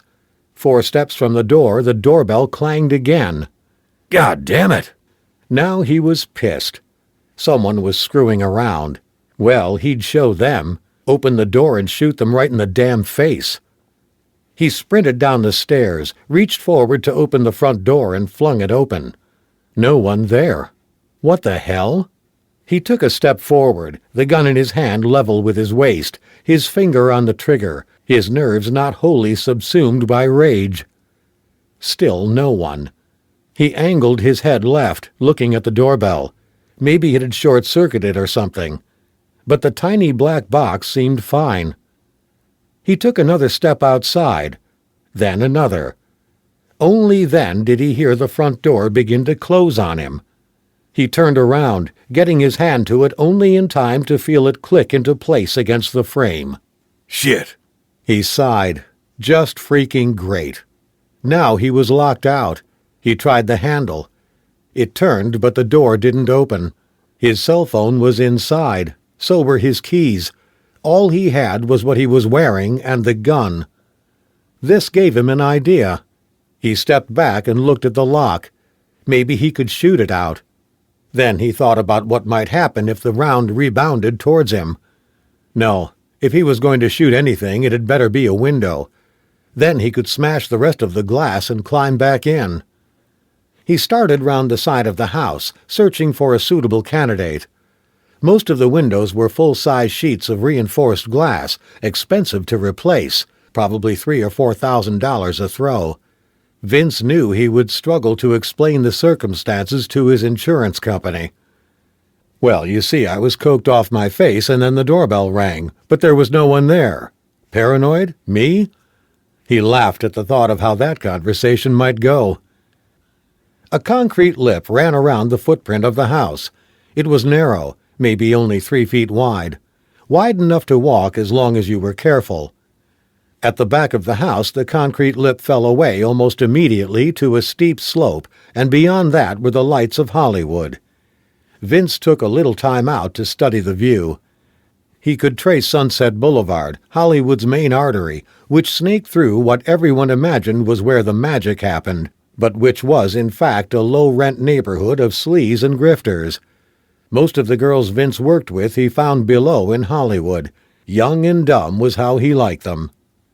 Damn, this was a great city. Along the narrow lip there was a panel of 2 thinner rectangular windows, which fronted the kitchen. These were ideal. He might find himself with his ass in a sink of dirty dishes when he climbed in, but that would be the worst of it. The problem he had now was finding an angle. The Magnum was a cannon by handgun standards, and he was worried that if the angle was too acute, the bullet might blow through the window and the external wall on the other side of the house and end up in his neighbor's home, which would harm more than his insurance premium. Holding the gun in his left hand, he could just about make it work.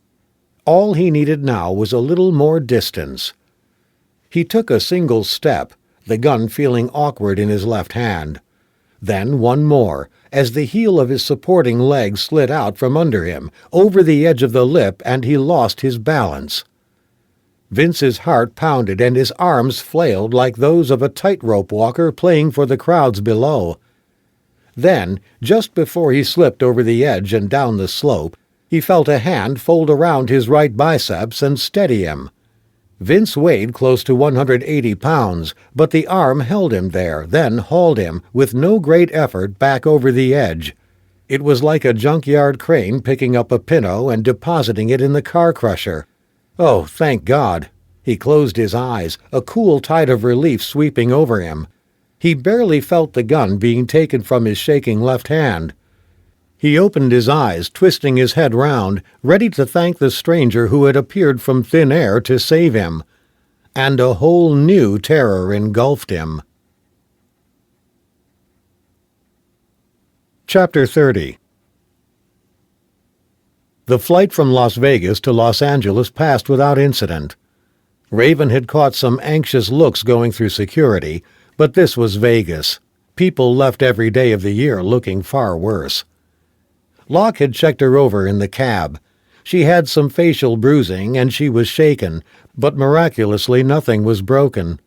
On the flight, she had told him that once the door had closed, her client had offered her a drink and asked her why her friend was threatening to kill him if he ever saw her again. She assumed he meant the stalker and tried to explain the situation, but he had flown into a rage and kept demanding a name as he beat her. She screamed as loud and as long as she could until Locke had broken in and taken control.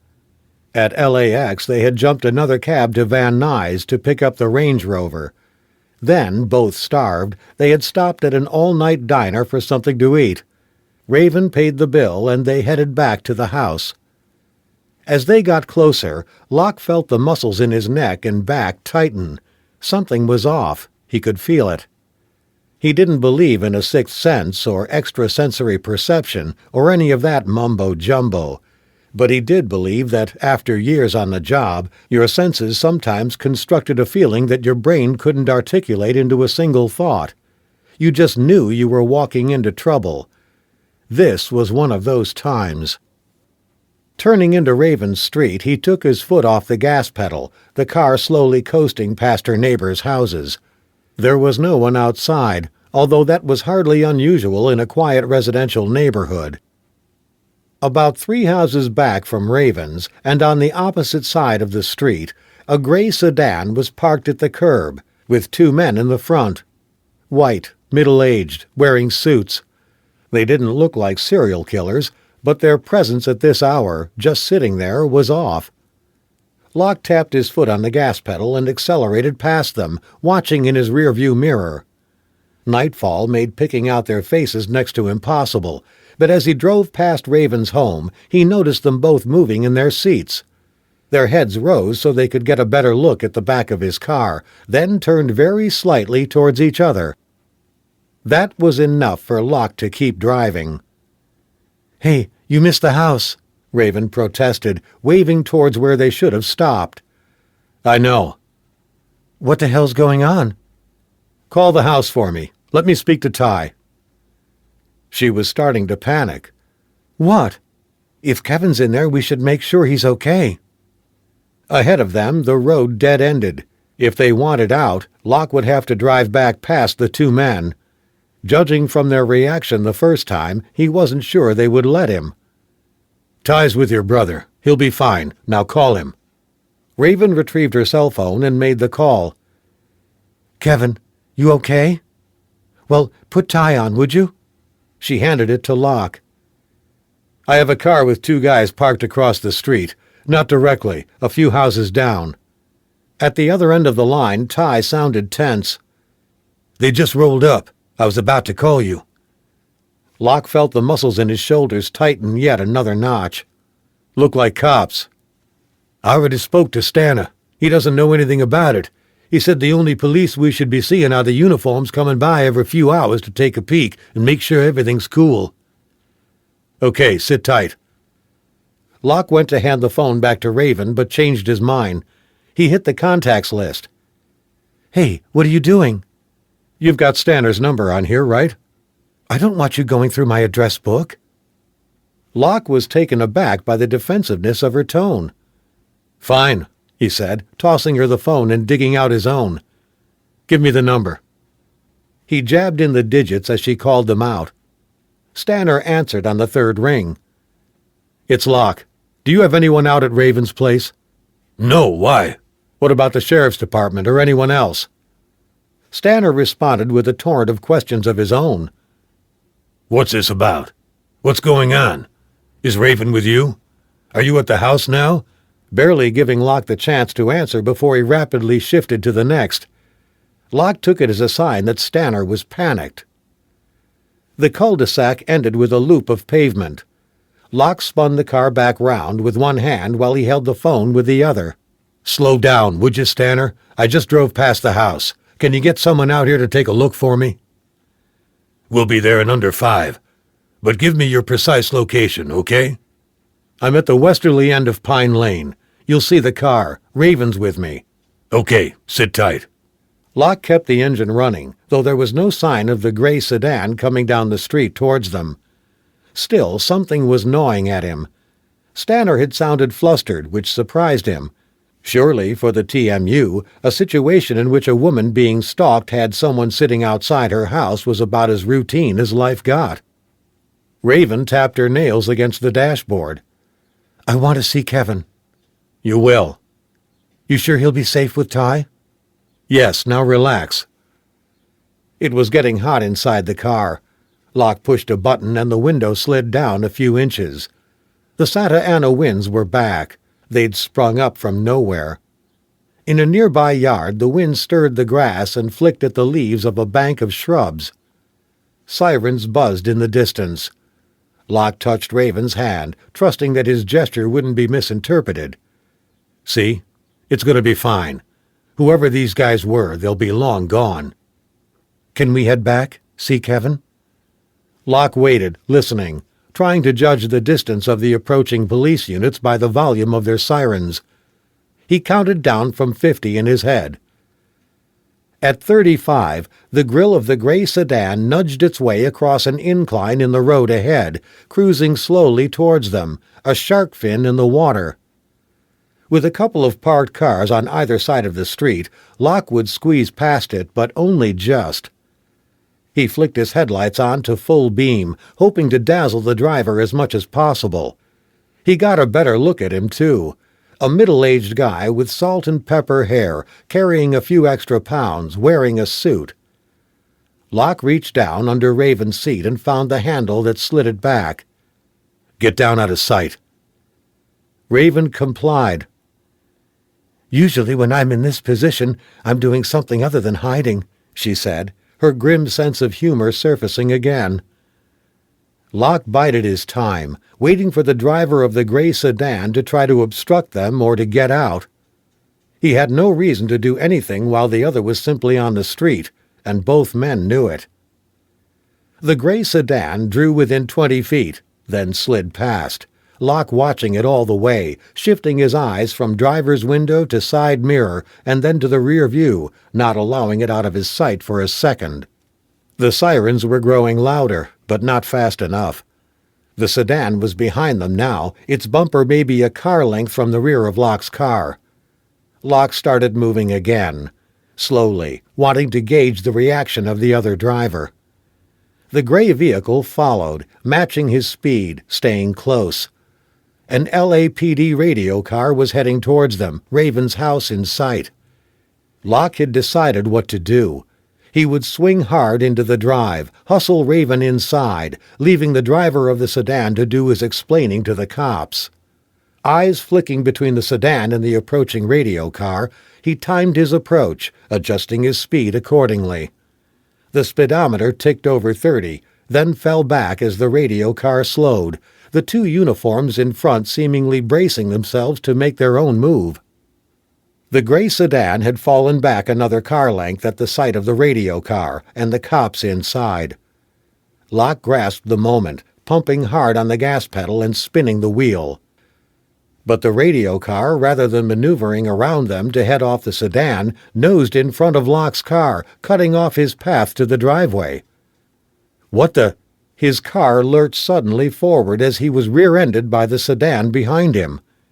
Raven, still crouched down in the footwell, banged her head against the bottom edge of the dashboard, where the glove compartment ended. She shouted out in pain.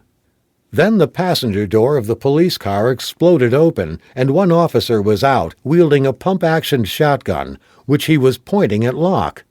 "Put your hands where I can see them, right now!" he screamed, as Locke's vision was filled with flashes of blue and red light. The air echoed with shouts as cops dressed in tactical gear appeared from everywhere. With a final look in his rear view, Locke saw the driver of the sedan emerge at a saunter, one hand peeled back the side of his sports coat to reveal the gold detective shield fastened to his belt. Locke's hand stayed firmly on the wheel as the doors were yanked open, and he found himself staring down the hit end of a half a dozen firearms. "Stay where you are," the detective yelled. He was pulled roughly from the car and pushed face down onto the road. Close by, he could hear Raven swearing and struggling as she got the same treatment. Then she quietened, and he heard a male voice start to read her the Miranda rights. Locke groaned. Whatever welcome he'd been expecting when they got back from Vegas, it sure as hell wasn't this. Chapter 31. Locke jabbed an accusing finger into Stanner's face. "Why did you lie?" Stanner gave the kind of shrug that suggested he'd been acting under orders. Locke took a deep breath and a single step back. Uniformed officers were swarming over Raven's property, and the only silver lining so far was that no one seemed to have any knowledge of what had gone down in Vegas. But he was still angry at the way in which he'd been used. Regardless of the fact that he had believed Raven to be as much sinned against as sinner, he would have delivered his client to the LAPD without hesitation if Stanner had told him they thought they had Raven down cold for the murders of Cindy Canyon and Larry Johns. It did clarify one thing, though. Normally, any officer of the LAPD who confided details of a case to someone outside the organization was risking their career and their pension with it. So Stanner doing it had clearly been sanctioned on some level, official or unofficial. They had wanted to keep him either inside or off balance. Locke was angry at having been manipulated, but angrier with himself for not having seen it. He had ignored his usual mantra: look out for two things, the absence of the normal and the presence of the abnormal. Stanner taking him into his confidence had been far from normal, and he hadn't noticed the signs. "You couldn't have just told me you wanted to arrest her? You weren't exactly cooperative and easy-going when Brogan and Wilkins wanted to talk to her originally." Stanner motioned for Locke to move back from the house. "Let's take a walk," he said, striding away from the path leading to the front door where forensics techs flitted in and out. Raven was already gone, arrested on suspicion of murder and spirited to the LAPD jail facility in Van Nuys, where she would be kept until she was arraigned before a judge and a decision made about bail. Then she would be transferred to the Twin Towers, the L.A. County facility at the L.A. Century Sheriff Station in Linwood. "You can believe this or not," Stanner said, "but how we played it wasn't my call. This department doesn't like outsiders, especially not private operators. Too often they get in the way." "I was doing my job," Locke said, unable to squeeze the anger from his voice. Stanner patted at his bushy curls. "And how do you think I feel? Robbery, homicide think the TMU was babysitting a serial killer. You think that's going to do a lot for my career? Listen, Locke, you'll be gone, on to the next gig, guarding some rock star or holding the hand of some CEO, but I still have to work in this force. Making captain? Forget it. I'll be lucky if I'm not writing parking tickets in West Lotte." That was the LAPD officer's shorthand for the ritzy West Los Angeles division, which contained the upscale B neighborhoods of Bel Air, Beverly Hills, and Brentwood. "They really think she's the perp?" Locke asked, still trying to get his head around it. "I can't go too deep into what they have, but yeah, they do." "They have forensics?" Stanner said nothing. Locke grabbed at his forearm. So they haven't. You're telling me that all they have on her is a motive and a timeline? Do you listen, Locke? What they have, what they don't have, they're not giving any of that to me. Bullshit. I know how it works. They might be cutting you out of the loop, but you still hear things. They have some DNA linking her to Cindy Canyon. I don't know what the deal is with the Larry Johns guy back in Arizona.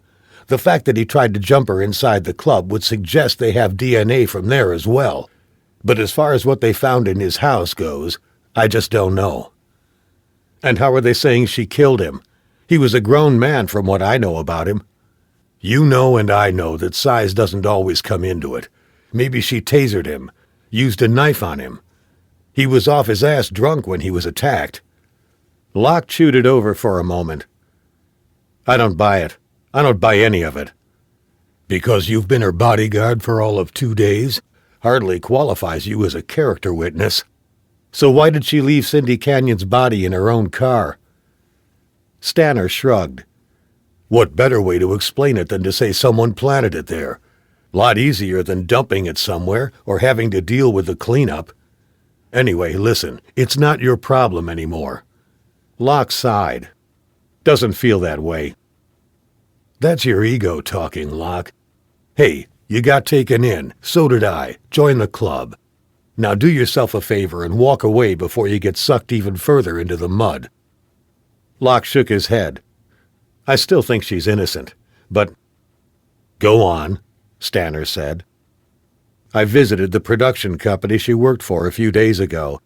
They'd offered her a new contract. There was a poster on the wall of a movie she'd done with Cindy Canyon. Stanner smiled. You still think butter wouldn't melt? It's circumstantial. You could have lifted the phone, called me about it. Stanner chided him. I assumed you'd already know. Stanner met Locke's gaze. You're not sure either, are you? Locke remained silent. Stanner was right. If the cops had Raven for the 2 killings, that was their business, although he didn't like the way the LAPD were playing this. The media were already starting to arrive. Satellite vans and honey wagons cluttered the sidewalks. A serial killer was box office. A female one doubly so. A female one who'd also worked as a porn star was a triple treat. All the press needed now was the knowledge that she'd turn some tricks on the side. Maybe pull some Hollywood A-listers in on the action, and they'd have the true crime story of the decade. He searched for Carrie, but couldn't see her. He turned back to Stanner. I don't have to be right about this, but you do. It's going to look real bad locking up an innocent woman, especially if it turns out she's the victim. Stanner met Locke's gaze with a cold stare. In this town, there are no victims. Chapter 32. Eventually he found Carrie sitting in her car, staring through the windshield as the media circus pitched its tent outside Raven's house. Angel bounded from the back seat as Locke opened the passenger door, launching herself towards him. She was the killer all along? Carrie asked. Locke ignored the question as he picked up on the flat, deadened look in her eyes. You okay?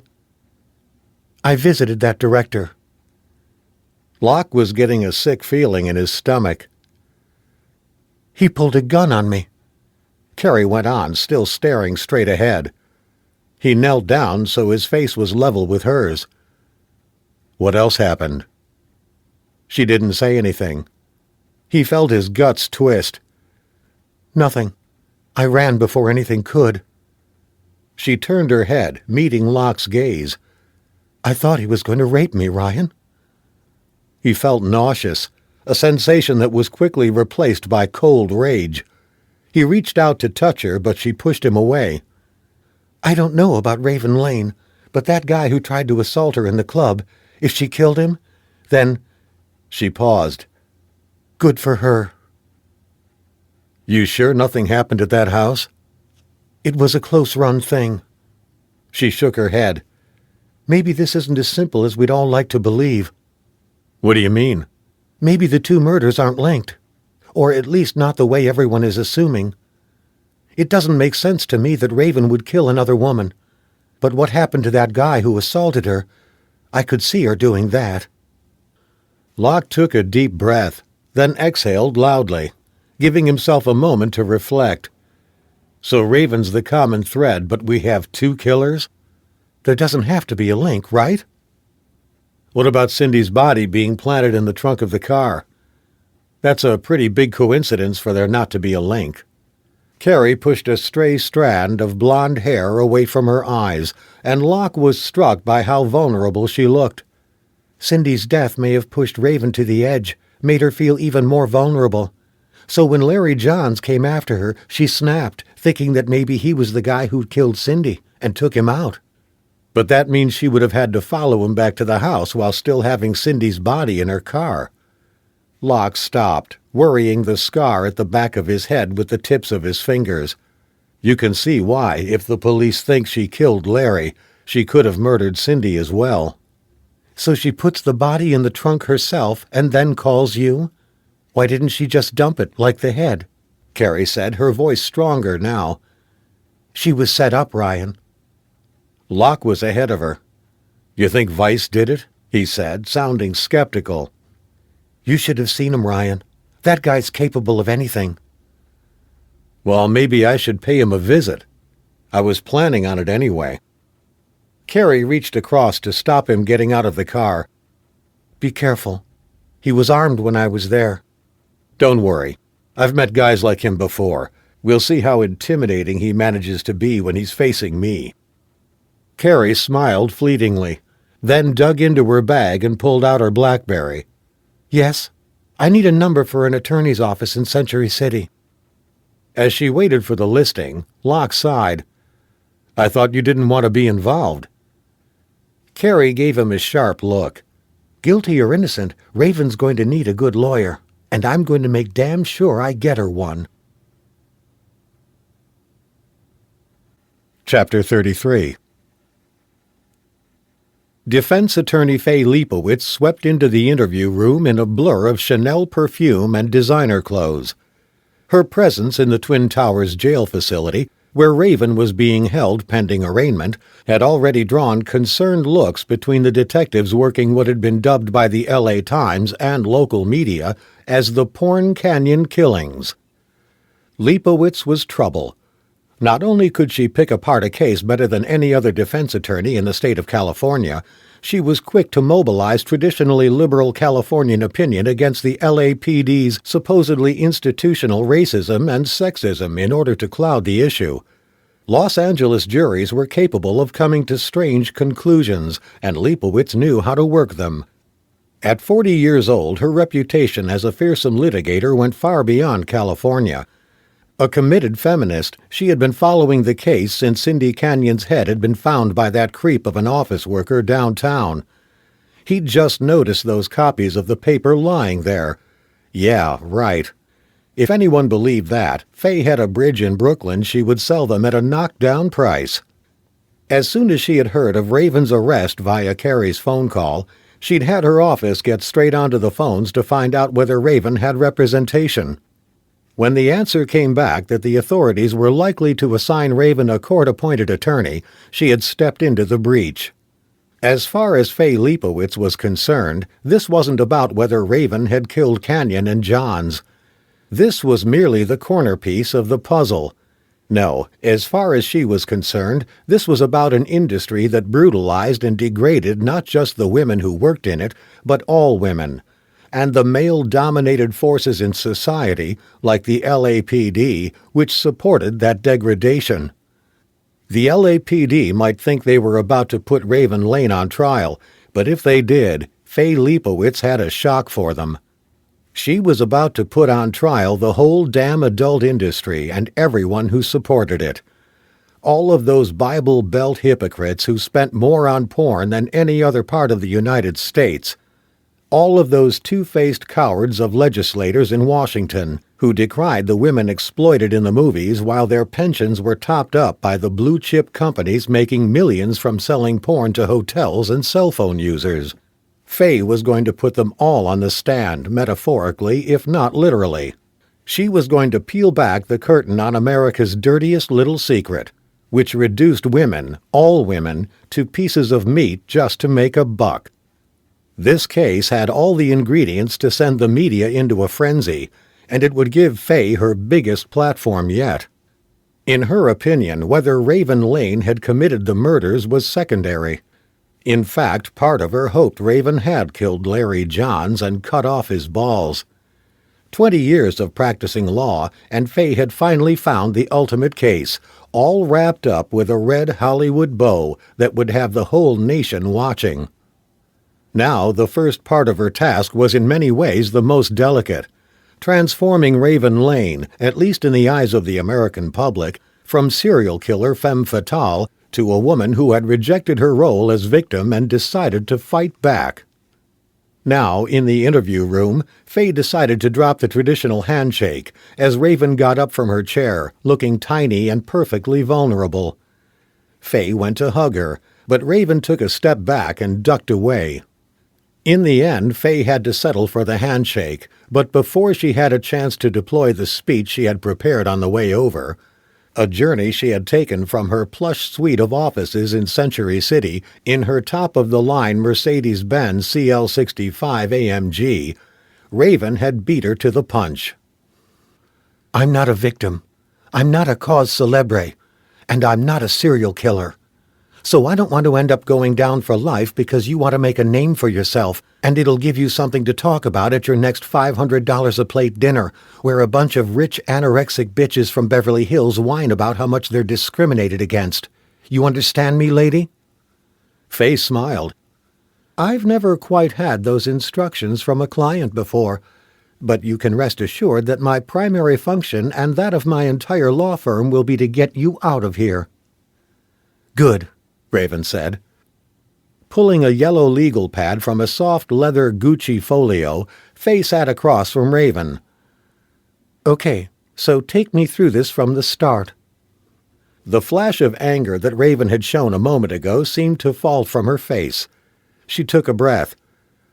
I got the first letter about 6 or so months ago.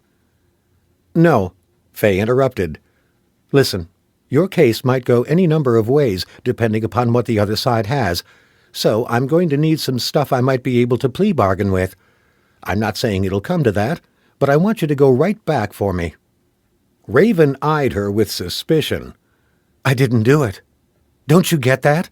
I'm innocent, she said, her voice inching up in pitch and volume with every syllable. Faye cleared her throat. Whenever she had a client who had never found themselves jammed up in the gears of the criminal justice system, she had to explain the same thing to them. It often came as a hammer blow, as it sank in, as if Faye were snatching out from under them every belief they had held, which in a way she was. Raven, she said, putting down her pen. This is America. It's not about guilt or innocence. It's about playing the game. The best player wins. Now, thankfully for you, I'm top of the league compared to those bozos out there, she continued, wagging a thumb at the door behind her. So if you want to go home, you have to help me out here. Faye put both hands on the table between them and opened her palms. Now, what's it to be? Chapter 34. Darkness was falling fast in the hills above Hollywood as Locke counted down house numbers until he was sure he was close to the address Carrie had given him for Vince Weiss. Despite the ebbing away of hours since she had told him about her encounter with the director, the quiet rage that Locke felt had not left him. If anything, it had taken root and blossomed. He was going to cause Weiss some pain. That wasn't in question. But he had to proceed with care. Guys like Weiss were usually the first people to go squealing like a stuck pig to the cops, should someone decide to give them a taste of their own medicine. He had talked it through with Ty earlier in the afternoon, and Ty had suggested that he call some of his homeboys from Long Beach and have them pay a visit, but Locke had declined the offer. Making the phone call to have someone else do your dirty work was, in the eyes of the law, more serious than doing it yourself. Plus, from what Locke knew of Ty's former buddies in that neighborhood, they were apt to shoot Vince Weiss in the head rather than scare him. In the end, Ty had stayed behind with Kevin, and Locke had come alone. Much as he enjoyed Ty's company, and it was good to have someone watching your back, this felt personal enough that he didn't crave company. Locke parked on the narrow street and got out of the car. Stepping onto the sidewalk, he was immediately buffeted by a warm gust of air. The devil winds were back with a vengeance, he thought, as he walked past the open gates and started up the slope towards the house. He pressed the buzzer at the front door. No answer, and no sign of anyone stirring inside. Locke stepped back and walked to an open carport that held two vehicles. The first was a Dodge Viper, the second an Escalade. He touched the engines of both cars. They were stone cold. Unless Weiss had walked somewhere, which seemed unlikely in this neighborhood of twisted canyon roads, he was either asleep or hiding out. He went to the back of the house. Walking along the concrete lip, he was almost level with the kitchen before he noticed the smashed window. He looked down at the ground. There were no shards of glass anywhere to be seen. That told him the window had been smashed from the outside in, rather than by someone breaking out of the house. Jagged glass teeth still jutted from the frame. With this type of construction, it would have taken a lot to punch through a window this size. He edged along the lip and caught his breath. He stared into the kitchen. There was blood everywhere. It lay in a thick, heavy sludge in the sink, patterned the walls and the counters. It was smeared across the floor. Locke had done a 9-month tour in Sierra Leone, and this was the most blood he had seen at any one time since then. Torn about what to do next, he stood there, the metallic smell burning his nostrils. The concrete lip he was standing on seemed to narrow as the drop beyond it deepened. His heart thumped a staccato beat. If there had been a body and it wasn't moving, he would have left this to the cops. But there was no body. Someone might still be inside. They might even be alive. Although how someone could survive the loss of so much blood, he had no idea. He scanned the bottom of the window frame for an entry point. Finding a 14-inch gap where the glass was entirely gone, he levered himself up and quickly realized that he would have to clamber inside over the marble countertop. But the counter was slick with blood, and there was no way he'd be able to avoid it. Reluctantly, he lowered himself and called into the house. "Hello? Is anyone there?" The only answer was a heavy silence. Locke retraced his steps, skirting back to the front of the house. He aimed a heavy boot at the door. On the 8th or 9th assault, the door peeled back from the frame, only by an inch or two, but it gave him the room he needed. He ran back to the Range Rover and retrieved a crowbar. He jogged back to the front door, shimmied the crowbar into the gap, and used it to pop open the door. A final kick separated the chain, and he was inside. More blood pooled directly in front of him at the foot of the stairs. Either side, the floor was clear. There was nothing for the first 2 steps, then a blob on the third. The pattern trailed up the staircase, red breadcrumbs leading towards a corpse. Locke stood back. Should he follow the trail or call the cops? A faint moan from upstairs gave him his answer. Skirting a smear of blood, he started to climb the stairs. He took them at a steady clip, skipping the globules of blood as he went. Drops of sweat slid down his back. A click from somewhere beneath him was followed by a rush of cold air from the vents, as if the house itself was reading his mind. He checked his watch. It was dead on the hour, which suggested that the aircon coming on was a coincidence of timing rather than anything more sinister. He reached the landing and stopped. He listened for the sound, and it came again, but this time it had a rasping quality, like the wind rattling through the slats of window blinds. It seemed to be coming from behind a door at the far end of the landing. Locke walked towards it, wishing he'd taken the chance and borrowed Ty's gun. He toed the door with his left foot. It opened with an ill-tempered creak. His guts twisted in on themselves as he realized that the sound hadn't come from the door, but from the creature lying on the bed. He couldn't bring himself to call what was on the bed a man or a woman. It was human-shaped, but only just. He rushed over and started to untie Vince Vice's left leg, which, freed from its restraints, kicked out, catching him on the side of the head. Locke rose to his feet, aware for the first time since he had entered the room that the plasma screen facing the bed was switched on. 2 women writhed together on a bed. Vince Vice's face was like a carved Venetian mask with black holes for eyes. Reaching over his body, Locke freed an arm, allowing Vice to roll over to one side into the recovery position. The movement brought a series of screams and an elbow, which had been pared down to bare bone, crashing into Locke's chest. Locke ran to a closet, found some spare sheets, and used them to mop up the blood. Within seconds, the first sheet was saturated. He grabbed another, clearing the blood from Vice's face, then jamming a third bundled sheet against his groin, which was a mass of gore and shredded soft tissue. The creature strained to speak. "Raven," Vice whispered. Chapter 35. Moore Park was copland, a suburb of spacious ranch homes 35 miles northwest of Los Angeles. It had the highest concentration of law enforcement personnel of any area in greater Los Angeles. It was where the people who dealt with the worst that the metropolis had to offer, the endless litany of casual violence and bad choices, retired at night to raise their families.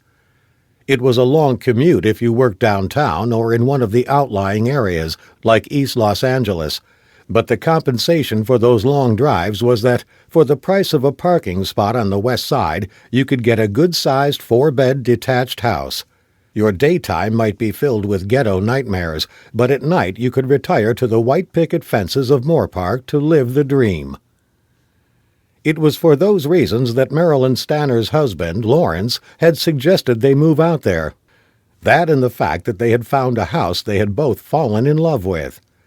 They had lived there for more than 8 years now, and Marilyn had never regretted their decision. She liked the house. She liked the street they lived on. She even liked the neighbors. It was also nice to be among people she felt could understand what it was like for her to be married to a man who worked in law enforcement. Lawrence put in long hours, and while he tried to save weekends for them, that wasn't always possible. But when he was at home, she had his full attention. As soon as he walked through the door, usually with flowers, he would change into shorts and a T-shirt, and they would laze about the pool, drinking wine or firing up the barbecue. He was a good man, reliable and solid. He cared about the job, but not to the exclusion of her. She looked forward to seeing him, and that was more than many wives could say after so many years of marriage. She was in the kitchen scrubbing the counters when the doorbell rang. She took off the rubber gloves she was wearing. The doorbell rang again. Okay, I'm coming," she called, flustered. She opened the door to a neatly dressed man in his late 30s. His truck was parked behind hers in the driveway. It looked like the kind of vehicle used by building contractors. He must have got lost and, on seeing her car in the driveway, stopped for directions. "Mrs. Stanner? Mrs. Marilyn Stanner?" he asked her with a smile. She was taken aback. She had no idea who this man was, but he certainly seemed to know her. "I'm sorry, do I know you?" The man cut her off. "It's about Lawrence, your husband." Marilyn felt her face flush. "What about him?" "May I come in?" the man asked, making a face that spoke of spared embarrassments. Marilyn folded her arms, but the gesture was undercut by a nervous peek at the surrounding homes. "If you could tell me what this is about?" The man smiled again, awkwardly this time. "It's of a personal nature. It's about your husband and a young woman called Raven Lane." Marilyn had heard the name from Lawrence. The young woman the man had just mentioned was being stalked. She had turned to the LAPD for help, and Lawrence had been assigned to her case. Then some people had been killed, and Lawrence had said that the cops thought she was behind it. She had caught sight of Raven's picture in a file Lawrence had brought home. It had struck her as unusual because he always made a point of leaving work behind at the office. The picture had got her thinking. Raven Lane was young and pretty, and when Lawrence had mentioned her, a sparkle had appeared in his eyes. She had dismissed any thought that he might have got involved with her almost immediately. Lawrence wasn't the type, and anyway, what would a woman like that want with Marilyn's husband? But now this man was here, and suddenly Marilyn wasn't so sure about anything anymore.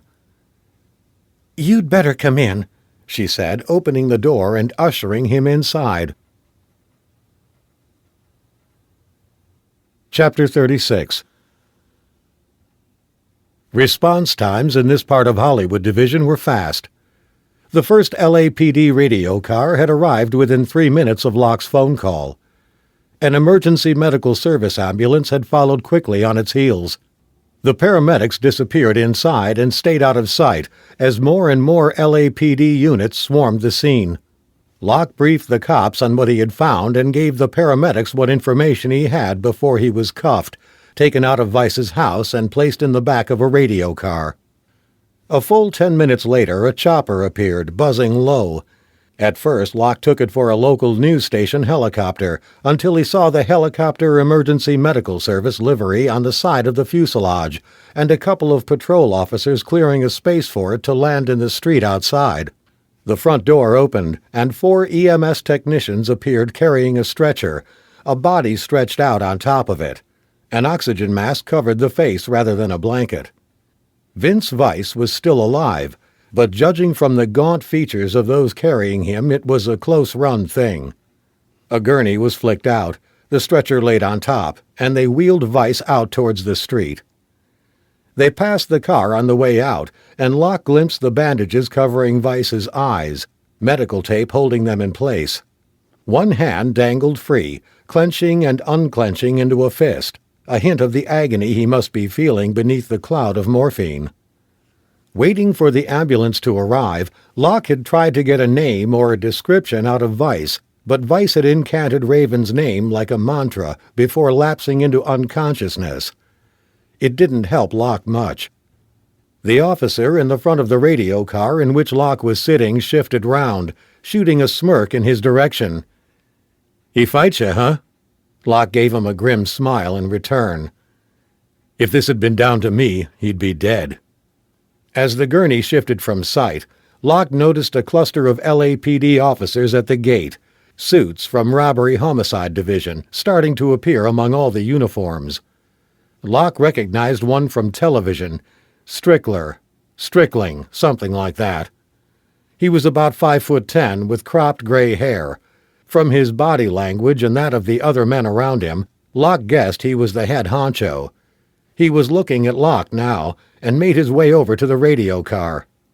Next thing Locke knew, the officer was taking the cuffs off him and pulling him out of the vehicle. "Mr. Locke, I'm Lieutenant John Strickling, Special Homicide Division. You want to tell me what's going on here?" Locke squared his shoulders. "I can tell you everything I saw and heard since I got here, sure." Strickling gave the briefest of nods. "I'd appreciate that." He waved over a couple of other detectives, and together they formed a small huddle around Locke as he took them through his journey to the house. He pinned down times, knowing that would put him in the clear for any involvement with what had happened to Vice. "So you wanted to speak to Mr. Aronofsky about how he had treated your fiancée?" Strickling asked when he had finished. "Something like that," Locke agreed. The front door of the house was open, and Strickling glanced toward the bloody entrance foyer. "Only someone beat you to it. Do you know when your girlfriend, Miss Delaney, was here?" Locke told him. Strickling went quiet for a moment. "And you're sure on both those times?" "Give or take 5 minutes either side." "Huh," said Strickling, frowning. "It gives us a problem, doesn't it, Lieutenant?" Strickling stared at Locke, deadpan, too much of a pro to say anything. "You think?" he asked Locke finally. "I don't think so. I know so. Between Carrie seeing him alive and me finding him, Raven Lane's been in custody. Which also means that unless we find whoever's responsible for these killings fast, more people may end up dead." Chapter 37. Carrie had spent all day on the phone, filling in some of the gaps relating to the Cindy Canyon murder and chasing down what she could about the Russian businessman Raven had seen in Vegas. Cindy had last been seen alive at her apartment in Marina del Rey, an upmarket area just south of Santa Monica, which had grown popular with singles over the years, since international cabin crew from nearby LAX had begun to spend their layover days in the area.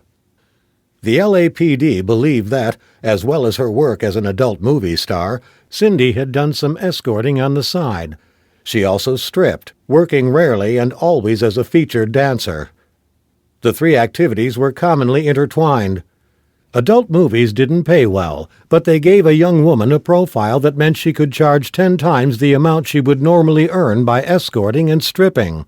And although the stripping was common knowledge, the escorting was usually hotly denied by the women involved. Carrie had also learned that, along with Las Vegas and to a lesser extent New York and Washington, D.C., Los Angeles was the epicenter of the American sex industry. Huge sums of money were involved. The adult movie industry was worth billions, amounts that actually exceeded the revenue generated by Hollywood. Of course, ask any man on the street whether he ever consumed pornography, and the answer was invariably in the negative. This meant that the men involved were even more elusive than the consumers of movies.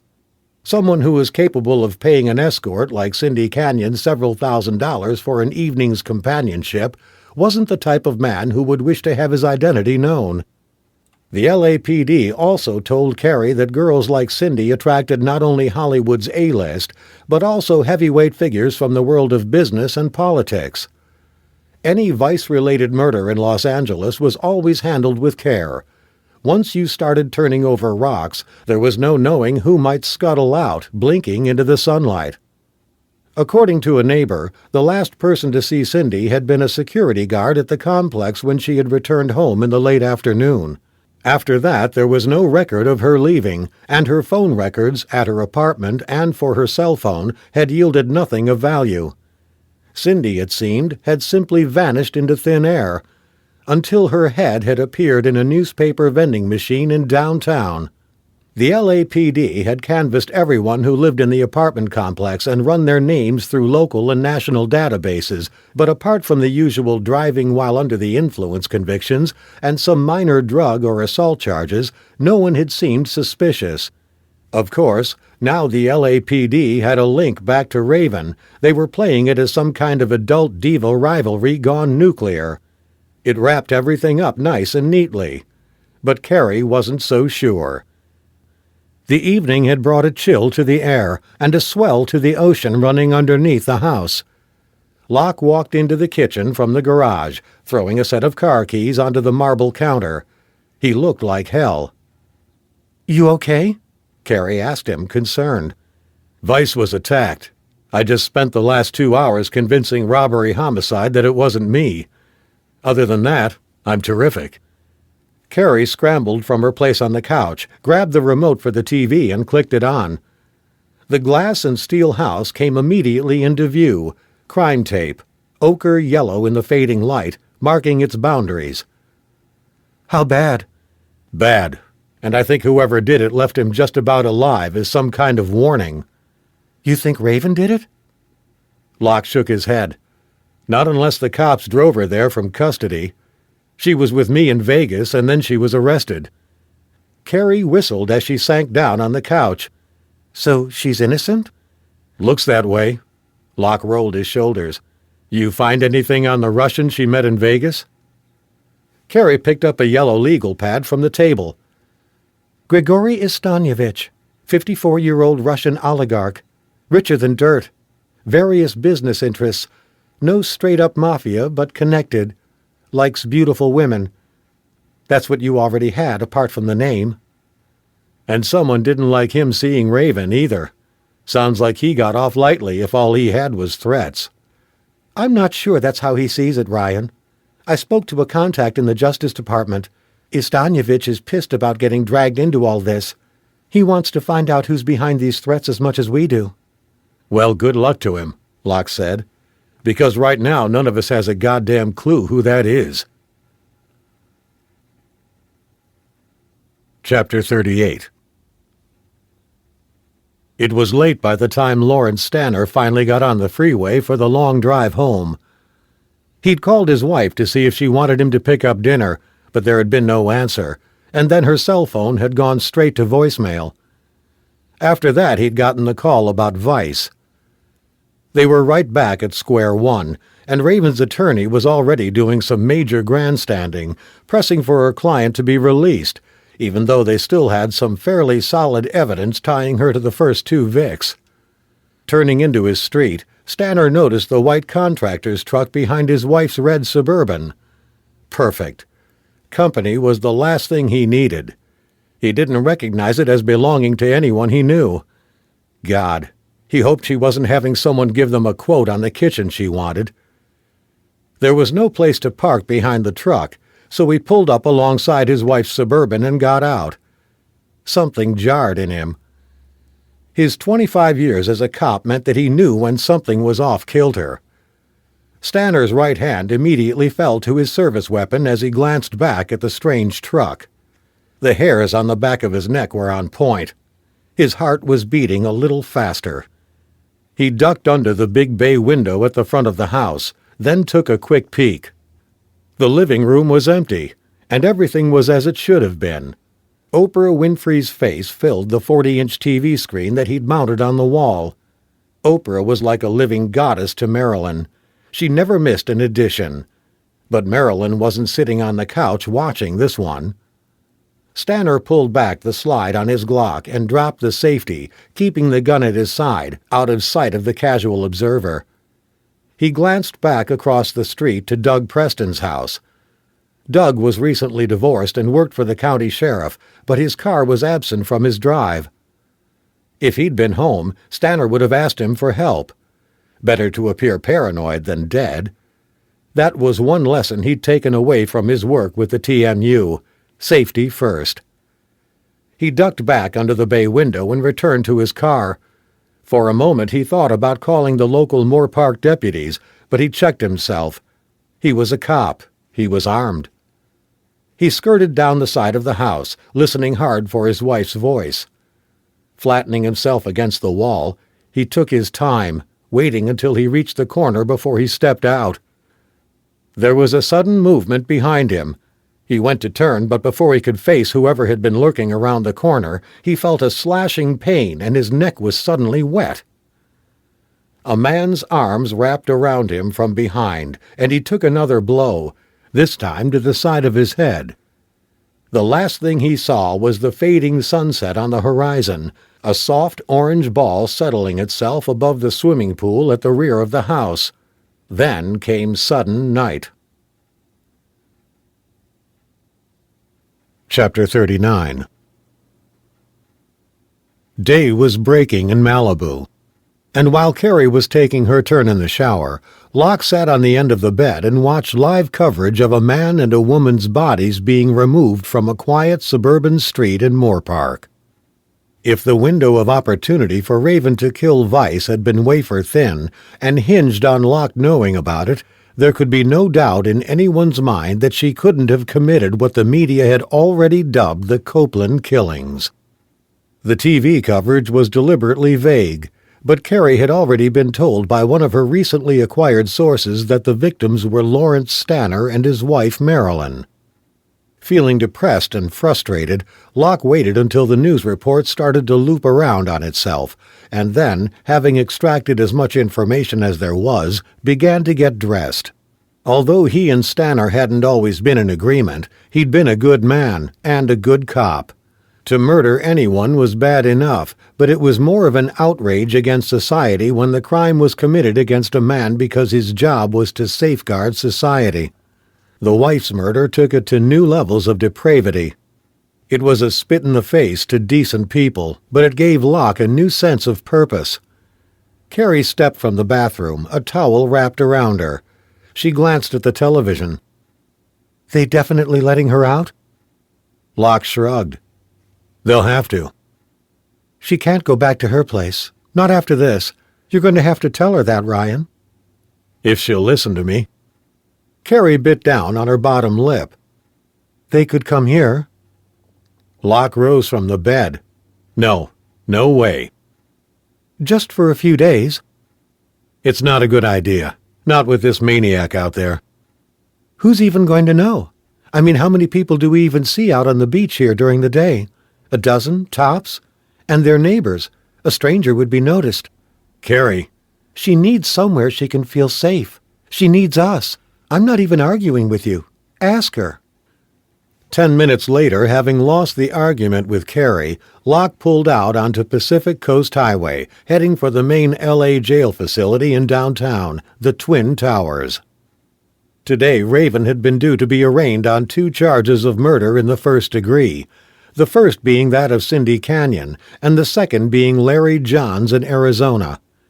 The killings in Moorpark had changed that, with Faye Leibowitz having led an all-out media blitz on the LAPD. Word was that the high-powered team of attorneys and investigators she had assembled was already punching big holes in the LAPD's case, and the DA's office was getting the jitters even before they'd got to the arraignment phase. Raven Lane was about to be released from custody, and her stalker had just sent a blood-drenched message to the entire city that there was no one he was scared of, and no lengths to which he wouldn't go. On the way towards downtown, Locke checked in with Ty. With the killer busy in Moorpark, Ty had endured a sleepless but uneventful night babysitting Kevin. Per Raven's wishes, he was about to get him out of bed, make him breakfast, and take him to the day center. Ty could report, however, that the area was crawling with law enforcement. There were at least 2 LAPD patrol cars now parked opposite the house. Locke killed the call with the jab of a finger as he rolled onto the Santa Monica freeway. Traffic was heavy, the airwaves clogged with the news of the Stanner murders. The chief of police, the head of robbery homicide, Lieutenant Strickler, and the mayor were due to speak at a press conference at 10 o'clock. Locke's cell phone rang. It was Raven. She sounded as choked as she had when she had first called him. Did you see the news? I can't believe it. Locke didn't want to offer the usual platitudes. How are you holding up? They're releasing me. She sounded more somber than relieved. I need someone to pick me up. You're asking me? Locke said. She sighed. I'm on my own otherwise. I need you, Ryan, more than I did before. You're not still pissed at me over your arrest? Because if you are, I want you to know that I didn't know anything about it until it happened. I know you didn't, and I'm sorry if I haven't trusted you as much as I should have. Locke put his cell phone to his chest and took a breath. Where are you now? Still at the Twin Towers facility. They're definitely letting you out? This vampire of a lawyer of mine seems to think so. Locke scanned the traffic ahead. I'll be there in 40 minutes. Let them know I'm on the way. Ask them to call me and tell me which entrance I should use. Thanks, Raven said, still sounding upset. How's Kevin? Ty stayed with him last night. He's fine. Raven's voice softened a little. That's good. So, see you in 40 minutes? I'll be there, he said. He used the slow pace of the traffic on the freeway to think through his strategy. He had to get Raven away from her place without anyone following them, if not because of the maniac who was still on the loose, then because of the level of press intrusion they were about to face. It would make the incident with Raoul, the paparazzo on the freeway 4 days ago, look like a warm-up. There would be helicopters buzzing overhead almost constantly. Every move they made would be monitored, not ideal for someone who was being stalked. He put in a couple more calls, setting things up for later in the morning, then called Ty again. They'd have to present a united front or they'd have no chance of persuading Raven to do what was in her own best interests. They also had to find a way of making the whole thing seem like her idea. Locke took a deep breath. Looking at close protection work from the outside, most people would assume that the challenge was dealing with the threat. In truth, the challenge was dealing with the person you were supposed to be protecting. 2 minutes from the jail, as he turned right onto North Vignes Street, Locke got a call from the LAPD telling him he had to register at reception, then come up to collect Raven. There were a couple of back entrances he could use to take her out. As he drove past the front, he saw the media camped 6 deep on the sidewalk. Most of them, he knew, were there for the press conference relating to the Stanner murders, but clustered alongside them, the paparazzi were hoping for a glimpse of Raven Lane.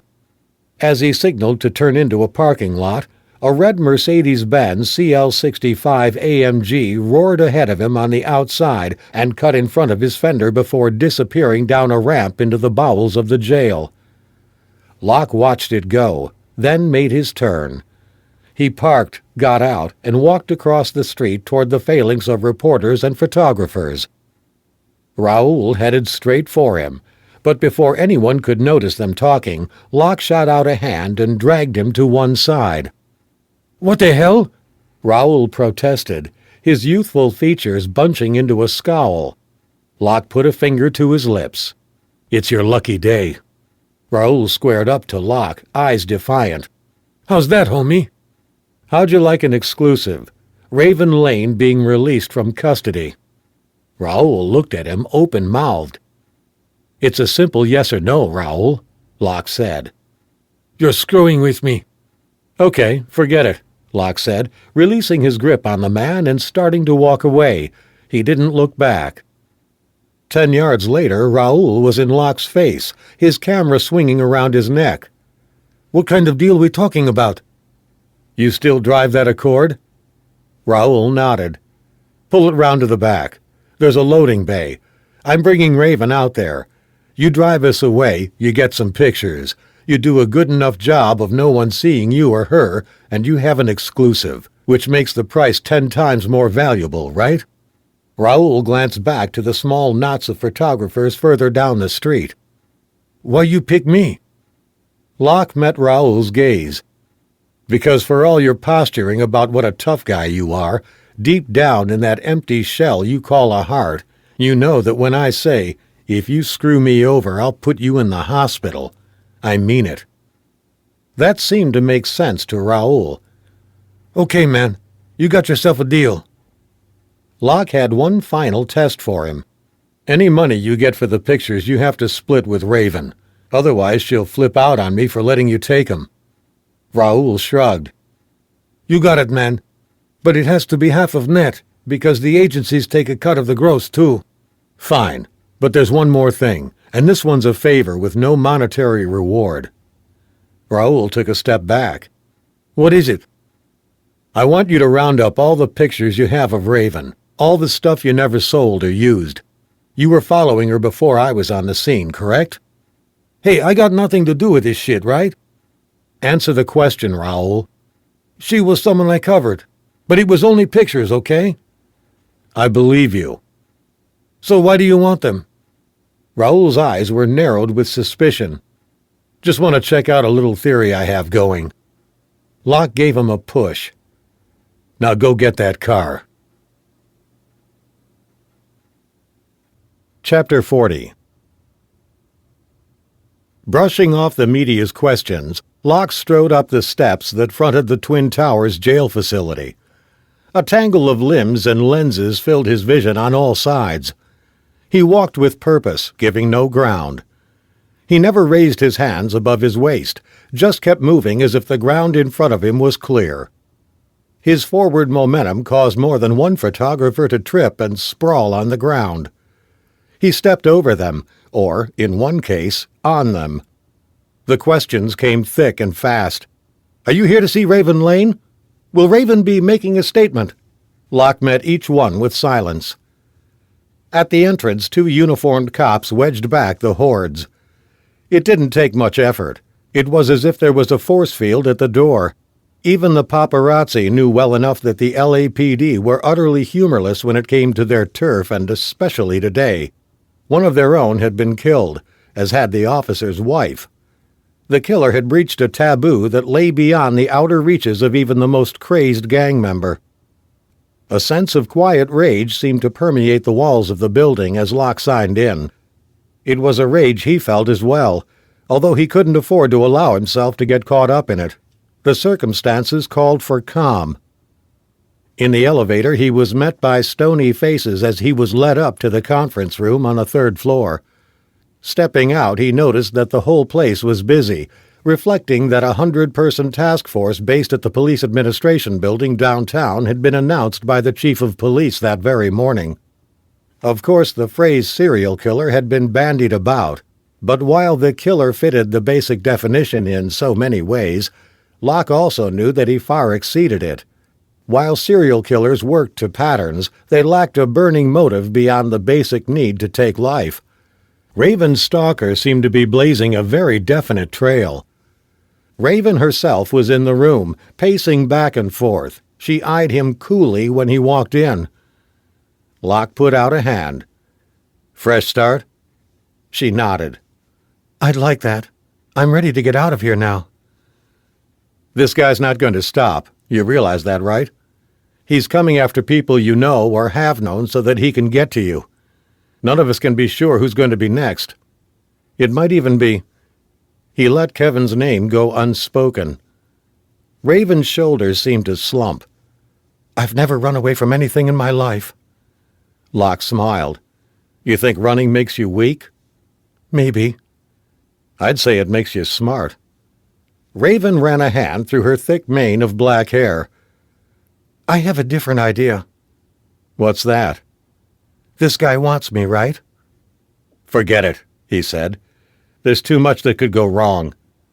"Not if you were with me. I might not have asked for any of this to happen, but lots of people are dead because of me." Locke grabbed a folding chair from next to the wall and slid it over to Raven, motioning for her to sit down. Reluctantly, she sat. "Look, it's understandable that you want to put a stop to this, but this is on the LAPD now. It's down to them. They might not like someone like me being involved, but they're good people doing a tough job. You and I need to let them do it." Raven stayed close to Locke as he hustled her out of the rear entrance and towards the end of the alley, where Raoul was waiting in his Honda Accord, the engine running. There was no one else in sight. The cops who had escorted them out had melted back into the jail. The press and paparazzi were still at the front. Raven stepped back when she saw Raoul. Locke caught her arm again. "Hang on. He's helping us out. I couldn't have Ty come down here with Kevin for obvious reasons, and they'll all know my car by now. They're not going to look twice at another paparazzo's vehicle. It's perfect cover." Raoul whipped off a few shots through the open driver's window. "Sell me out once, shame on me. Do it twice," Raven protested. "You'll see some money from the pictures, isn't that right, Raoul?" Raoul's teeth flashed from behind the camera. 50-50. "Come on," Locke said.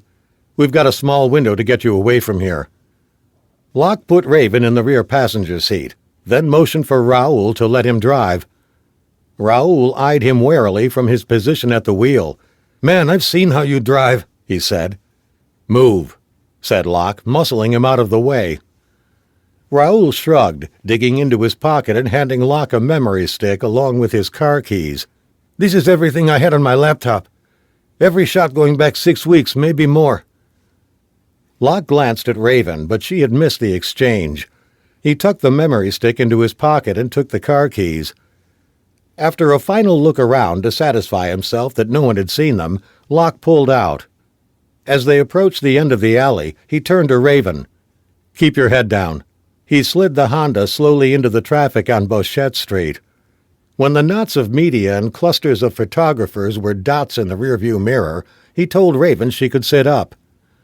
Raoul clicked off a series of snaps as Locke doubled back towards his own car. A few minutes later, having looped a 4-block radius and sure that no one was following them, he pulled up. "Thanks for the ride," he said to Raoul. Raoul sat in the passenger seat flicking through the shots he'd taken of Raven, a grin on his face. Raven peered over his shoulder. "I look like shit." Locke glanced back at her from the driver's seat. "I'd say you've got more things to be worried about than what you look like."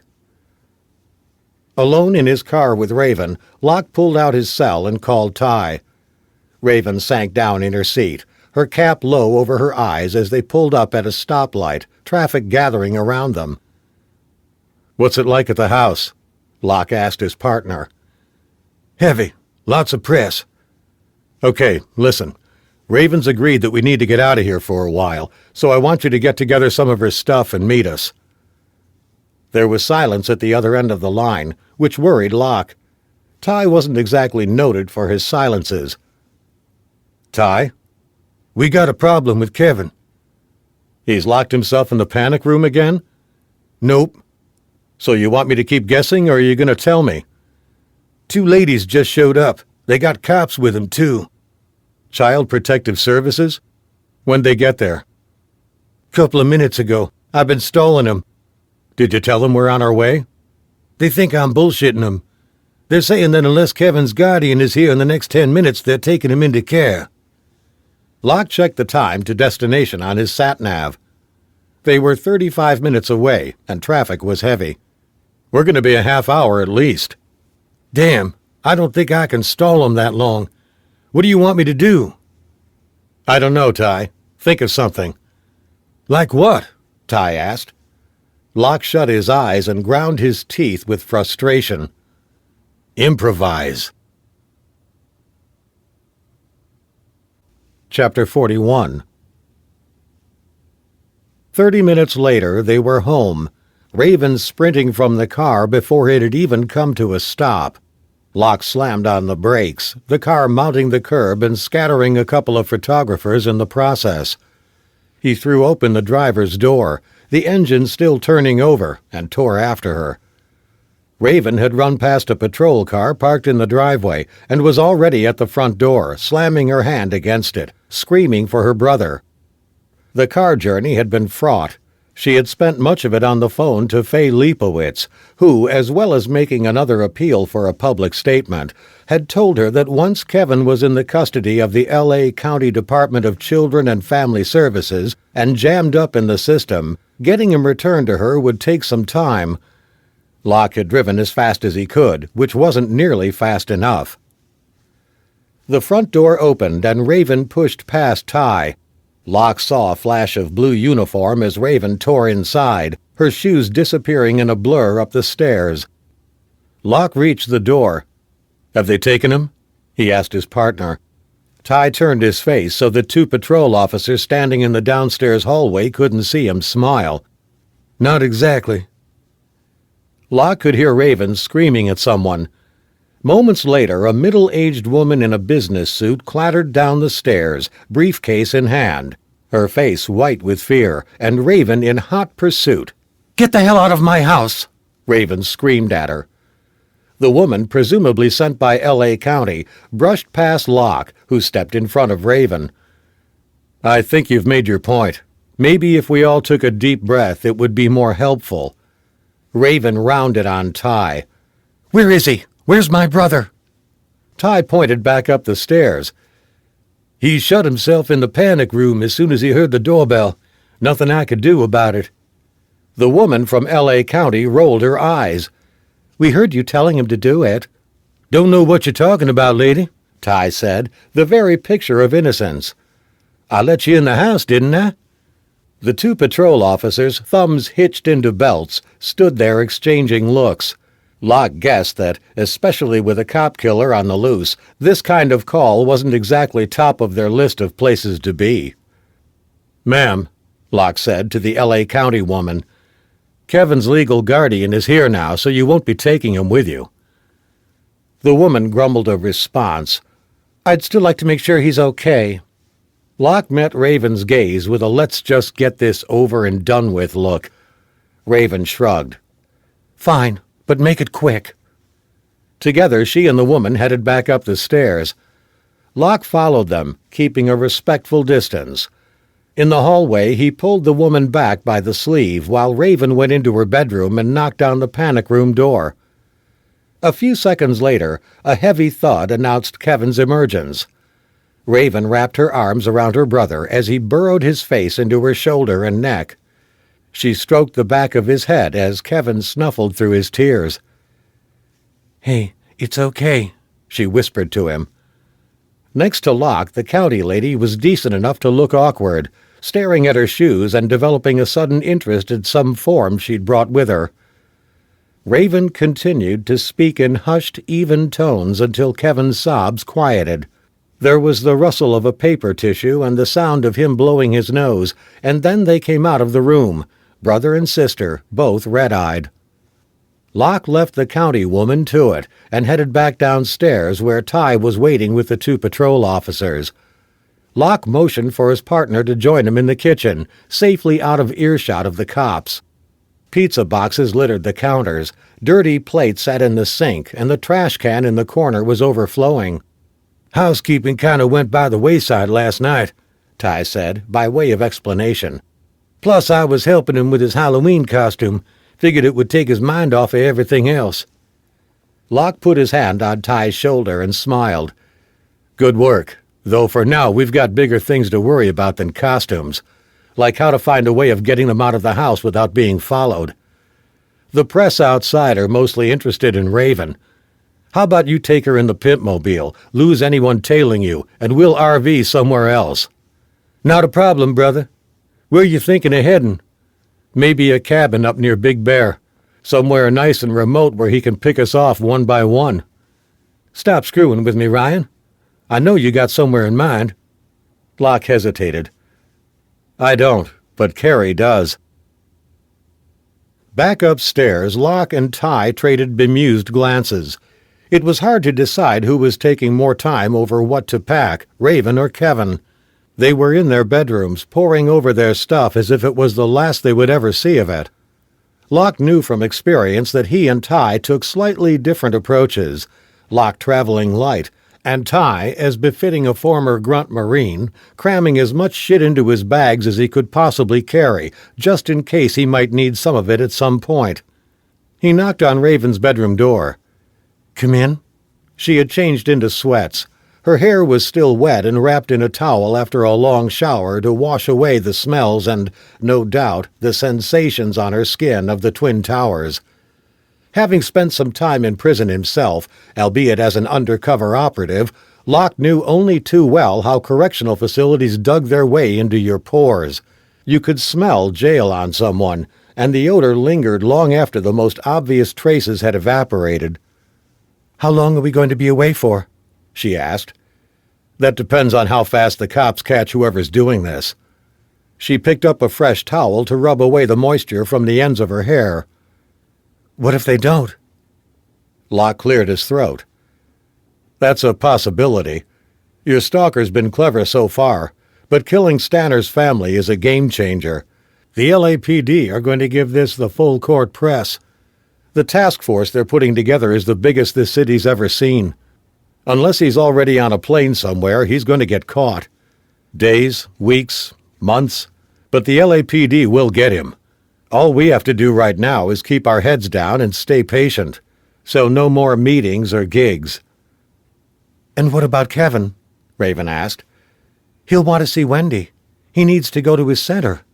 We can't just cut him off from his friends." Locke walked back to the bedroom door and closed it. "We don't have much of a choice. Listen, we hunker down for now. When it's over, everyone can go back to their regular lives." Raven sighed. "Okay, I get it." Locke smiled. "Stuff like this isn't easy. It feels like you're being forced out of your own home, but sometimes retreating is the smartest way to go." The phone handset next to Raven's bed began to ring. They both looked at it. "You want me to answer that?" "No, I'm good," Raven said, reaching over and snatching it from its base. "Hello?" Locke was on his way out of the room, eager to let Raven retain some small remnant of privacy, when he caught the look on her face and her stiff, frozen posture. He crossed swiftly back towards the phone's base unit and hit the speaker button as Raven stood motionless, the handset still pressed to her ear. A man's voice filled the room. "Hey, sweetie. Did you like your new dress?" Chapter 42. Locke listened, hoping to pick up some background noise.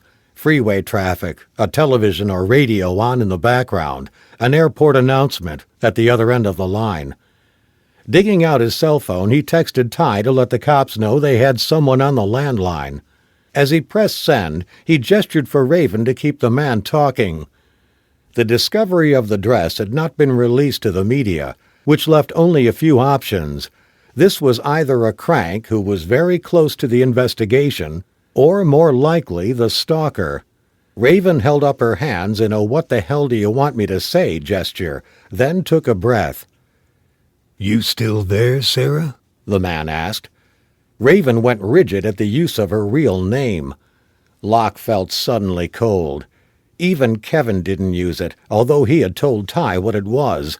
The man clearly knew more about her than most. "Yeah, I'm here," she said. There was a pause. Locke thought he could make out some other voices in the background, but he couldn't be sure. He walked as quietly as he could to the phone base, hoping there was a record facility. "Who's there? Who's with you?" the man said. "I know someone's there." Locke waved frantically at Raven to keep talking. "My brother. Hang on. I'll send him out of the room." "No, it's okay. He want to say hi to me?" Raven's face flushed with panic. "It's too late. He's gone." "Stop lying to me, Sarah." The bedroom door opened slowly, and one of the patrol officers stepped in as the man's voice returned. "That bodyguard's there with you, isn't he?" Raven looked to Locke for guidance. Locke raised an open palm, indicating that he would handle this. "I'm here," Locke said, addressing the man directly. "And I'm not going anywhere." "You saw what happened to the cop and his wife. You want that to happen to you?" "You want to have it out with me? Then let's meet up," said Locke, sensing an opportunity. "You name the time and place. I'll come alone. We can settle this ourselves." There was the slightest of pauses before the reply came. "I might enjoy that." Then there was a click, and a second later the room was filled with the sound of dial tone. Locke saw Raven's body almost slump with relief. The patrol officer jabbed at his radio, updating his superiors about what had just gone down. Locke stood there for a moment, then turned to Raven. Her face was ash-white with fear, and her hands were trembling. "You okay?" he asked her. "Fine," she said, opening the top drawer of a dresser and jamming clothes into a bag. "Let's just get the hell out of here." A wall of lenses greeted Locke as he walked out into the front yard. Behind the photographers, two satellite vans across the street disgorged perky female reporters from the passenger seats, and a chisel-jawed male anchor elbowed his way to the front of the scrum. Locke gave them a big smile. "Rather than make everyone's life a misery, I want to let you all know exactly what's going to be happening this morning. In a moment, my colleague is going to be taking Ms. Lane's brother to his day center. As he's technically still a minor and a young man with physical and mental challenges, we would ask that you respect his privacy and that of the other students and staff at the center." The male anchor with the jaw interrupted. "What do we get?" Locke choked back his usual response to that question. "You get to keep your legs free of fractures." In favor of a more measured, "Ms. Lane wants everyone to know that she will not be intimidated into varying her daily routine, so she will be carrying through with an already scheduled appearance at an establishment close to LAX, known as the Eager Beaver Club." This drew a couple of disgusted looks from some of the female members of the media, and plenty of smiles from the male paparazzi, two of whom high-fived each other. "We'll be leaving in approximately 10 minutes, ladies and gentlemen, so saddle up," Locke said. Locke walked back into the house as photographers and press scrambled for their vehicles. Ty was in the hallway with Kevin, who was toting his Superman backpack. Hopefully no one would notice how stuffed it was for someone going out for the day. Ty clapped Kevin on the shoulder. "You ready, bro?" Kevin nodded as Raven leaned in to kiss him. "See you soon, okay?" Her brother wiped at the lipstick she'd left on his cheek with the back of his hand. "Yuck!" Locke opened the door and Ty stepped out with Kevin. No one paid any real attention as the pair walked to the Purple Continental, got in, and drove off. A single car peeled out behind them, and Locke texted the details to his partner. One car was easy to lose. Locke had a slightly tougher task ahead of him. The one real advantage that Locke had was that, with Raven's house, there was no clear view of the backyard from the front. After dropping her off at the house when they'd arrived home, he moved his car into the street below, which ran parallel. Then he'd knocked at the house where the woman had the Belgian shepherd and asked her to keep it inside. With Raven's bags packed and most of his stuff already back in Malibu, they snuck out of the French windows at the rear. He helped Raven clamber off the deck, and together they scrambled down the steep slope. At the fence, he helped her over and into the neighbor's yard. The Belgian shepherd, jaws opening and closing, barked its displeasure from behind triple-glazed windows as Locke threw Raven's bags into the trunk of his car and they got in. He had to hope now that they didn't run into one of the paparazzi's cars leaving early to stake a pitch at the club he'd named. Pulling out onto Sunset Boulevard, he scanned the traffic behind and ahead. There was nothing out of place as he jumped onto the 405. Locke kept scanning the traffic, adjusting his speed and changing lanes rapidly, particularly as they drew close to the off-ramps, hoping to draw a sudden movement from anyone following them. Nothing. Just the relentless metal grind of Los Angeles traffic, a freeway system that ran close to total capacity, 1 or 2 accidents away from complete gridlock. When he pulled on to the 10, which ran west toward Santa Monica, the traffic lightened a little. Then they were racing towards the McClure Tunnel, Santa Monica to their right, the Pacific Ocean to their left.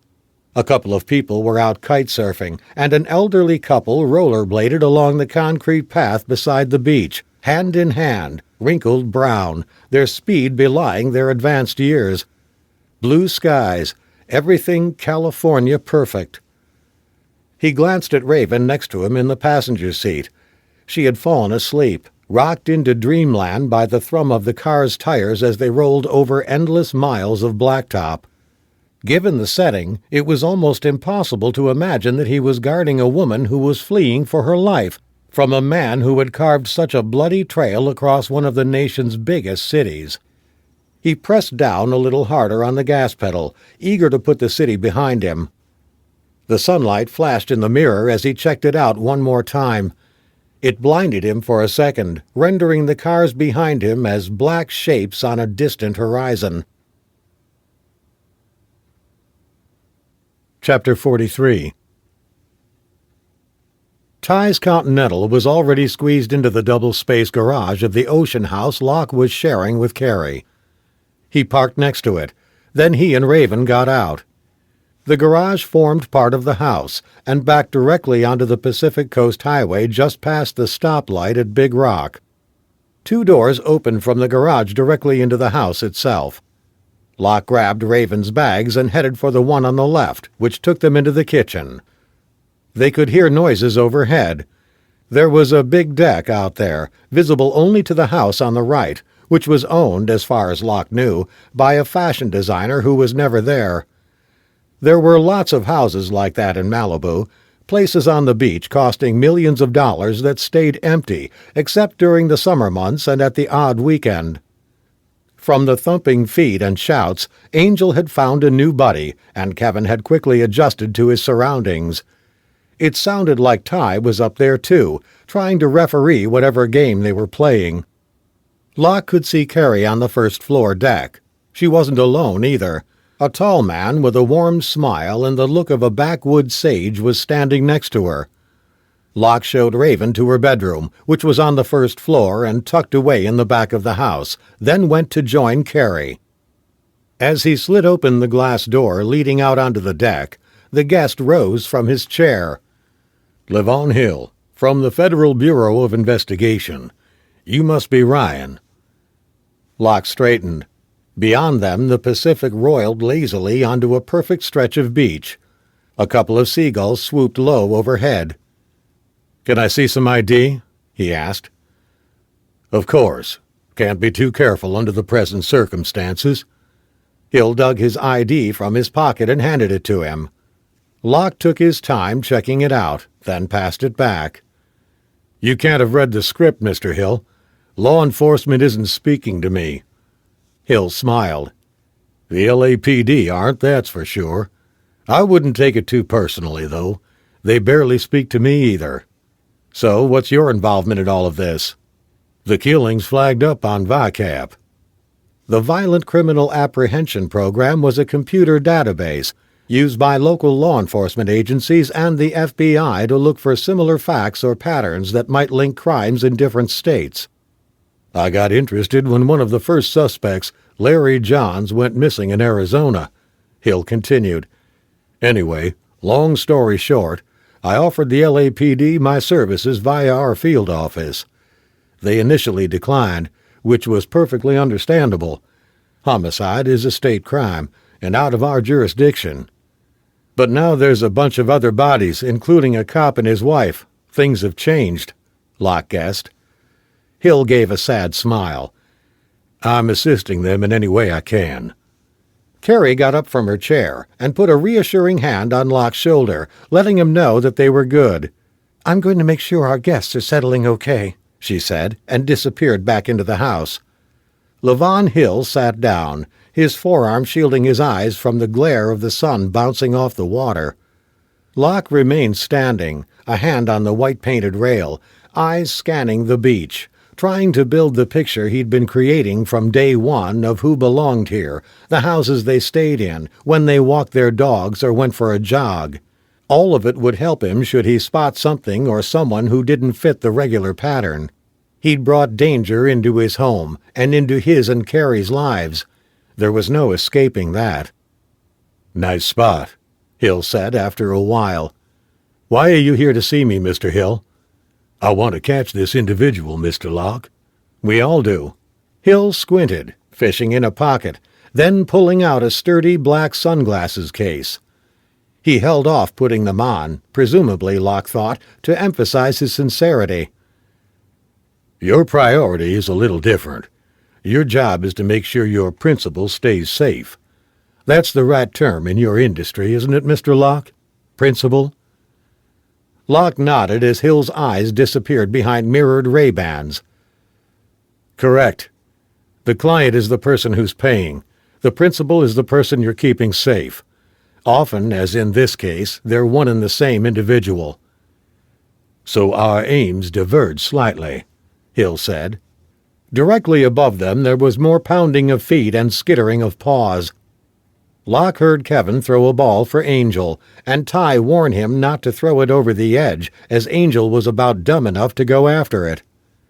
"I guess they do," Locke admitted. "However, there might be a way in which we can bring them together. If we can catch up with the person who's making all our lives difficult, then Raven Lane is safe." "That would be great," Locke said, tension creeping into his voice. Hill gave another big, open, warm smile. "It surely would, wouldn't it?"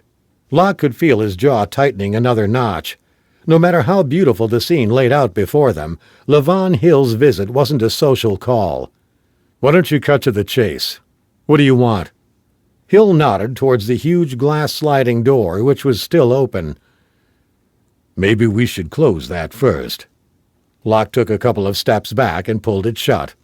Hill angled his head better to catch the strong Malibu sun. "This can't go any further," he said, raising his sunglasses. "I can't make a decision on that until I know what it is you're talking about." "I mean it.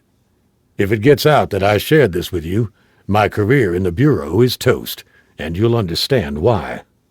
Locke very much doubted that, but he kept the thought to himself. There was no way that someone who had come as far and as fast in the FBI as Levon Hill was going to start telling tales out of school without some kind of nod from someone back in Virginia. "Spit it out." Hill stared into the middle distance. "We think we have the killer." "How?" "The phone call. We're a bit further ahead on the technology than people think." "One phone call doesn't prove anything, apart from the fact that he knows Raven's real name and about the dress." "That's correct," Hill said, "which is why I want to draw him out further into the open. The acceleration of the time between the killings shows that he's clearly in a state of some psychological turmoil. I think he wants this to be over as much as we do." "Why do you think that?" "I don't believe in accidents, Mr. Locke. If an individual gets sloppy, it's usually because on some level they want to be caught. Not a theory you can easily sell to law enforcement, I might add, but it's the truth." "And how do you intend to draw him out?" "We have a name, we have a location, but we need more evidence before we can bring him in." "One last time, Mr. Hill. What is it you want?" Hill pulled out a pack of nicotine gum and popped a piece into his mouth. "I want to put Raven right in front of him." Chapter 44. Directly above them, Locke could hear Raven talking to Ty as Kevin continued to chase Angel around the house's upper deck. He took a moment, allowing Hill's request to sink in. "We have a lot of circumstantial evidence, but nothing firm enough to get through the arraignment. Last thing the LAPD wants to do is arrest someone, then have to let him go, especially after what happened with your client," Hill continued. Aware of their voices traveling up, Locke moved to the sliding door. "Let's talk more inside." Hill followed him into the main living area, then through to a small study with a sofa bed, desk, and computer. Both men stood in the cramped quarters as a screensaver of a lightning storm bounced around the computer. "So this guy, what's his name?" Locke asked. "I can't tell you that. Not right now, anyway." "But you have him under surveillance." "Like white on rice," Hill said. "But we have to be careful. We don't want this going the way of the Phantom Lover case." The reference was to a man known as Vercanto Diaro, also known as the Phantom Lover, a serial killer in Colorado who targeted college girls around the Denver campus of the University of Colorado. Diaro had racked up more than a dozen victims before he'd become a suspect. Without enough direct evidence to arrest him, the FBI had mounted a huge surveillance operation, but Diaro had worked out that he was being watched and fled the country. "You think our guy's aware that you're onto him?" Locke asked. Hill frowned. "I think he's matching us every step of the way. This isn't some mouth-breathing sociopath we have here. Our guy might be crazy, but he's also very accomplished at this." Locke sat on the arm of the couch. "You can't share a name with me?" Hill shook his head. "No." "Worried I might go after him myself?" "I don't know whether you would or you wouldn't, but I do know that there are still questions over the ATF agent who died in that stairwell up in San Francisco." Locke felt himself bristle. In San Francisco, he'd shot an ATF agent who'd been conspiring with white supremacists and whose treachery had cost the lives of one of Locke's friends and the man's family. Despite the provocation, Locke had killed the man in cold blood, and there wasn't a week that went by when he didn't question what he had done. "That was self-defense. You know that. Look, let's cut to the chase. You want to use Raven as bait to draw your suspect out. And if we do, this can all be over in less than 24 hours. And what if something goes wrong? You said yourself that our guy's smart. You don't think he'll get a little suspicious if we offer Raven up to him on a plate?" "He's smart, but he's also obsessive to the point where his intelligence is overridden by his baser needs. Right now, his basest need is Raven. I'm willing to bet that this will trump his not wanting to get caught." "Wait here for a second, will you?" Locke asked. "Sure." Locke walked out of the room, opened a side door, and took a set of external steps up to the top deck. Everyone stopped to stare at him, even Angel, who cocked her head to one side. "Ty, you got a minute?" Ty looked at Kevin and Raven. "Holler if you need us, okay?" Raven took the ball from the deck and tossed it to Kevin. Angel almost did a backflip trying to intercept it. "Sure." As they walked back downstairs, Locke quietly brought Ty up to speed. Then they strolled to where Hill was sitting at the computer playing a game of patience. "So, what's it to be, gentlemen?" he asked. Ty and Locke shared a look. "I want Ty here to make sure there's no spin put on this at a later date. Any suggestion that somehow we've not cooperated." "So you do it," Hill said. No, Locke responded. We won't. My responsibility is to make sure that Raven and her brothers stay in one piece. Staking her out like a goat for a mountain lion would be an abrogation of that responsibility. Keep running your surveillance. Hope he slips up. Hill closed down the game and got up. What if we lose him? What then, Mr. Locke? Ty stepped in close to Hill. Then we deal with it. A door led out onto the Pacific Coast Highway where the traffic choked the northbound lanes as people made their way back towards the San Fernando Valley. Locke noticed a huge outline of a ghost tacked to the house next door, a reminder that tomorrow evening was Halloween. Hill opened his car door, putting a hand out to Locke. I'd have said the same thing if I was you. No bad feelings? Locke shook. We're good. I hope we get him soon. Oh, and you're going to keep this on the lowdown, right? Wouldn't do me any good to broadcast it. And your fiancée? We have an agreement about stuff like this. She knows I have to be able to do my job. Plus, I'm guessing that the LAPD would bring a world of hurt down on a reporter who let slip that you have this guy in their sights. As Hill got into his car, there was a steady trill of a cell phone. He dug it out of the light gray windbreaker he was sporting and studied the display. Wait up. Let me just take this first. He hit the call button, the phone pressed to his ear. A full 10 seconds later, he said, When? Then he listened some more. He finished the call and turned back to Locke and Ty, who were still standing outside the house. You familiar with someone called Raul Dominguez? What about him? His car was just found burned out by Central Division, Hill said. And what about Raul? He was in the trunk. Hill looked away. Looks like he'd been stabbed. Locke felt the muscles in his neck and shoulders tighten. Despite the friction between them, Raul had been a good kid. It made no sense that he was dead, but it showed that the killer was growing increasingly desperate. As the initial jolt of shock ebbed away, something occurred to him. They had the suspect under surveillance, yet Locke had seen Raul not that long ago. But you just said that you have... Hill interrupted. That's the kicker. The surveillance team lost eyes on him about 6 hours ago. Right when Raul would have had to go missing, said Ty as he glanced towards Locke. You know, Hill said, if he slips away again and finds Raven, then we'll be ready, Locke said firmly. What do you think all this stress is doing to her? Hill asked. Listen, we'll have cops wall to wall. Raven will be totally safe. If this drags on, can you say the same? Can you be certain of that, Mr. Locke? Let's get some closure to all this. Locke sighed. Fine. Ask her yourself. But if she says no, then you drop it. Hill smiled. You have my word. Chapter 45.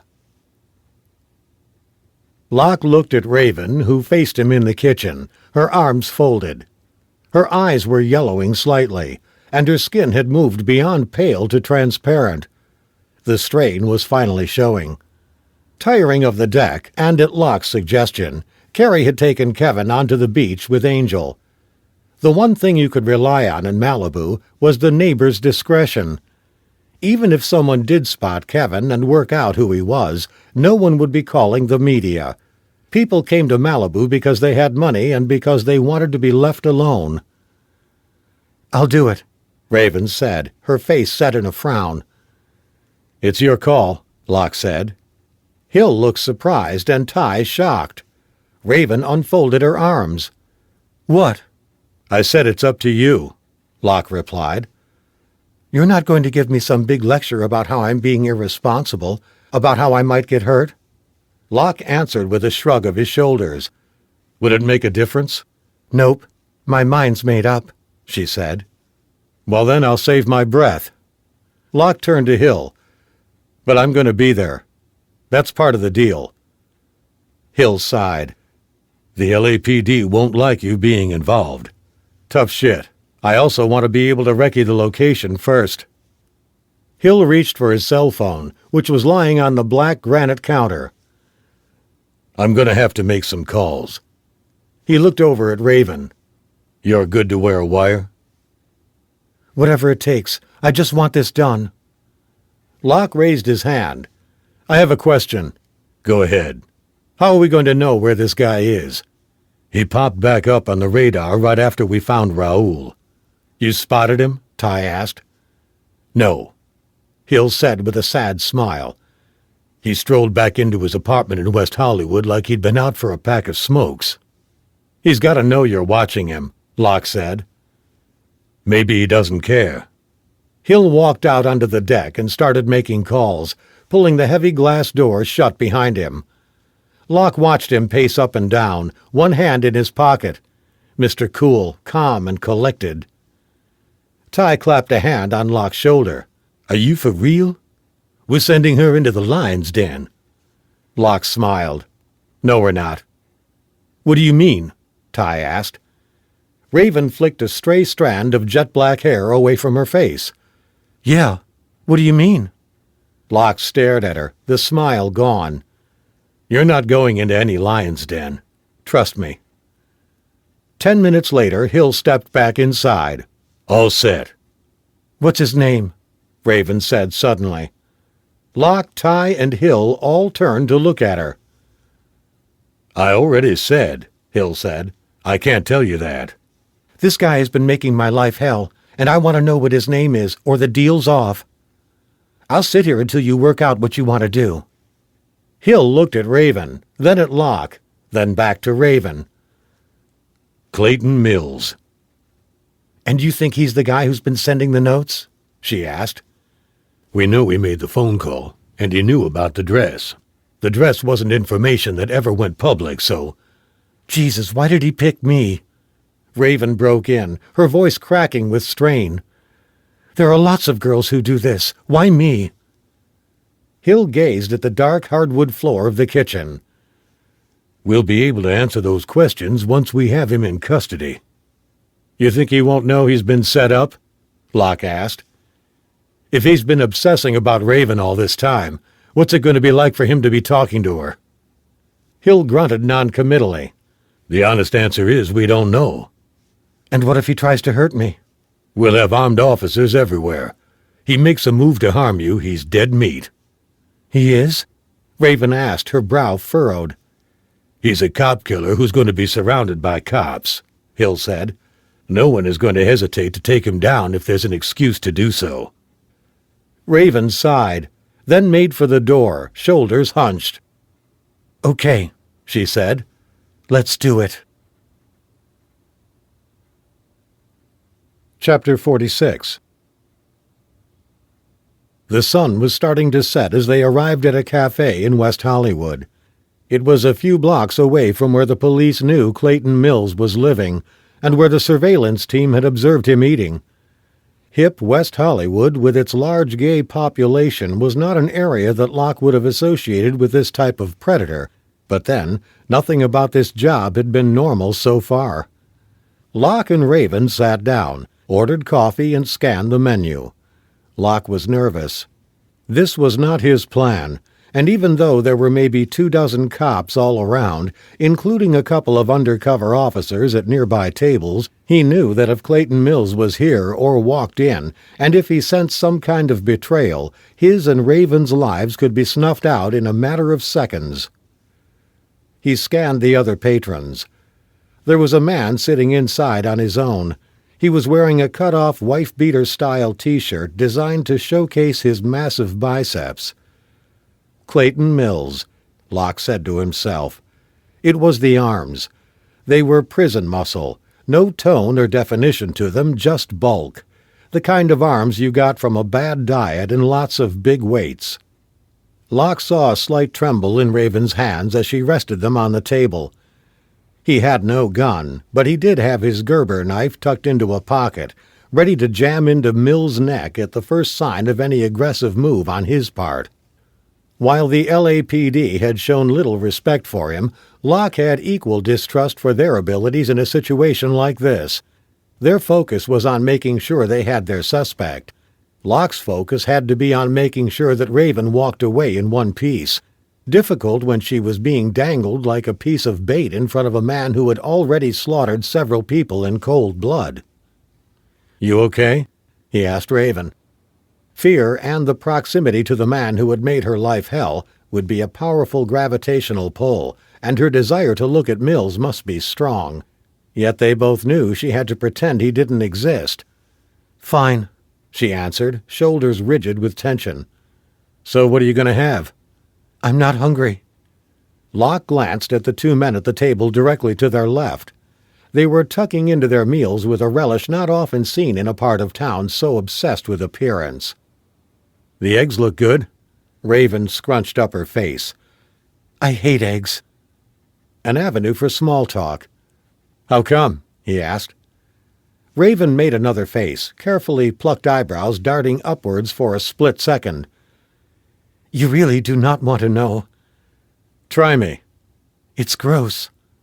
Locke had once had to scoop a friend's lower intestine back into his abdomen. It was like gathering slippery rope. He didn't get grossed out easily anymore. "Go ahead. I love gross stories." Behind them, through the murmur of cafe chatter, he picked out the man he had down as Clayton Mills talking to one of the waiters. Now, from the tone of the man's voice and how he was speaking, he was sure. Ex-cons were nothing if not direct. "You started work here today?" Mills barked, interrogating the waiter. Jesus, thought Locke. The cops had put one of their guys in as a waiter. It was about as newbie a piece of police work as Locke could imagine. It came down to the same rule that Locke applied on his job. What do you look for in a situation that tells you things are off? The absence of the normal, the presence of the abnormal. The bad guys looked for the same thing as the good guys. Putting Raven in here was pushing the second part. Throw in a new waiter, and you might as well have replaced the faux 50s neon sign hanging outside with "Police Stakeout in Progress." As Clayton Mills' voice rose in volume, an embarrassed hush descended around them. Locke reached for the handle of his knife, the fingers of his right hand closing around it, as he watched him continue to remonstrate with the undercover cop doing a bad job of playing a waiter. Locke kept his eyes on Raven.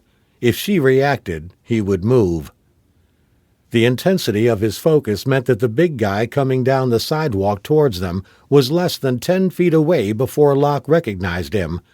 It was the bodyguard from Las Vegas, the guy doing the security for Raven's Russian client. He winked at Locke as he passed, then took a seat at a table in the middle of the cafe, as a few more pieces of Locke's puzzle fell into place.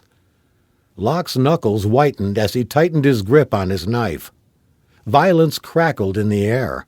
Someone was about to get hurt, badly. The only question now was who. Chapter 47. Ty stood back as Wendy pushed open the front door. She and Kevin hugged, Kevin planting a kiss on Wendy's cheek as her mother watched. Whatever went down in West Hollywood, whether the stakeout worked or not, Ty knew that they finally had an opportunity for Wendy and Kevin to meet up without looking over their shoulder too much. Wendy's mother had taken a lot of persuading, but Ty, with a little help from Carrie, had broken her down.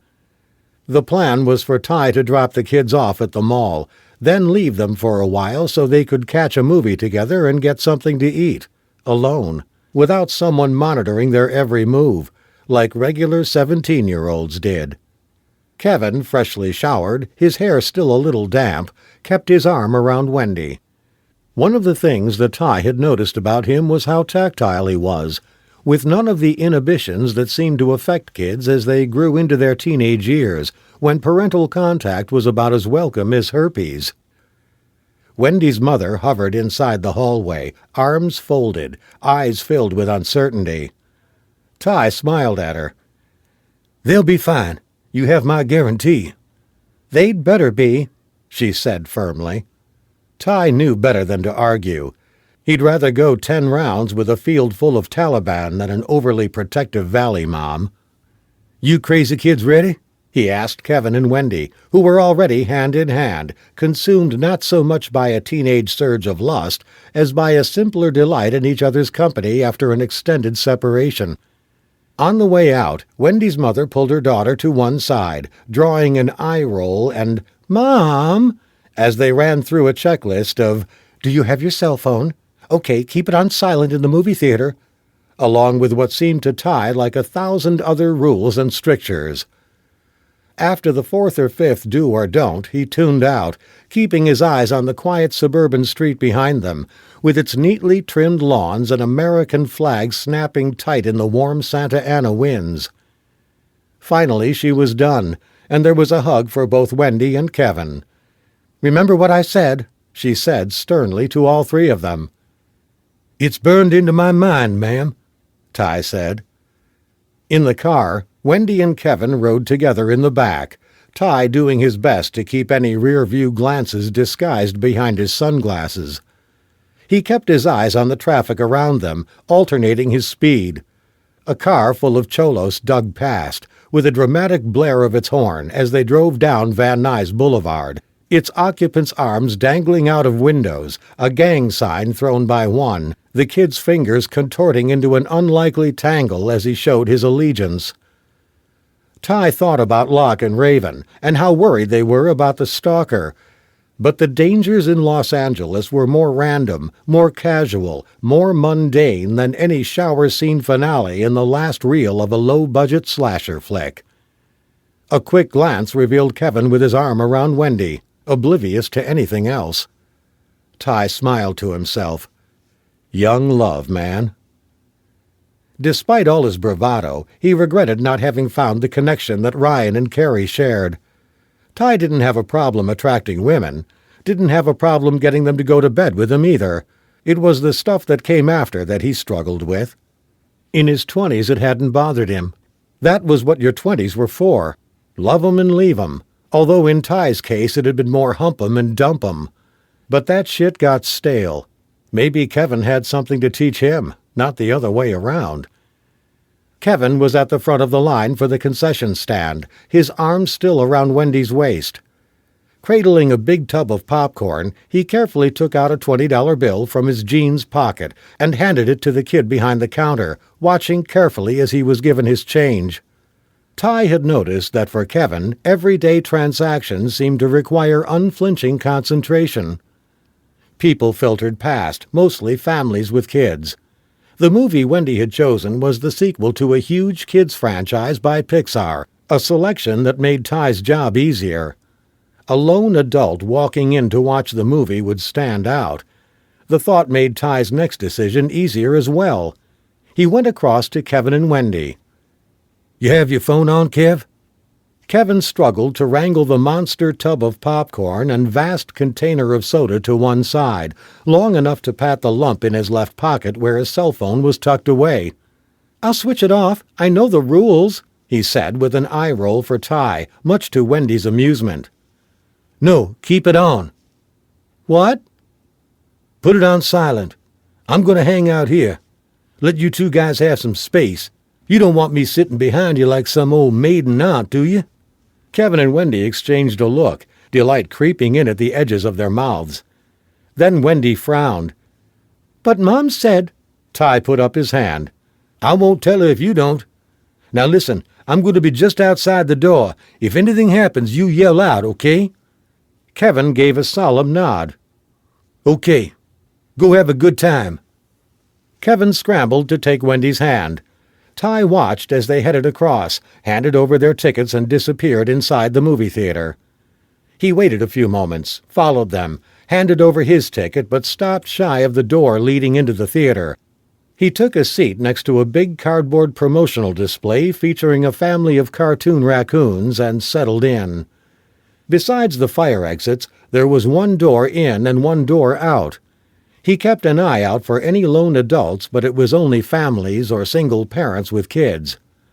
He sat back and watched a young middle-class African-American couple and their kids as they raced ahead through the door, squealing with delight, and felt suddenly empty. Man, Locke didn't know how lucky he was. Chapter 48. Raven's hand shot to her mouth. He's staring at me. Locke realized she was referring to Clayton Mills, but he was more interested in the presence of the bodyguard. Ignore him. He put his hand out and touched hers. Pretend like we're two people having breakfast. You were going to tell me why you can't eat eggs. Raven put down her menu and folded her napkin over her knees. Okay, so Vince Veiss, his movies went way beyond hardcore, right? Locke shrugged, still tense, still waiting for it all to kick off. I wouldn't know.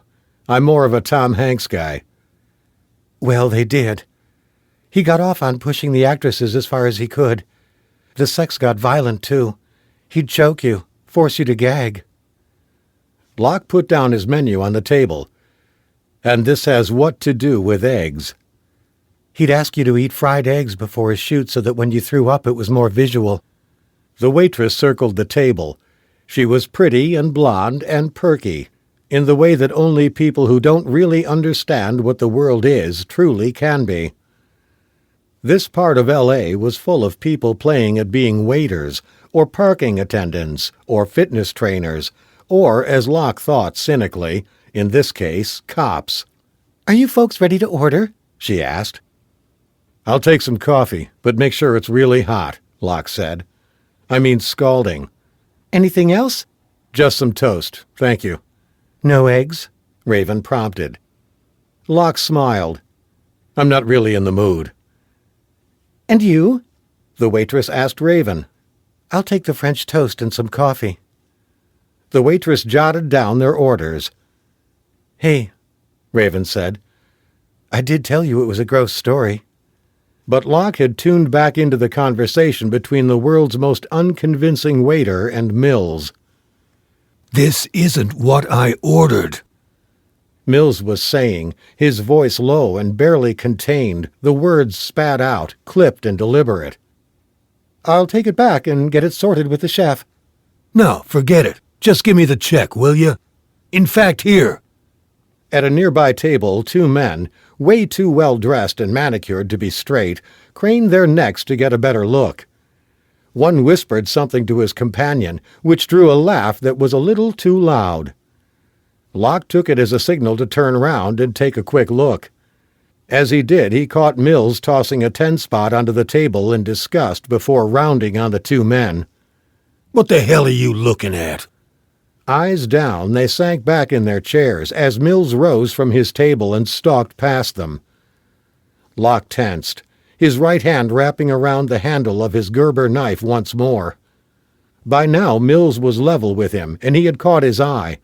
Locke looked right back. "You have a problem?" Mills snarled. Locke got up from his seat, his focus on Mills' hands. In the movies, bodyguards seemed to search people's eyes, but it was hands and feet that always posed the most danger. Very slowly, he inched the handle of the knife to the very top of his pocket, ready for fast deployment. Mills raised his hands, muscles tensed as he shifted into a fighting stance. But the bodyguard was making his move. He had a gun in his hand, and it was aimed towards them. Locke dove towards Raven, taking her to the ground and covering her body with his. All hell broke loose as diners scrambled for cover. The shot went high and wide. Cops appeared from all directions. Locke twisted his head in time to see the bodyguard take a bullet to the chest, going down slowly as screams filled the cafe. A nearby table went over, spilling food and coffee across the floor. More cops appeared as patrons pushed each other out of the way, making for the door. Two in plain clothes rushed past Locke. He watched as a baton crashed into the back of Mills' knees. His legs folded, and someone grabbed the scruff of his neck and forced him to the ground. Locke took Raven's arm and pulled her to her feet. As she staggered up, he saw Mills turn and look at her. There was something in the way he did it that told Locke they had met before. Clayton Mills knew Raven, and she knew him. He was sure of it. Behind them, the bodyguard convulsed as blood poured from his mouth. Then he made a rattling sound and went limp. Paramedics rushed to help him, but Locke knew it was too late. Chapter 49. Legs spread, hands cinched tight behind his back by cuffs, Clayton Mills was draped across the front of an LAPD cruiser. Locke stayed within earshot as Hill went through Mills' wallet for ID. "Go on, man," Hills was saying. "Check me out, then let me go." "And why do you think I would do that?" Hill asked. Mills' head twisted again, neck muscles rippling like taut steel cabling. "Because I haven't done anything you can arrest me for." "You admit making a threatening phone call?" Hill pressed. "Making a phone call? That's a crime now." "Nope, but killing someone is." Mills broke into a grin, then began to laugh. "Dude, I just got out of the pen a few days ago. I've been in there for the past 4 years. My probation officer's number's in my wallet. Call him if you don't believe me." Hill's face betrayed nothing, but the slight sag of his shoulders told Locke that this was news. The FBI agent walked away to make the call, as Mills was hauled to his feet and put into the back of the radio car. He sat there with a look of amused satisfaction on his face. Less than 2 minutes later, Hill was back. He nodded for one of the uniforms to let Mills out of the car. "Release him." Mills stared at Locke and grinned. "Nice meeting you, tough guy." He rounded on the cops. "You'll be hearing from my attorney about this. Police brutality is what that was." Outside the cafe, the bodyguard was being wheeled out on a gurney, ashen-faced cops watching its progress towards an ambulance. Down the street, next to the radio cars, the crowd that had gathered to watch the show parted as Clayton Mills walked through. Locke followed as far as the Range Rover, which was parked less than half a block away. No one else was following Mills as he turned to stare at Locke for a few seconds, laughed and walked on, whistling to himself. Chapter 50. From inside the sanctuary of the Range Rover, Locke watched Levon Hill approach an agitated Raven. The cops stood around outside and studied the sidewalk, sipped coffee, or in one case kicked the curb in impotent frustration. Outside the cafe, witness statements were being taken from those who hadn't already fled. Forensics personnel were moving around carefully inside. A police shooting of a civilian, even under these circumstances, had to be investigated thoroughly. For his part, Locke was less focused on the screw-up than on the look that Mills had given Raven and the way she had reacted to it. She was scared of him. Locke didn't doubt that for a second. As someone who was intimate with fear in its many incarnations, he knew when someone was faking it. Raven hadn't been. She was terrified. But that, and the shooting of the bodyguard, still left a residue of questions. Questions that he knew he wouldn't get a straight answer to. Clayton Mills couldn't have killed Stanner because he'd been in prison. Popping open the central console, Locke clicked on the Wi-Fi system and extracted a small Windows-based laptop computer. He dug out the USB memory stick that Raoul had given him, jammed it into a port at the back of the laptop, and waited. A few seconds later, a folder popped. There they were, the photos Raoul had taken of Raven. Locke double-clicked and groaned. There were at least 1,000 images. Although most would be near duplicates, it still left a lot of ground to cover, especially as he wasn't 100% sure of what he was looking for. He clicked on the first picture. It was dark and grainy, and it took him a moment to work out what it was. He only managed by studying the lighter edges of the frame, which revealed the open door of a limousine and a strand of red cord drawn tight to a brass pole. It was what was known to photographers as an upskirt shot. Presumably it had been taken when Raven got out of her limo and Raoul had held the camera low enough to get a shot angling up between her legs. Locke clicked on the next image. This one was the same shot, but slightly clearer, the flash bleaching the top of Raven's thighs linen white. He skipped ahead a few pictures. Finally, he was on safer ground, although these images seemed in some ways as intrusive as what had gone before. They were mostly of Raven going about her day-to-day routine, leaving her house, dropping Kevin off, picking up dry cleaning, shopping at the mall. For the next 15 minutes, Locke glanced between the pictures and what was happening outside as Levon Hill talked Raven down. He was reaching the midway point in the folder when he stopped and went back a couple of images, shifting in the seat as he did so, making another check that Raven wasn't heading back to the car. The picture itself was innocuous. Raven's BMW was in the foreground, parked close to the curb, and she must have got out of it a few moments before, judging by her direction of travel and distance from the car.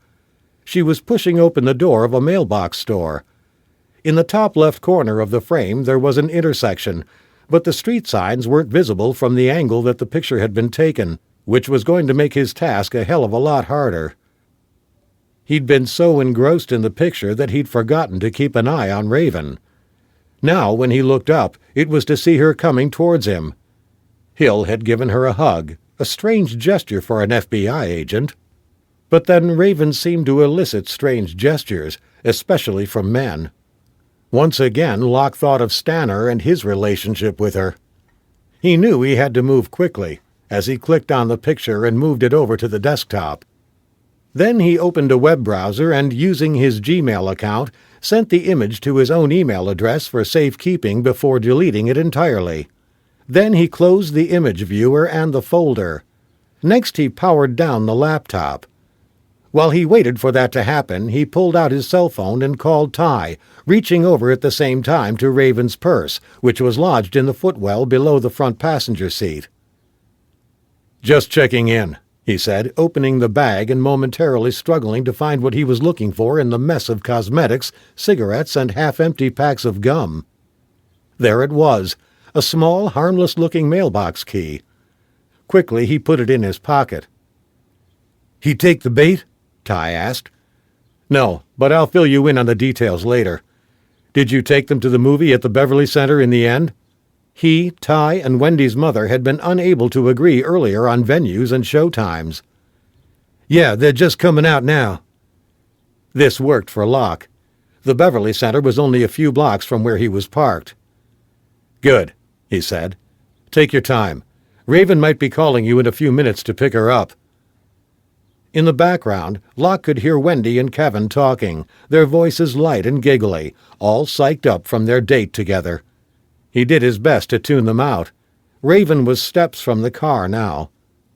"But you're with Raven, right?" Ty was saying, confused.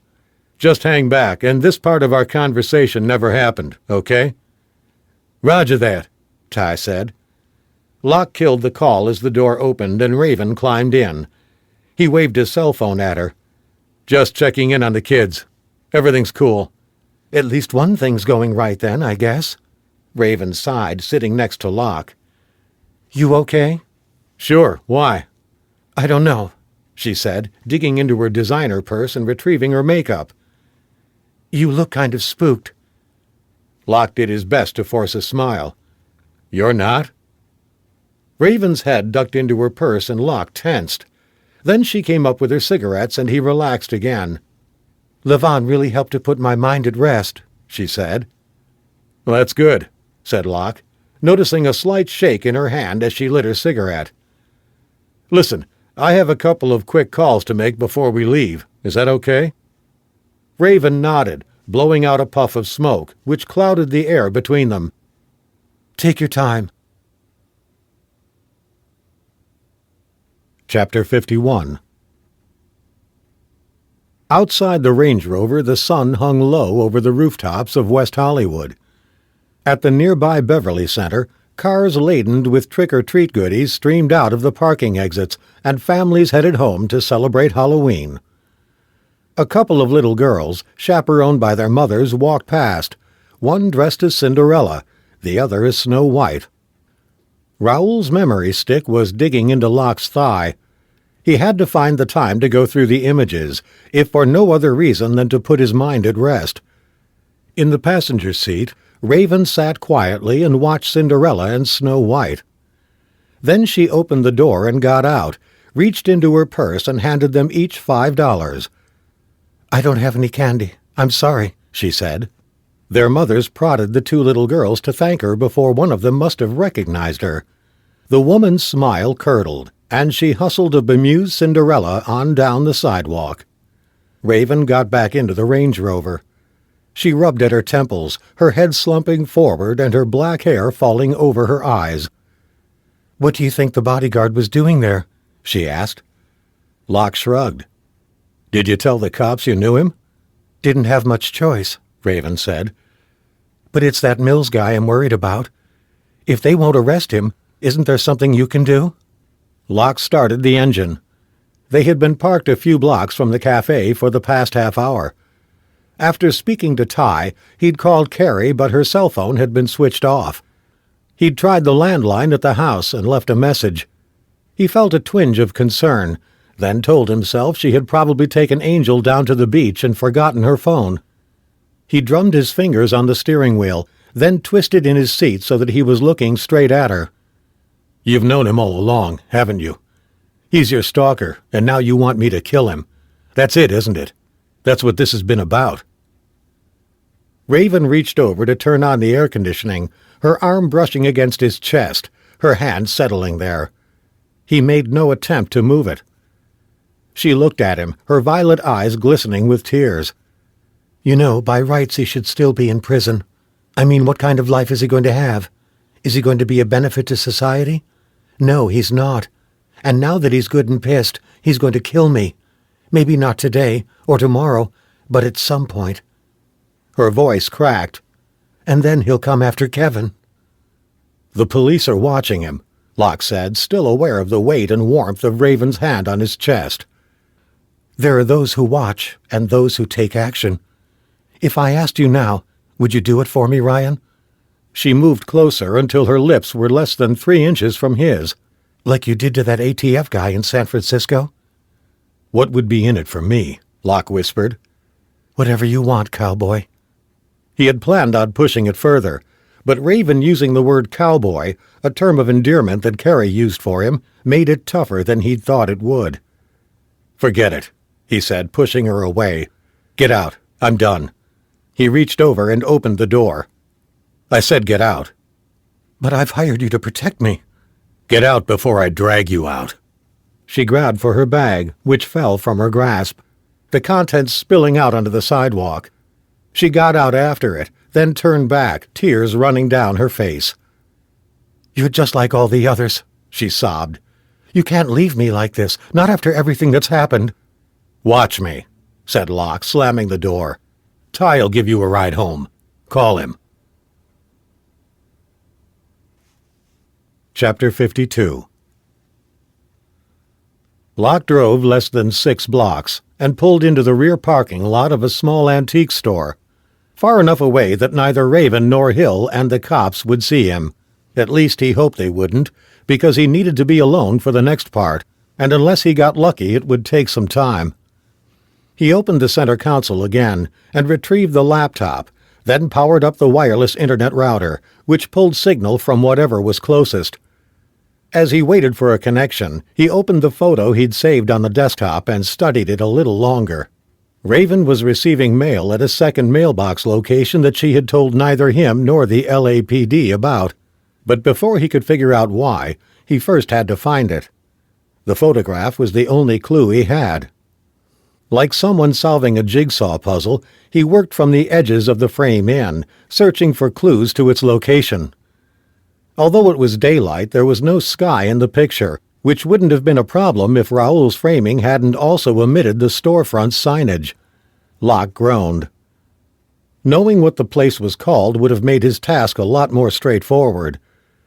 There was a large Federal Express notice in the window, but that didn't help as those signs were promotional giveaways used by a lot of mail collection businesses. At the top of the glass door there was a street number, but no street name. A parking meter bisected the glass storefront almost exactly down the middle. That was it. Not a lot to go on. He opened the browser, pulled up Google Maps, then Raven's home address. He began to search for mailbox services, methodically pulling up the street view picture on each one and comparing it to the image he had.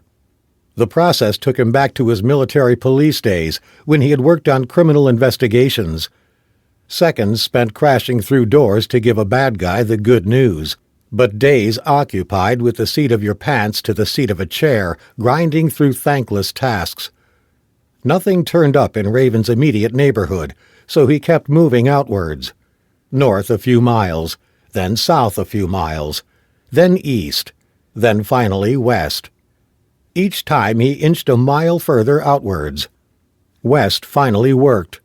The mailbox was in Encino, the other side of the 405 freeway from Raven's home. From the Street View image on Google, it looked like a little mom-and-pop operation. It was on a busy street, with a Korean restaurant on one side and a chiropractor's office on the other. Locke got the directions, packed everything away, and switched off the Wi-Fi. He'd have to move fast. It was getting close to rush hour, and it was an hour's drive. He decided to take surface streets. You hit the lights, but it was better than the relentless grind of sitting stationary for minutes at a time on the freeway as you approached an off-ramp, only to get up to a less than exhilarating 30 miles an hour before a shoal of red brake lights brought you back to a standstill. At least with the streets, there was a feeling closer to perpetual motion. About halfway there, as he pulled out of a side street and back onto Ventura Boulevard, Ty's name flashed up on his cell phone. "What the hell did you say to him, man?" Ty asked, skipping the pleasantries. "She came on to me, asked me to take out the guy the cops had in the frame." There was a moment of silence before Ty spoke again. "You know, it would kind of make sense." Locke spun the wheel, pulling over into a parking space, then took the phone off speaker. "Ty?" "I'm here." "I'm going to forget you said that, okay?" "Only saying," Ty said, a hint of injury creeping into his voice. "Anyway, it might not be our problem for very much longer." "What do you mean?" Locke asked. "Well, she's talking about replacing us. I mean, I tried to smooth things over, but I think she's serious. She's already made a couple of calls." "Then let her," said Locke. "Tomorrow you can get back to your vacation, and Carrie and I can head for New York. The deeper I go into this, the less I like it." "What do you know you're not telling me, Ryan?" "Right now? Nothing very much, but I'm working on that." Chapter 53. This one had taken some tracking down. With Stanner it had been easy. Cops don't usually look out for someone following them home. Not if you were careful about it anyway. Apart from gangbangers and morons, people generally don't kill cops. Not unless one walked into a liquor store when it was in the middle of being held up or something. Even then, a lot of the cops he had met would most likely have walked outside and called it in, waiting for someone who was being paid to turn up and deal. So yeah, finding Stanner's home had been easy. Same went for Vice's. But this one had been a lot more difficult. He had got there in the end, though. And now here he was, parked up outside, waiting, watching, choosing his moment. He liked to get a feel for a place before he made his move. He liked to see who was around and who wasn't. You could learn a lot just by sitting quietly. He'd realized that as a teenager rolling drunks in Arkansas. You could always tell the ones who would put up a fight and the ones who wouldn't. He'd seen some supposedly reformed criminal on one of these talk shows telling all the squares in the audience about how he'd always selected his victims. But his selections had changed once he'd come out of the joint this last time. He no longer went after the weakest. Some of those he'd gone after, like Stanner, definitely hadn't been weak. But then again, his old motives had been blurred and fuzzy. First money, and then, later on, sex. But now he was working for a higher purpose. The highest purpose of all, some might say. His motive was love, with a capital L. Right then, the door leading into the next-door house opened, and a woman appeared in shorts and a T-shirt. Man, all this dough and people dressed like absolute slobs in this neighborhood. Although maybe, he guessed, that was the point. Make enough money, and who gives a shit what other people think of how you look? The woman was moving a trash can out to the side of the road. Guess it had to be refuse day, he thought. She couldn't have brought her keys because she'd wedged the door open with some kind of fancy doorstop in the shape of a Chinese dragon or something. Beyond the door there was a long, narrow wooden walkway, which deadened with a large glass-fronted guardrail, and beyond that, if he listened hard enough, he could hear the roar of the Pacific surf, sea air mixing with the exhaust fumes from all the traffic speeding past him on the Pacific Coast Highway. Exhaling, he stretched his legs. It was almost time to make his move. Chapter 54. Locke was relying on one simple facet of human behavior. To a greater or lesser degree, we are creatures of habit. He was outside the mailbox store in Encino, and he was gambling on the fact that, although Raven had decided to use a different box for some correspondence, she had used the same number. With no indication on the key as to what it was, if she had switched to a different one, she risked forgetting it. It was the same for people who used the same password on the Internet, or the same PIN for bank accounts. There's only so much stuff we can store in our heads at any one time. That had to be the case for Raven. The key turned the first time in the mailbox lock. With a sigh of relief, Locke dug his hand inside. He had been expecting 1 or 2 pieces of mail, but the box was so stuffed with letters that his palm got wedged for a second, and he had to wiggle it free before he plucked out the letters 1 and 2 at a time.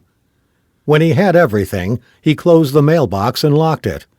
Unless Raven had another key secreted somewhere, it was unlikely she would be able to come here in the next few hours, open the mailbox, and find it empty.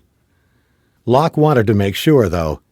He crossed to the counter, which was staffed by a smartly turned-out Asian woman in her late 40s. "Excuse me, ma'am?" She looked up from the puzzle book she was working through. "Can I help you?" "I was wondering, do you keep a spare key for the boxes? Only I lost my backup copy." "I'll have to ask my husband." She went out the back to where a man Locke took to be her husband was sorting through various courier packages, which they signed for on behalf of people. Locke waited at the counter, watching the security camera focused from behind the desk on the main body of the store. She was back in less than 30 seconds. "If you need another key, it'll be $20. Locke smiled. "I'm good for now, but thanks," he said, then headed back to the box, picking up the contents, and went out the door.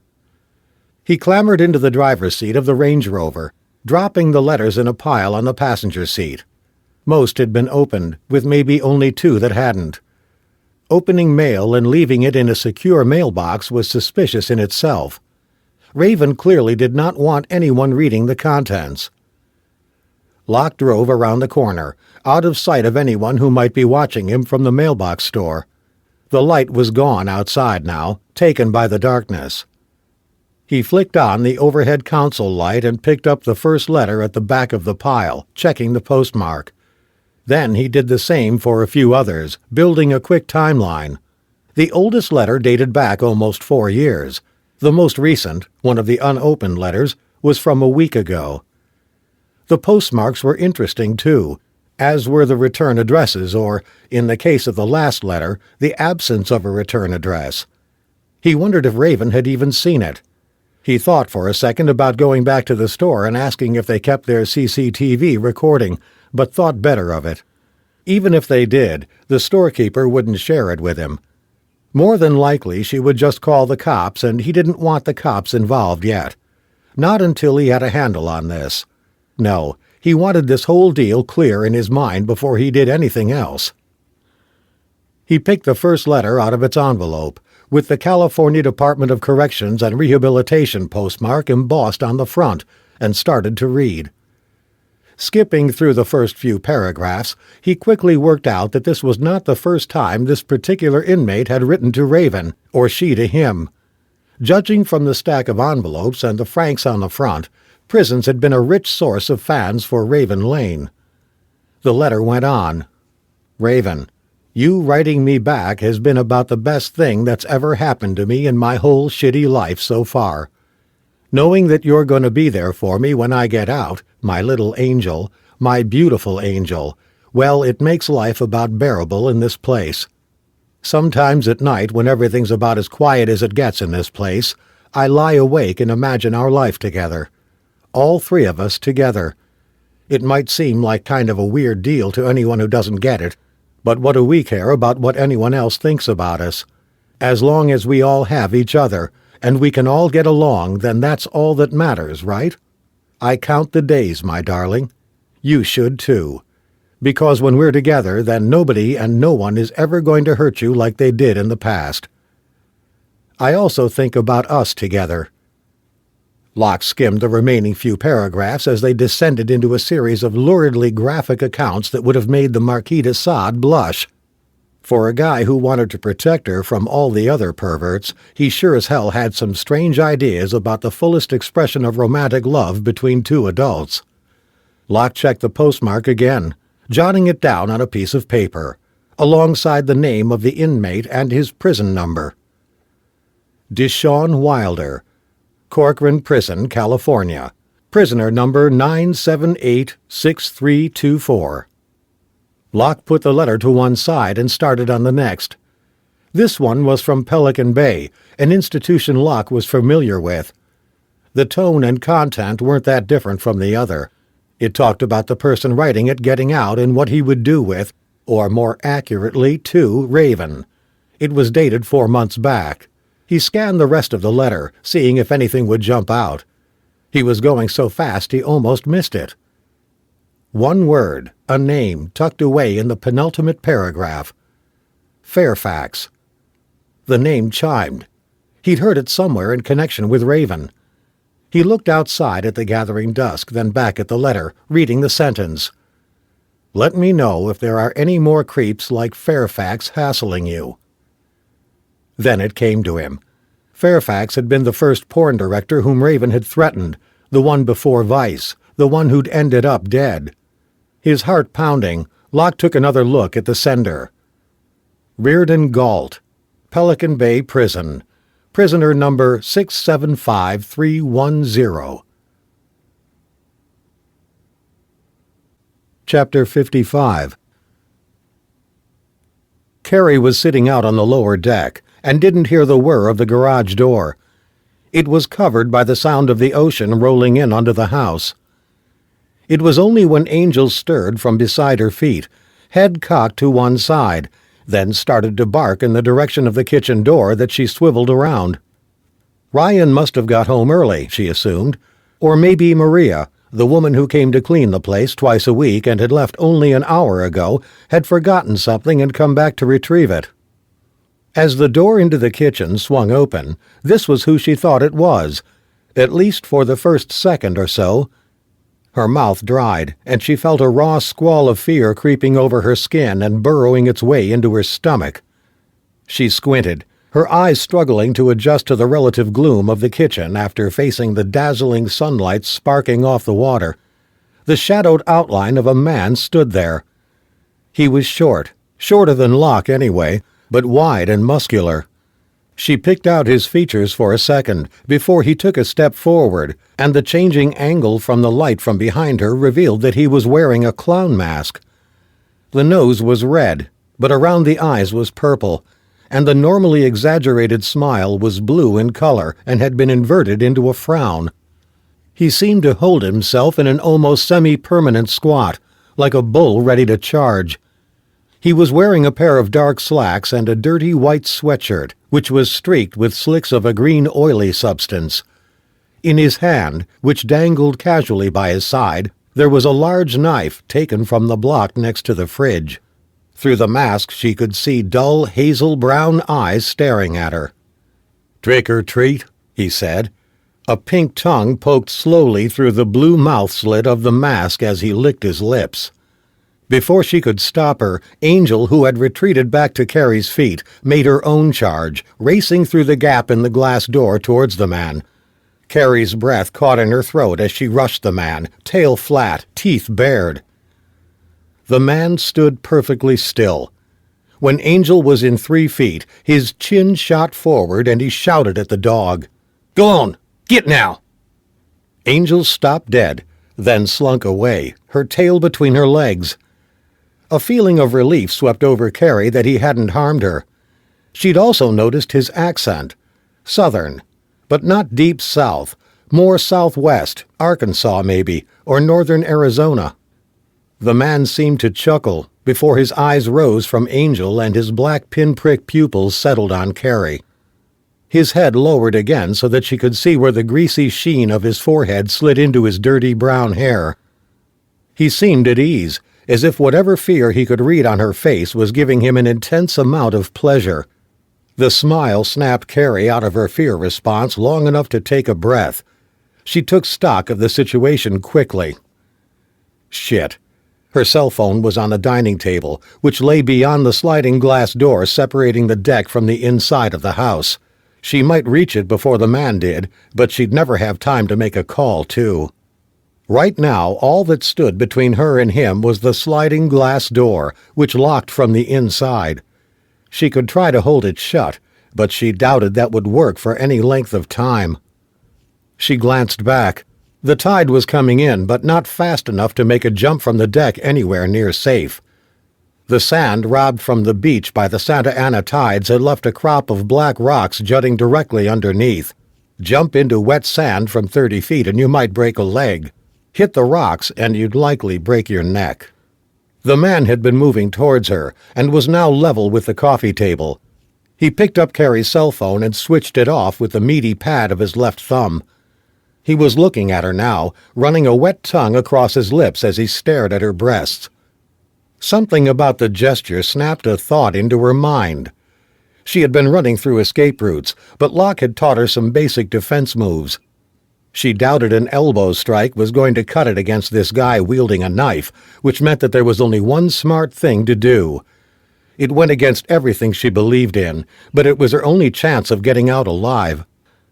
She took a deep breath and started to scream the one word guaranteed to focus the mind of any multi-millionaire Malibu property owner likely to hear her. "Fire! Fire!" The man's eyes flared wide at her cries. Before she got to shout it a third time, he had wrenched the sliding door back so hard that Carrie, who was trying to hold it shut, tumbled backwards. Next, she felt a sharp tug as he grabbed her long hair and began dragging her into the house. She kicked and punched, at least one fist melting into the man's chest with no apparent effect. Then the knife was in her face. "Be quiet," he grunted as she slid, her sneakers squeaking over the polished wooden floors. She screamed again, a guttural sound, raw and without either form or shape. It was the scream of someone being brought to a place beyond rational thought, a scream perhaps only heard from a soldier who just caught an IED, or from a woman at the height of childbirth who has only one sentence running on a loop through her mind. "Oh God, please let this stop." The man's face was level with hers now, his big red nose almost touching her cheek as he whispered into her ear. "One way or another, you're coming with me." Chapter 56. Reardon Galt.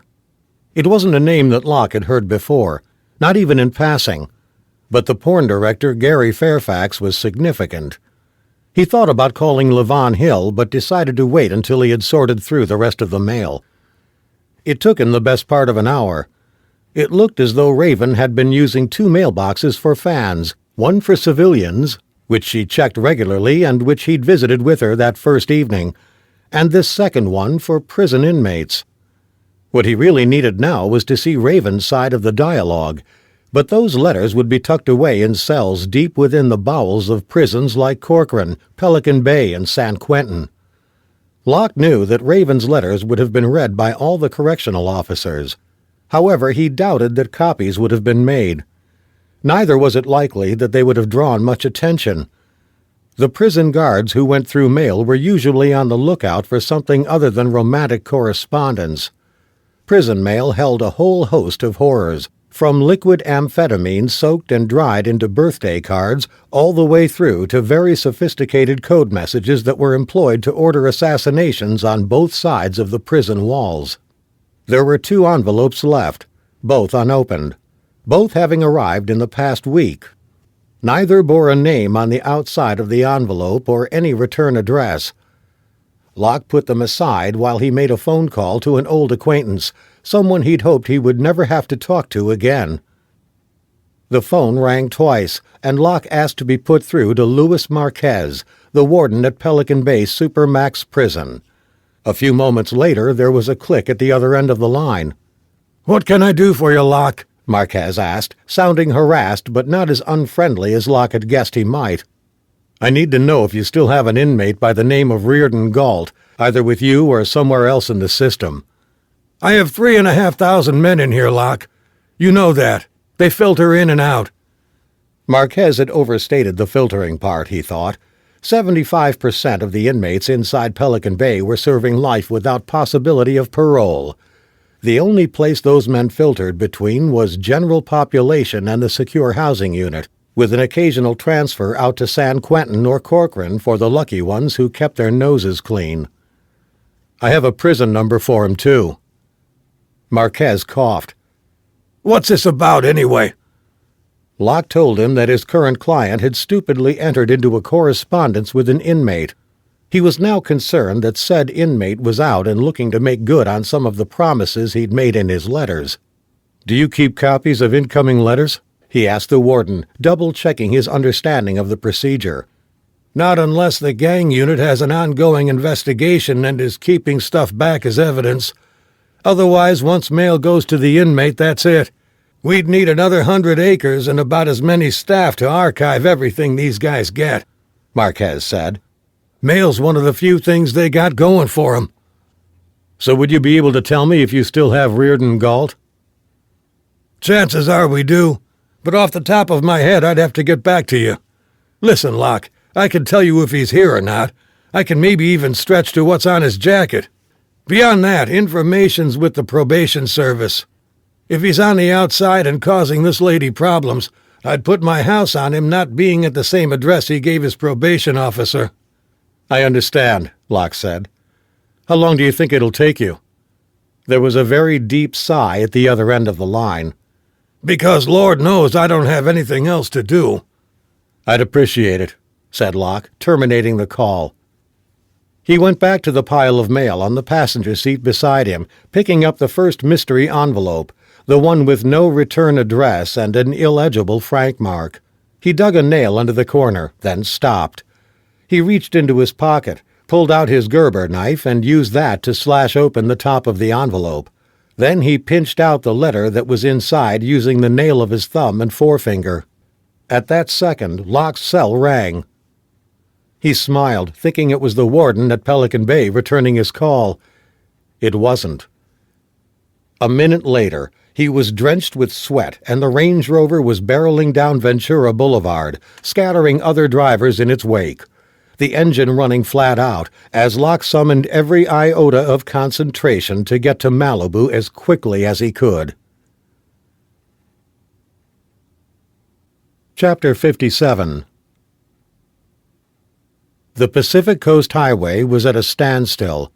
From Santa Monica all the way up to Trancas, the traffic was inching forward in increments of a few feet every minute.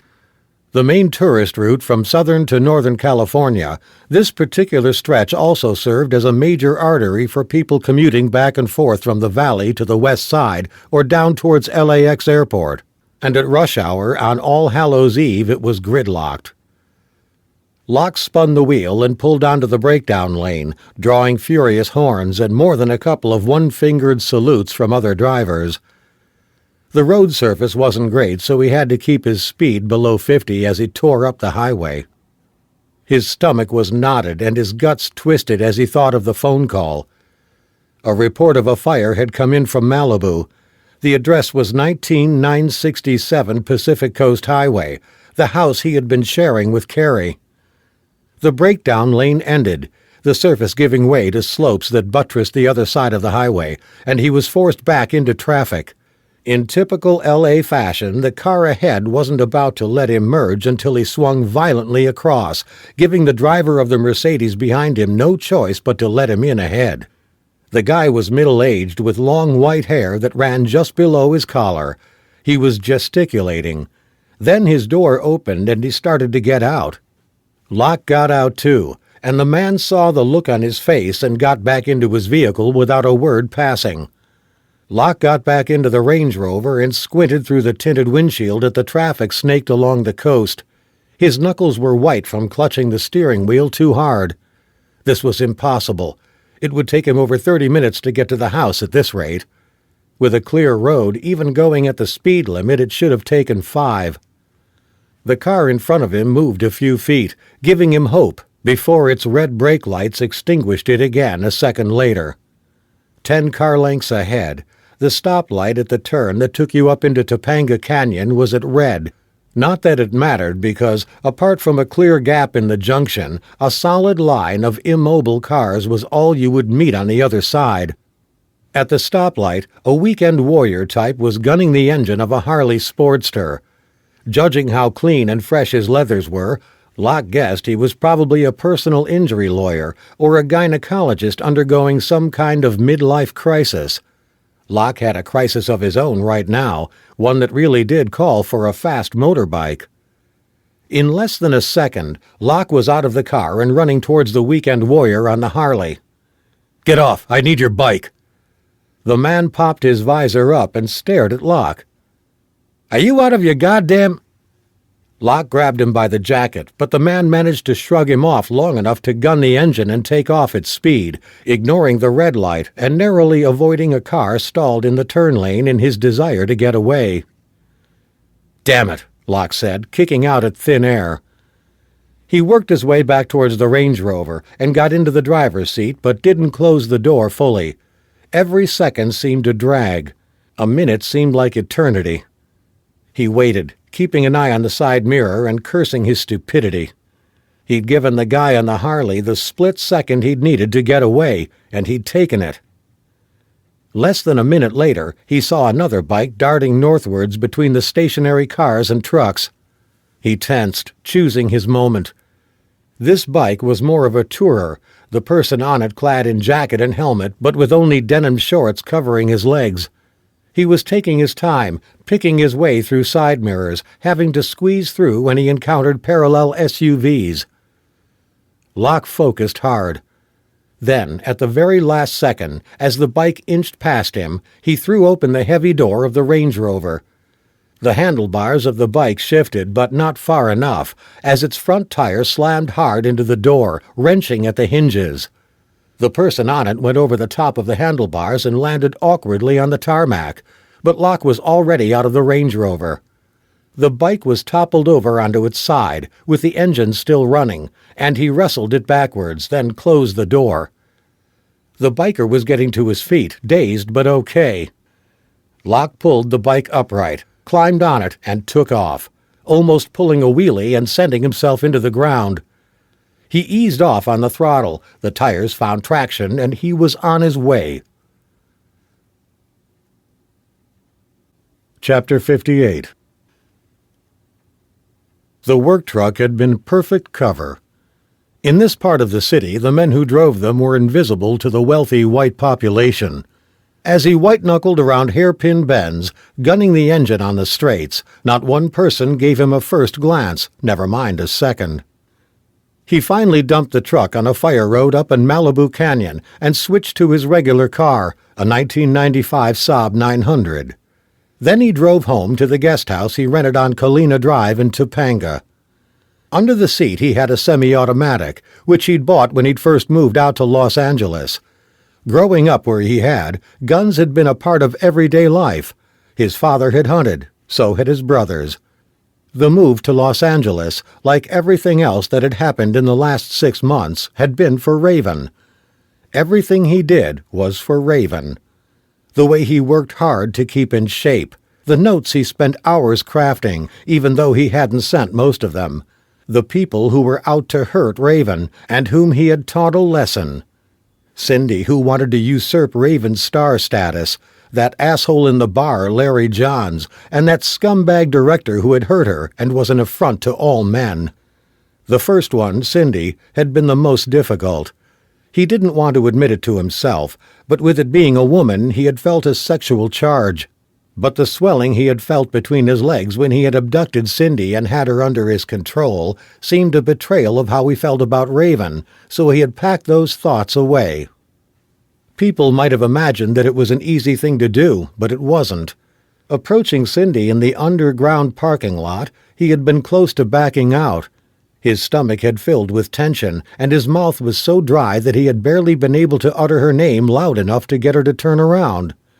He'd hit her with the stun gun, and once that had been done, once he had crossed that initial line, it had been much easier. There was the rush of adrenaline for a start, the fear of knowing that if someone saw you now it would be bad, that you would be arrested and people would know what you had done. The thought of people knowing had been the scariest of all in some ways. He had floated through life with no one noticing him. That was what life was like when you looked like him. The only thing worse than being ignored was the barely concealed looks of disgust you got, especially from beautiful girls when they saw you. From an early age he had done everything in his power to fade into the background. Then he'd made a mistake, a terrible mistake, and he had been drawn into the light, albeit momentarily. He got out of the Saab, walked to the rear, and opened the door. The blonde stared back at him, wide-eyed, gagged, and with her hands bound behind her back. He climbed in and pulled her up into a sitting position. Then he helped her out of the car and onto her feet. Pushing her ahead of him, he walked inside the one-bedroom wooden guest house that he rented from the old lady who lived in the main house and whom he never saw except when he paid his rent every month. "You can relax. You're not my type," he said to the blonde. "I'm saving myself for someone else." He needed to speak to Raven alone. Just 5 minutes would do it. 5 minutes where he could explain why he had done what he had. That was all he needed. If that bodyguard hadn't got involved, he would have had those minutes by now, and one less person would have had to be hurt. But he wouldn't listen. Well, he was listening now. Chapter 59. Riding with no helmet, the acid sting of burning wood along with the dust thrown up from the highway stinging his eyes, Locke smelt the fire long before he saw it. He tried not to think of Carrie trapped inside the house as flames licked the walls, but couldn't help himself. With the image came a deep rage that welled up inside him. His mind drifted back to the letters, but he couldn't put any order to them now. He had to stay focused, direct his energy first at getting to the house, then to finding Carrie. Nothing else mattered. He took the curve wide before the house, then cut in front of the line of cars that had been stopped by a California Highway Patrol radio car on the ocean side of the road. He climbed from the bike, not stopping to bother with the kickstand. It fell with a crash onto its side, the front tires spinning round and round. He could see flames licking out of the garage, and 2 separate City of Malibu fire tenders parked close by, firefighters in breathing apparatus dousing the roof and those of the houses either side with 2 monumental jets of water, trying to dampen the blaze before it took a proper hold of the main structure. He ran towards the house, pushing past a couple of neighbors who had gathered to watch. As he shouted Carrie's name, a Malibu sheriff's deputy crossed towards him. Locke could feel the intensity of the fire now, a wall of heat that buffeted towards him as the wind changed direction. The deputy put out an arm in front of him, barring his progress. "My fiancée was in there," Locke said, pushing away his arm. "Sir, the crews have already checked inside. There's no one inside." Locke stepped back away from the deputy and began to look around. There was an EMS ambulance parked across the street on the other side of the highway, and he sprinted over to it. 2 crew members were in the front cab, and he tapped on the window. He asked if they'd seen Carrie, but they replied in the negative. No one had needed medical assistance so far. As he was talking to them, a call came in about an injured biker south of their position on the Pacific Coast Highway. Overhearing the radio message snapped Locke back into some semblance of reality. Regardless of the circumstances, he would be arrested for taking the guy's bike. The present chaos might delay matters, but the Range Rover was still there, and it would be traced back to him eventually. He needed to get away, and fast. But he also wanted to make sure that what the deputy had said was correct, that there was definitely no one inside the house. With this thought in mind, he jogged northwards towards a beach access gate, which lay about 14 houses further down. He took the steps 2 at a time and started back along the beach in the direction he'd just come. 2 houses short of the beach house, he stopped, blowing hard from the running and the wisps of smoke that had caught in his lungs. Bent forward, palms pressed to his knees, he tried to catch his breath. The front of the house was almost perfectly intact, which lent a surreal air to what he'd just witnessed from the highway. Looking up, he could pick out a couple of details. He couldn't get far enough back without going into the ocean to see the top deck, but the glass door leading to the lower deck seemed open. He knew Carrie wouldn't have left without locking it, which told him she'd gone in a hurry. The beach would have been the obvious escape route, not just because of the water, but because the belly of the fire lay near the roadside of the house. He clung to the thought. He started walking back north first, trying Carrie's cell phone as he did so, even though it was still switched off. He walked close to the shoreline so that he could get a view into some of the houses in case Carrie had sought refuge with one of the neighbors. As he walked, the tide rushed in behind him, erasing his footprints.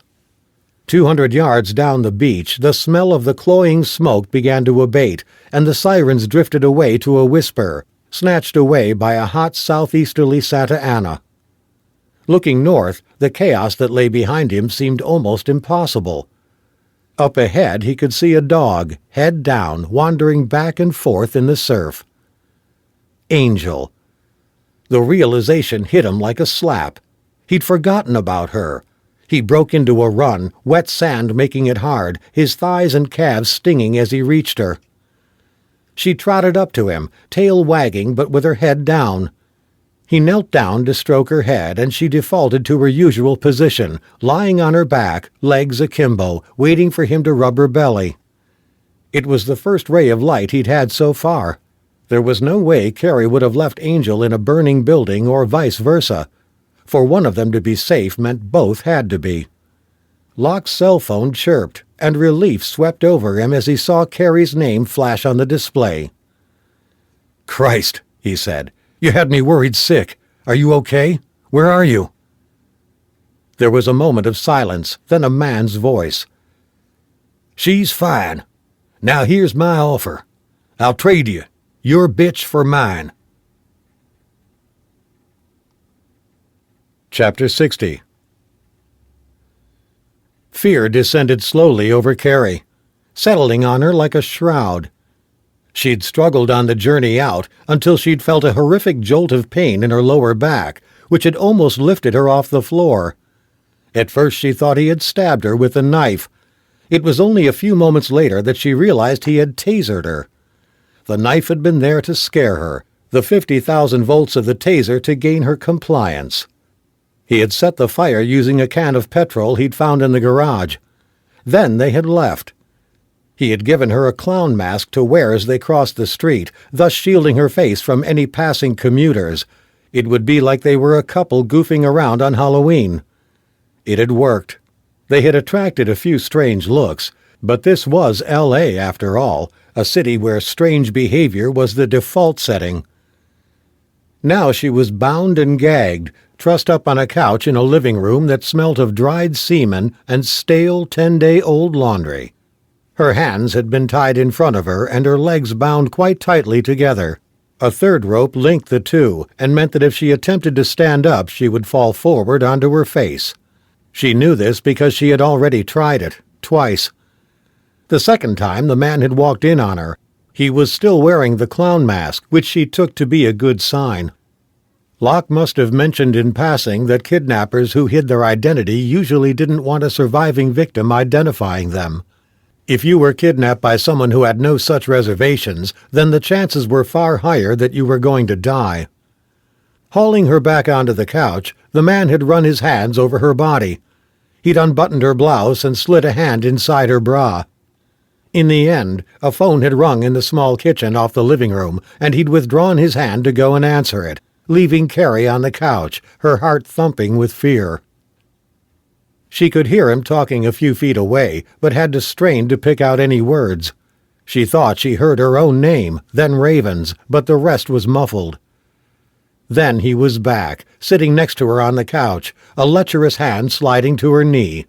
The horrible clown mask tilted towards her at an angle that made the face, which hadn't changed, of course, seem inquisitive, as if Carrie was a specimen pinned to a high school science lab table, ready to be dissected. "Now, where were we?" he said. Chapter 61. Ty had stashed his purple Continental at Burbank Airport and hired them a fresh ride, a new model Ford F-150 truck. It had been selected via phone by Locke because there was a near-identical one, same model, same color, parked 3 doors away from where he and Ty were now. Outside Raven's house, 2 Cadillac SRX SUVs were parked up, the only visible outward evidence of her new security team, who were already inside.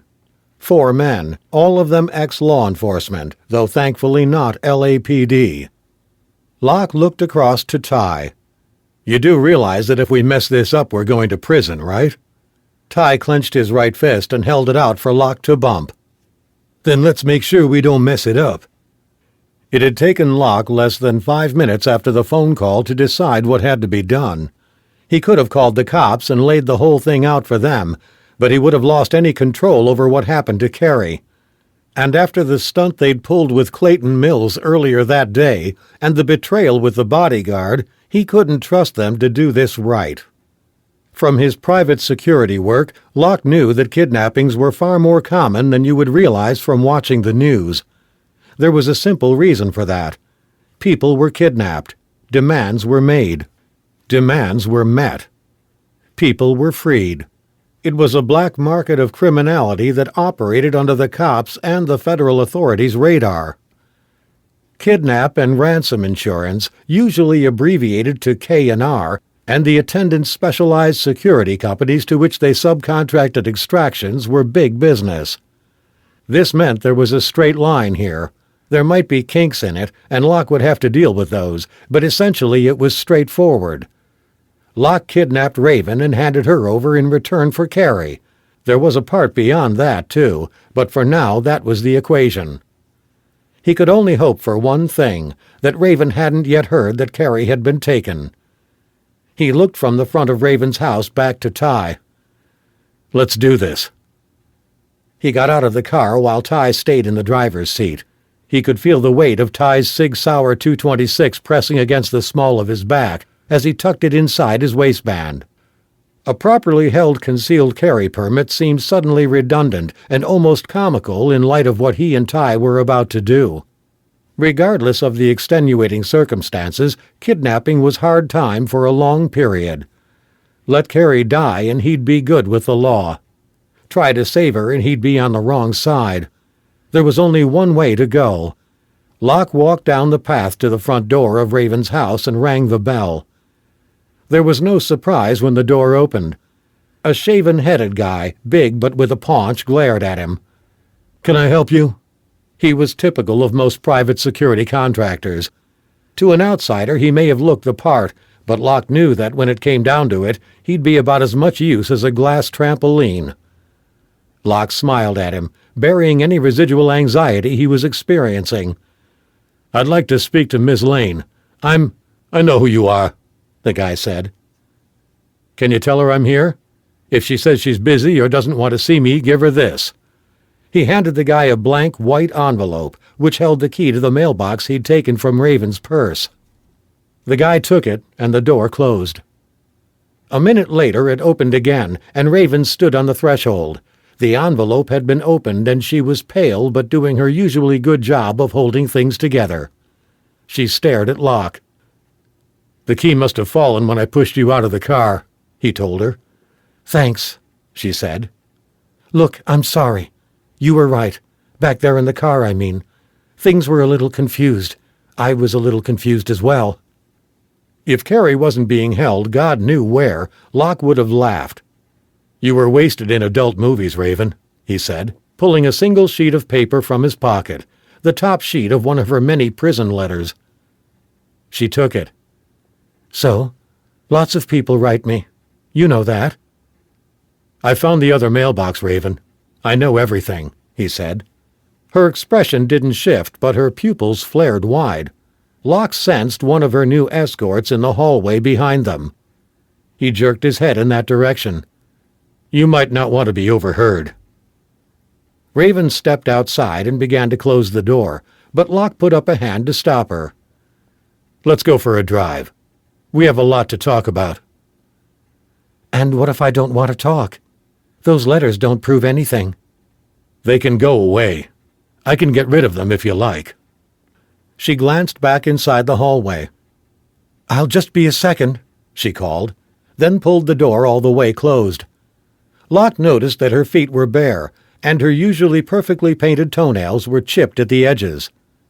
"What do you mean you can make them go away? Are you trying to blackmail me?" she asked, her hand still on the door handle. Locke grabbed her arm, while at the same time reaching round for the gun, making sure that she saw a flash of it before he jammed it back under his jacket. "If only it were that simple. He has Carrie, and that means you're coming with me, even if I have to kill everyone in that house. Your brother, too." That Locke had mentioned Kevin, never mind threatening his life, seemed to register with Raven. He felt it as her violet eyes turned black. The truth is, he never would have touched Kevin. But he had shifted something in Raven's mind, and that was all he needed. Raven might have craved a protector, but she understood much more keenly, on the most base level, the behavior of a predator. "You understand me?" he asked her, his tone low and level, his eyes never leaving hers. She nodded. "Good." He smiled, aware that they might be being watched. "Now tell them you'll be back in an hour. If I even suspect you've tipped anyone off, I'll make good on my promise." She started back inside, and he made a point of stepping in with her. Once the front door was closed, his chance would be gone forever. The guy who had answered the door said nothing as Raven threw on a pair of sneakers and gathered her jacket and bag. "I'll only be an hour," she said. "One of us should come with you," the guy said. "He's a bodyguard. I'll be safe. Isn't that right, Ryan?" "Of course." "Do I have time to say goodbye to Kevin?" she asked. Locke squared his shoulders. "He won't even know you're gone." They left together, the door closing behind them. Locke had no idea if she would ever see her brother again, but he had no idea if he would see Carrie again either. At least in one regard they were even. Halfway down the path, Raven stopped and turned to him. "I'm sorry about Carrie," she said, her eyes watery. 24 hours ago he might have bought the line. Now he knew better. Chapter 62. The doors sealed with a muffled thunk as Locke made sure that Raven sat in the front of the truck, wedged between him and Ty. He glanced at his watch. It was just as well that Raven had put up little resistance. In 5 minutes the man who had said he had Carrie was going to call back, and if he didn't hear Raven's voice, he promised that Carrie would be dead by the time the call ended. He also said that Locke could listen to this if he wanted, maybe even say a last goodbye. After all, he knew what it was to love someone too. Ty was driving with no particular destination in mind. That would come with the phone call. Locke told him to head for the intersection of the Santa Monica 10 and the San Diego 405 freeways, which ran east to west and north to south respectively. At least moving forward gave them something to do and made them more difficult to track. Raven had been silent since they'd got into the truck, but now she spoke. "You have to understand, I never meant for anything like this to happen, for it to go so far." "You know," Locke said, staring out through a windshield that was dotted with raindrops, the first he'd seen since he'd arrived in California. "It was Carrie's idea that I look after you, and that you and Kevin came to us. She made the call to get Fay Leipowitz to represent you, too." Raven's hand went to her mouth and stayed there. "What do they want?" Ty glanced over and Locke stared at her. "They?" "It's an expression." "Not the way you said it," Locke said. "Are you saying there's more than one person involved in this?" "I don't know." Locke motioned for Ty to pull over by the side of the road. "Pick somewhere quiet." Ty pulled tight to the curb at a spot equidistant between two streetlights. "Ryan, take it easy," he said. Locke's jaw tightened until his teeth were grinding against each other. Then he pulled out the cig and pressed the barrel to Raven's face. How many are there? How many lunatics do you have out there doing your dirty work for you? Raven swallowed hard.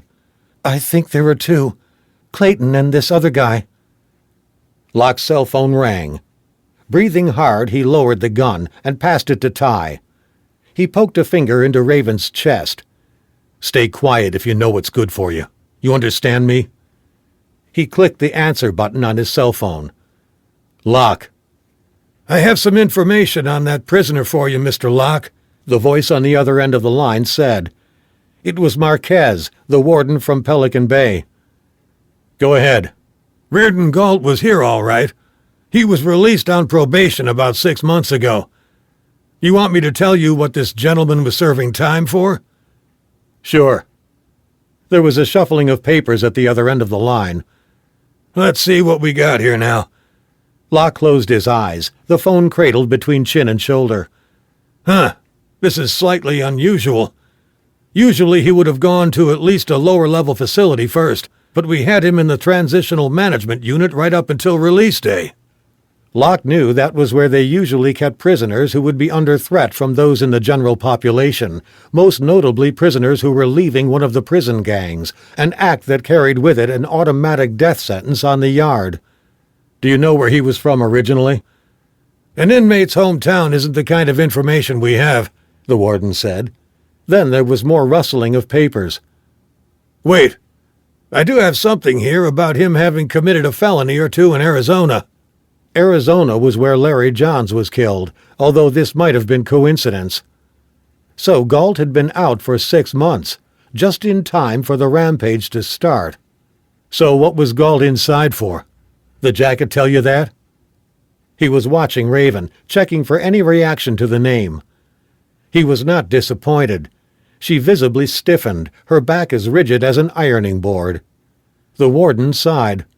You'll want to keep a real close eye on this lady you're watching out for. It was Locke's turn to tense as he thought of Carrie. Why's that? Lord only knows why he wasn't serving life without parole. Must have had himself a good lawyer or a liberal judge. Warden? Locke prompted. He was in for abduction and rape. Kidnapped some woman from right inside her home while her kids were asleep upstairs. Drove her across the border into California from Tempe and, well, you can guess the rest. Locke's blood ran cold. One more thing. Go for it. You wouldn't happen to have a name for Galt's cellmate before he was released, would you? There was a sound of more papers being shuffled. In fact, I do. The guy got out a few days ago. Crazier rap sheet than Galt had. Lots of violence, too. What was his name? Locke asked, as a cold bead of sweat worked its way down his spine and into the small of his back. Oh, yeah, here it is. The inmate's name was Clayton Mills. Chapter 63. They were parked on South Sepulveda, across the street from a drugstore, waiting for the phone call from the kidnapper, which should come at any minute. Raven was sandwiched between Locke and Ty, shifting in her seat. Heavy drops of rain splattered the windshield, exploding on contact with the glass and trailing down like tears toward the lashing wiper blades. Overhead, the sky had darkened, heavy banks of gray cloud folded under each other in every direction. A nearby storm drain was already backed up, water flooding onto the street, causing a couple of drivers coming towards the truck to aquaplane. Marquez, the warden from Pelican Bay, had given Locke a description of Reardon Galt, wished him luck, and then hung up. Again Locke thought about calling Levon Hill. The FBI and the LAPD had far greater resources than he and Ty had. Of that there could be no doubt. Despite his run-ins with them, they were one of the most professional and well-run law enforcement agencies in the country. However, their size and their command structure meant that, in a situation like this, they would be behind Locke and Ty in their speed of response. Also, they were hampered by protocol and by constitutionally guaranteed things like Miranda rights and search warrants. Bottom line, the LAPD, like any police force, was in the business of catching the bad guys and placing them in front of a jury. Locke had only one objective: to save the woman he loved. His decision was made. He turned towards Raven. "No more lies.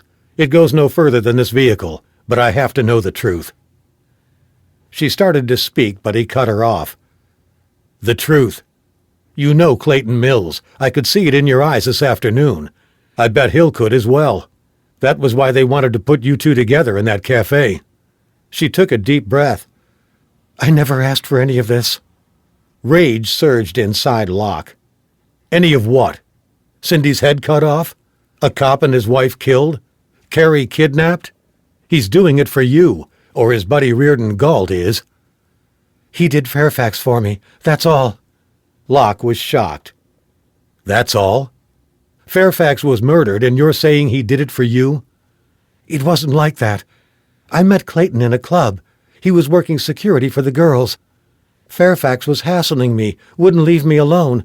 I didn't ask Clayton to kill him. Clayton was just supposed to frighten him off, but things got out of hand." "So he did kill him?"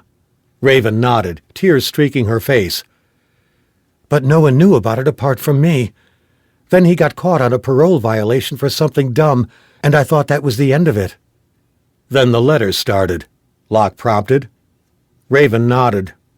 "First from Clayton, saying how he hoped I was waiting for him. Then his cellmate must have found my letters because he started writing to me too. I thought about telling Clayton, but I knew he would have killed him." "So why did you write back? Why didn't you just go to the cops?" Ty asked. "I was there when Fairfax died. Clayton said if I went to the cops, he would tell them about it. Tell them that I had practically begged him to kill Fairfax." She turned to face Ty. "I couldn't take a chance of going to prison, not with Kevin to look after." "You think they're competing for you?" Locke asked. Raven scratched a nail across her nose. "I don't know.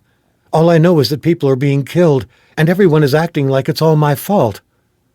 Locke stared out at the rain, thinking of Carrie and what she was going through. He had a bad feeling about this job from the start, and he'd been right. He hadn't trusted his instincts, and now there was a terrible, terrible price to pay. "I need to pee and I can't wait," Raven said suddenly. "You'll have to," Locke said. "You can go when we get somewhere quieter." "I can't. If I don't get out, I'm going to pee in the car." Ty glanced over. "I'll take her."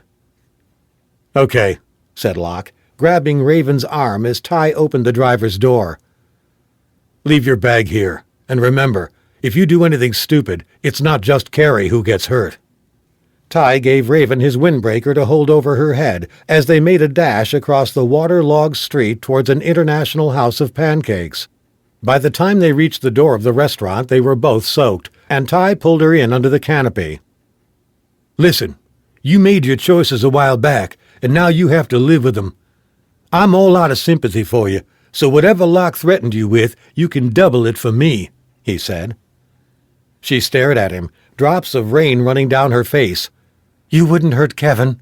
Something like shock must have flicked across Ty's face, because Raven put a hand on his arm. "He's going to hand me over to this sicko in return for Carrie and walk away, isn't he?" Ty shook his head. "We'll get you out as well." "I don't believe you," Raven hissed. Taking a small step back, she brought her knee up into Ty's groin with as much force as she could muster before taking off down the street, water detonating up from the puddles as she sprinted through them. Across the street, Locke watched Ty go down in agony. He moved into the driver's seat, but Ty had taken the keys with him. He reached over to open the door and get out as Raven fled. He'd skirt around the block in the other direction and try to head her off. But as he got out of the truck, his phone rang. He jabbed down on the answer button. "You have her ready for me?" The man on the other end of the line asked, as casual as someone ordering a takeout meal. "The clock's ticking." Chapter 64. Locke started towards the alley, then stopped. Alleyways were for someone wanting to hide. Raven knew she had two men looking for her, and that if she tried that, she'd be found. It might take a few minutes, but it would happen. She could have easily burst through the doors of the pancake house and screamed the place down. A black guy chasing her who looked like Tyrone did? Hell, there would have been a line of people to call the cops. But she hadn't, because she was up to her neck in this, because what she wanted was escape, and people don't escape in alleyways. Locke raised his cell to his ear. "Forget the alleyway, Tyrone. What's the next street?" "Bentley," said an out-of-breath Ty. "Okay, make for that." "Roger." Locke alternated between a fast-paced walk and a jog, hands dug into the pockets of his jacket as the rain tumbled all around him. He took another right at the corner of Sardi's and Bentley, scanning for cabs that would provide Raven most likely passage out. She could have stepped out into traffic and flagged down a passing motorist, but again this would almost certainly have alerted the cops. By her actions, Raven was revealing herself. Every decision she made peeled away another layer until, Locke figured, only her guilt would be left visible. He saw her halfway down the block, pressed into a doorway, eyes scanning the street. He kept close to the storefronts. Loosening into a walk, he reached behind his back and pulled out Ty's cig, keeping it low and down by his side. He called to her as the traffic slid past them on the rain-drenched street, angling the gun in his hand so she was sure to see it. "He didn't say whether he wanted you alive or dead, and right now I'm not fussed either way." He had 40 minutes to get Raven into the car and to the drop-off point up in Topanga Canyon. Over that by even a minute, and Carrie was definitely dead.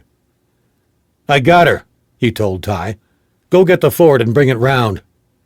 Raven's shoulders slumped, and she stayed put while he closed in on her, Locke wondering what he had become, and whether the moral chasm between him and the man who held Carrie was still as wide as it had once been.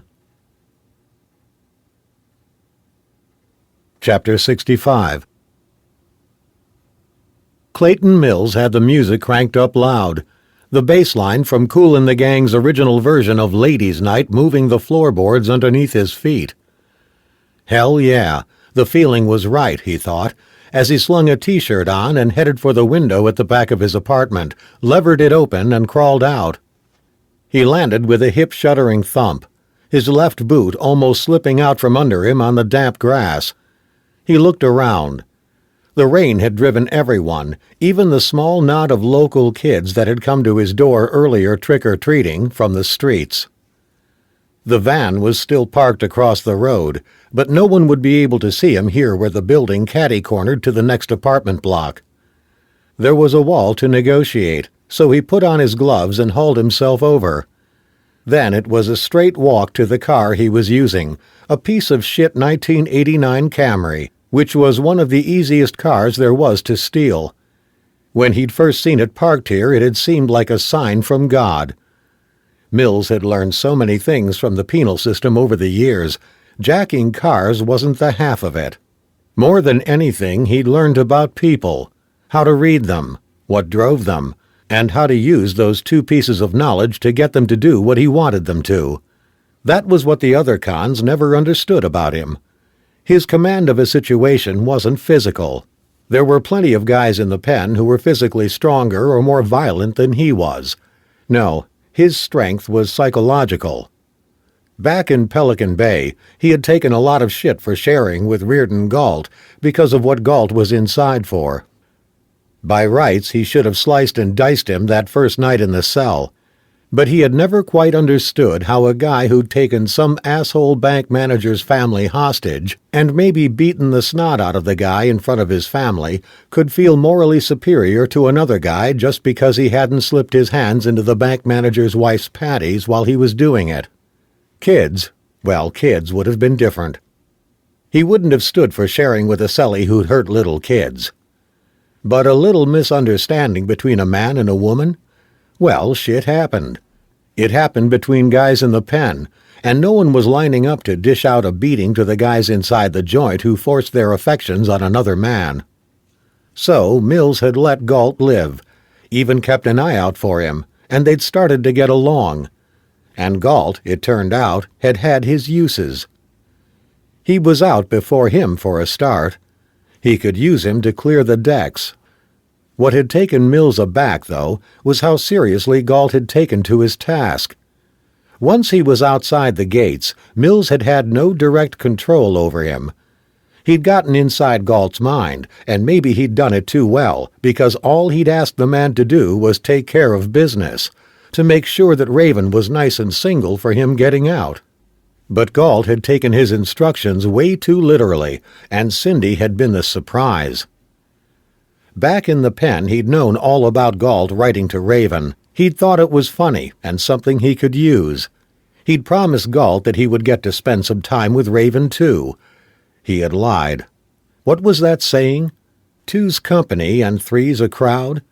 Well, Mills had no desire to share Raven with anyone, least of all Reardon Galt.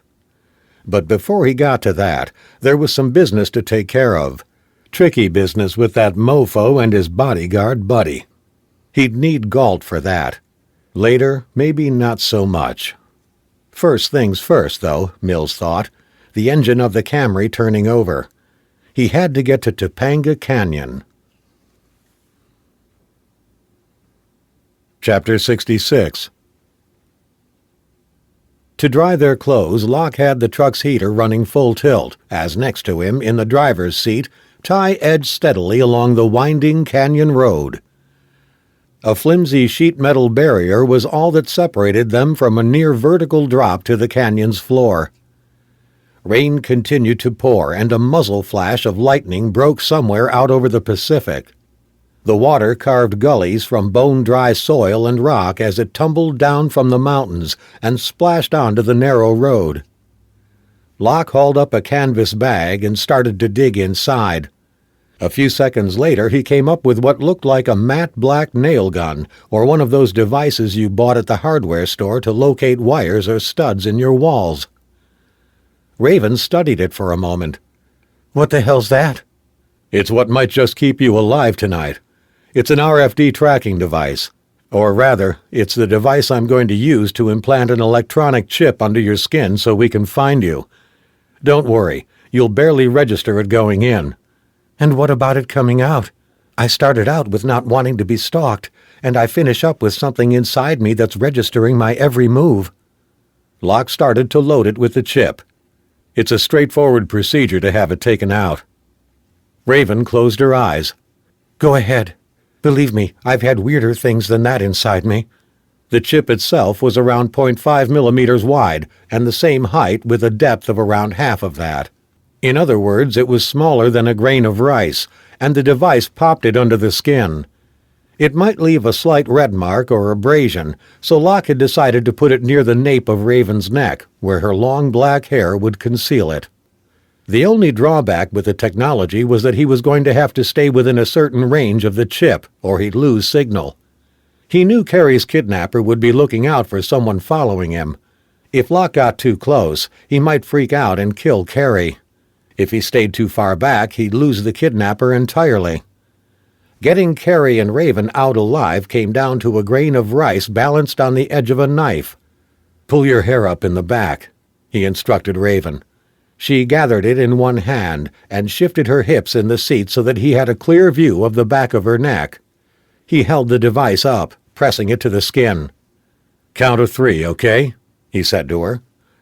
"Okay," she said. "1, he said, squeezing the handle on the device to launch the chip into her. She jumped. "You said count of 3. "I lied.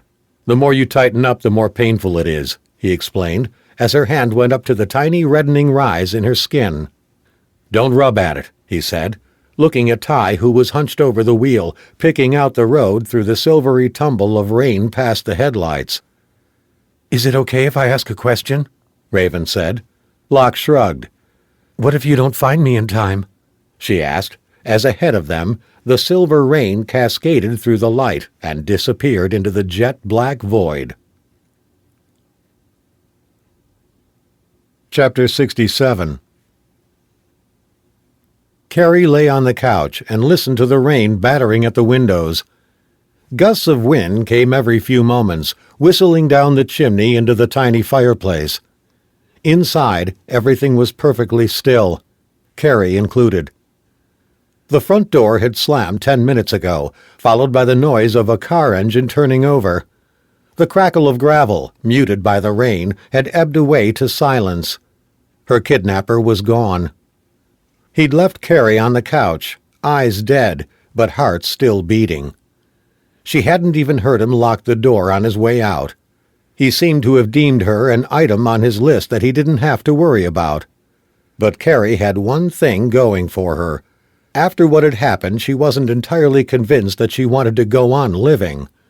Before, such a thought would have seemed melodramatic, but not anymore.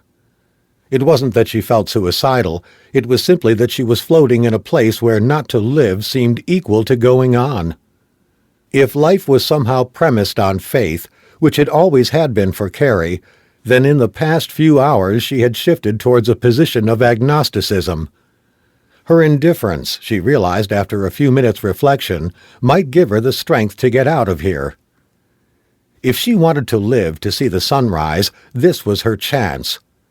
Before her kidnapper had left, she had heard him talking on his cell phone about an exchange, but she didn't believe for a second that he would hold up his end of the bargain. Once he had Raven, he would kill her. Unless, of course, he chose not to come back to the house at all. But that didn't seem likely, not the way he'd been talking. He'd told her that he wanted to be with her one last time before he left. With her and Raven. All three of them together.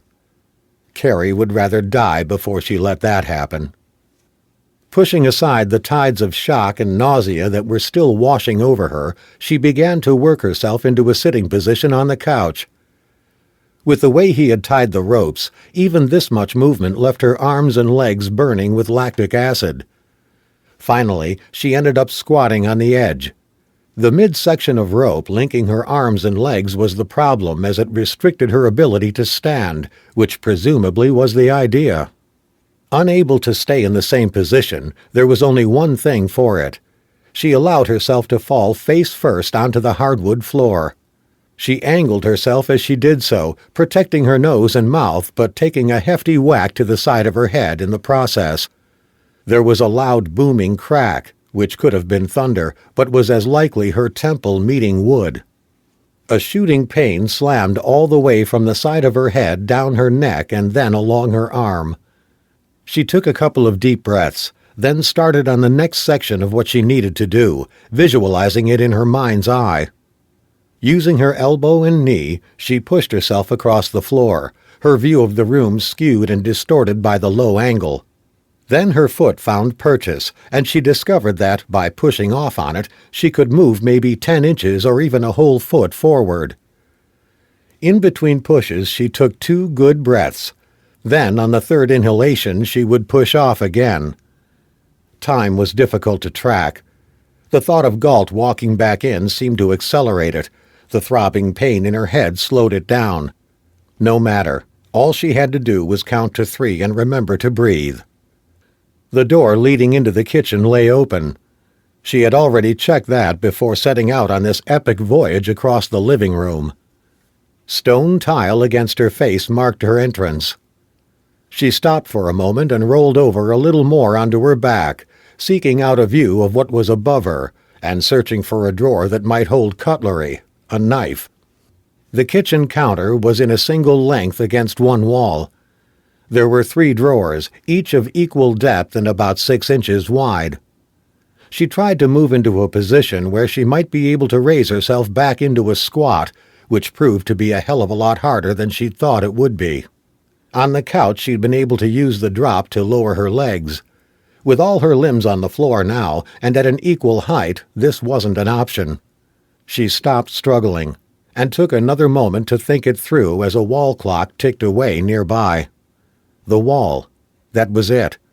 She needed something to lever herself up against. She started to back up a little, as her head banged against plasterboard. She kept shuffling back, and inched up against the wall, her thighs and calves doing the work. Then her shoulders were vertical. The sensation of having something at her back spurred her on, and soon she was sitting up and pulling in her heels. With one final effort she wiggled her arms and pushed up with her calves at the same time. Then she was back in that half-standing, half-squatting position. She didn't stop now. The pain in her quads, in every part of her legs, was next to unbearable, and she knew that if she stopped for any length of time it would overpower her and she would fall. She shuffled as fast as she could towards the first drawer. Her hands were at the right level to open it, a realization that came to her with a surge of excitement as she stretched her fingers out and hooked them over the handle, easing the drawer open. Apart for a sheet of faded yellow wallpaper, which had been placed inside as a liner, it was empty. Excitement chilled to self-pity, and she almost lost her balance as she swayed back. 3 more shuffles. The second drawer. It was harder to open than the first, which didn't seem like a good sign. But when it did open, she had her reward in the shape of a small paring knife with a blade no longer than 3 inches. Digging the tips of her fingers into the drawer, she grabbed the handle of the knife and, after a full minute of contortions, she had the blade facing towards her as she sawed away at the rope that linked those that bound her hands and feet. Sweat poured off her forehead as she worked the blade, stinging her eyes and making it difficult to see. But she kept going. She had a task, a purpose, something tangible to focus on. It might even be what would make life worth living again, if she could survive the night. As the rope separated into threads, her heart pounded faster. She waited for the sound of a car squelching its way back up the drive, but then the rope broke, and she could straighten her spine and stand. The knife tumbled to the floor. All she had to do now was reach down and pick it up again. Now there was a dilemma: to free her hands or legs. Thinking of Galt's strength and what Locke had often said about bodyguarding work being organized running away, she chose to cut the rope around her ankles first. 5 minutes later, with the knife tucked away and her hands still bound, she was out of the house and engulfed by the storm. The rain felt sweet against her face, and a sense of elation in having escaped, in having tricked Galt, came at her without warning. She looked around, moving into the shadows and cover of the trees as she did so. There was a bigger house a little way up the slope. Its presence startled her. Someone had been less than 100 feet away the whole time. Did they know what had been going on? Were they complicit in it? Could they see her? The thought spooked her so much that she turned back down the drive and headed for the road. She was soaked to the skin, her hair plastered in strands at the front of her face, her limbs still aching and tingling with the fear of recapture, but pushing all of that to the side, she felt more alive than she could remember. She was on the road now. Cindy Canyon, Larry Johns, Vince Weiss, Lawrence Stanner and his wife. Carrie Delaney wasn't about to become the final footnote in another demonic chapter of the history of the city of Los Angeles. She had survived. The driver barely had time to register the ghostly apparition in the middle of the road before he stood on his brakes and skidded, hitting her side on, her body tossed like a rag doll up and over the hood of the car. She traveled 25 feet, reaching a height of 10 before landing in the trees at the side of the road. She lay on her side, broken and unable to move. Her eyes flickered open, and her mind flashed to Ryan and the thought of never seeing him again. It was a sharper pain than anything physical. Unbearable, excruciating. Tears began to roll down her cheeks. No sobs, only the tears. Where was he? Where was the man who protected everyone that mattered and left no one behind? Where was he now that she needed him? When she needed to say goodbye. Chapter 68. The only sound inside the cab of the Ford F-150 for the first 3 seconds was that of breathing. No one moved. One moment they had been driving along, all of them tense, Raven because she was being handed to her stalker, Locke and Ty because Carrie's life was in danger, and a long few hours lay ahead of them. Then the woman had appeared on the road. At least Locke thought it was a woman. He had only seen her for a split second before she had gone up and over the hood of the Ford. He blinked, trying to wish away what had happened. Then he glanced at Ty, who was staring dead ahead, his hands white and gripping the steering wheel. They had to stop. Locke clambered out, reaching for a torch before he slammed the door behind him. The rain was coming at him almost horizontally, driving into his eyes, making it difficult to see. He clicked on the torch and swept it over the terrain. On one side, the road fell away down a tree-filled slope. On the other, the ground rose up sharply. There was an open gate 100 yards back. Further up, beyond the gate, he could just about make out a couple of lights shining through the windows of 2 houses. The torch beams swept across the road behind them. Nothing. Locke began to walk back down the road. Ty was behind him, Raven forgotten for now. "I didn't even see him, man," he could hear Ty saying. Locke reached back his free hand, signaling for Ty to quieten. If she was alive, they might hear her. Locke listened, but all he got was the static of 10,000 raindrops meeting the earth and the howl of the wind up through the canyon. He motioned for Ty to start checking the upward slope side while he used the beam from the torch to ferret into the wooded undergrowth beneath his feet. 30 yards back, he got a flash of pale skin about 10 feet down the bank. He turned back to Ty. "I found her," he shouted. He caught sight of Raven standing beside the truck, sucking on a cigarette, the red tip bobbing backwards and forwards from her mouth. "Go keep an eye on her," he said to Ty, who had arrived at his side. If she'd wanted to make a run for it, now was her chance. Ty stared down into the culvert. "Hell, man." "Ty?" Locke prompted. Okay, Ty said, and jogged back towards the truck. Locke stared down the slope, his shoes struggling to find traction on the sodden ground. It was even steeper than it looked from the road. He almost went over a couple of times and had to reach out to grab tree branches to steady himself. He could see the woman's body now. It wasn't moving, and he wasn't close enough, and it was too dark, even with the torch, to tell if she was breathing. He straightened up for a second, one hand against the trunk of an oak tree and the beam on the shape in front of him. What the hell could anyone be doing out on the road in this weather, he thought. Then the answer came to him in a single, sickening blow. Please, God, no. He summoned everything he had to shift the torch a few inches to his left. Lifting the truck would have taken less out of them than this slight shift of his wrist. Her eyes were open, but without focus. A trickle of blood ran down the side of her face, matched by 2 streams from each nostril. Locke had seen enough dead bodies in his time to know that she was gone. He sank to his knees, the slope pitching him forward so that he was on all fours, his hands plowing into the soft earth, his knees and ankles soaked with water. A penitent with no possible hope of salvation, he crawled down towards her. Somewhere above him he could hear Ty shouting, but he didn't have any breath to answer. Without being conscious of having covered the ground, he was suddenly next to Carrie, her head cradled in his lap. He took his sleeve and dabbed away the blood before craning forward to kiss her forehead, the coldness of her skin against his lips sending a fresh torrent of grief sweeping through him. Seconds passed, then a minute. Ty's voice grew louder, then fell away to a whisper as Locke felt his friend's hand close around his shoulder. "Oh no, Ryan," he said. "Oh no. Oh Christ." Ty was next to him now, also on his knees, his arm around Locke's shoulders.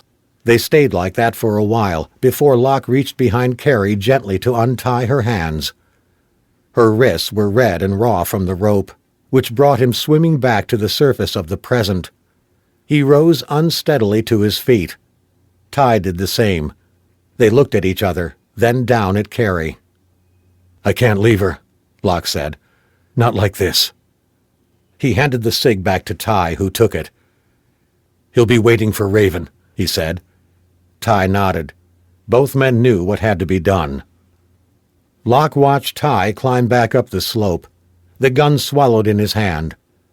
A few moments later he could hear Raven's questions as Ty ordered her back into the truck at gunpoint. Then there was the roar of an engine, and Locke was left alone with Carrie, as the storm blistered his skin and the wind sang among the trees. Chapter 69. The Ford F-150 eased through the break in the chain-link fence, its tires struggling for traction in the muddy ground, and came to a halt. Inside the cab, Ty and Raven sat together in silence. Ty looked between his watch and his side mirrors. There were minutes to go until the planned handover. Raven had sobbed pretty much the whole way here. It had got so bad that he had put his arm around her. "It's all my fault. All of it," she kept saying, until finally he'd had enough. Pulling her round to face him, he'd set her straight. "There's going to be plenty of guilt to go around, so why don't you just leave some for the rest of us, okay?" he'd said. High beams flashed behind them, and he felt her stiffen.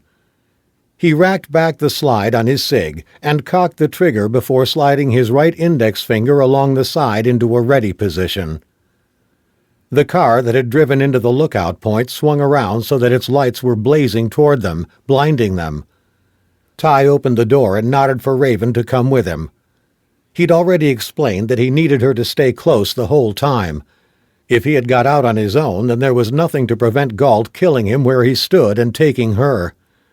As a precaution, he'd thrown on a ballistic vest, which he wore under his jacket. With Raven in front, they stepped out into the mud. The driving rain had let up a little, and the lights of the San Fernando Valley spread out in front of them as Ty waved for the driver of the car to get out. The door opened, and Reardon Galt got out. He was carrying a handgun.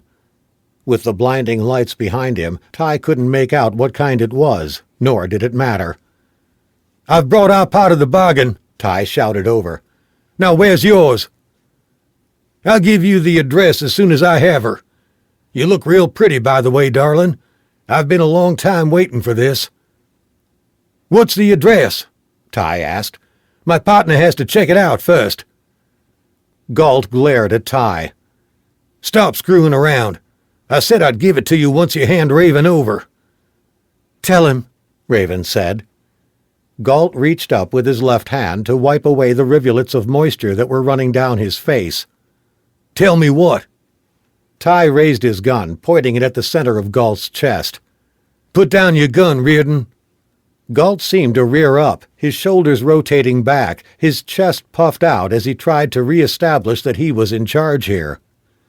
"You do this and she's dead." Ty looked at him steadily. "She's dead already, Reardon." Galt spat on the ground.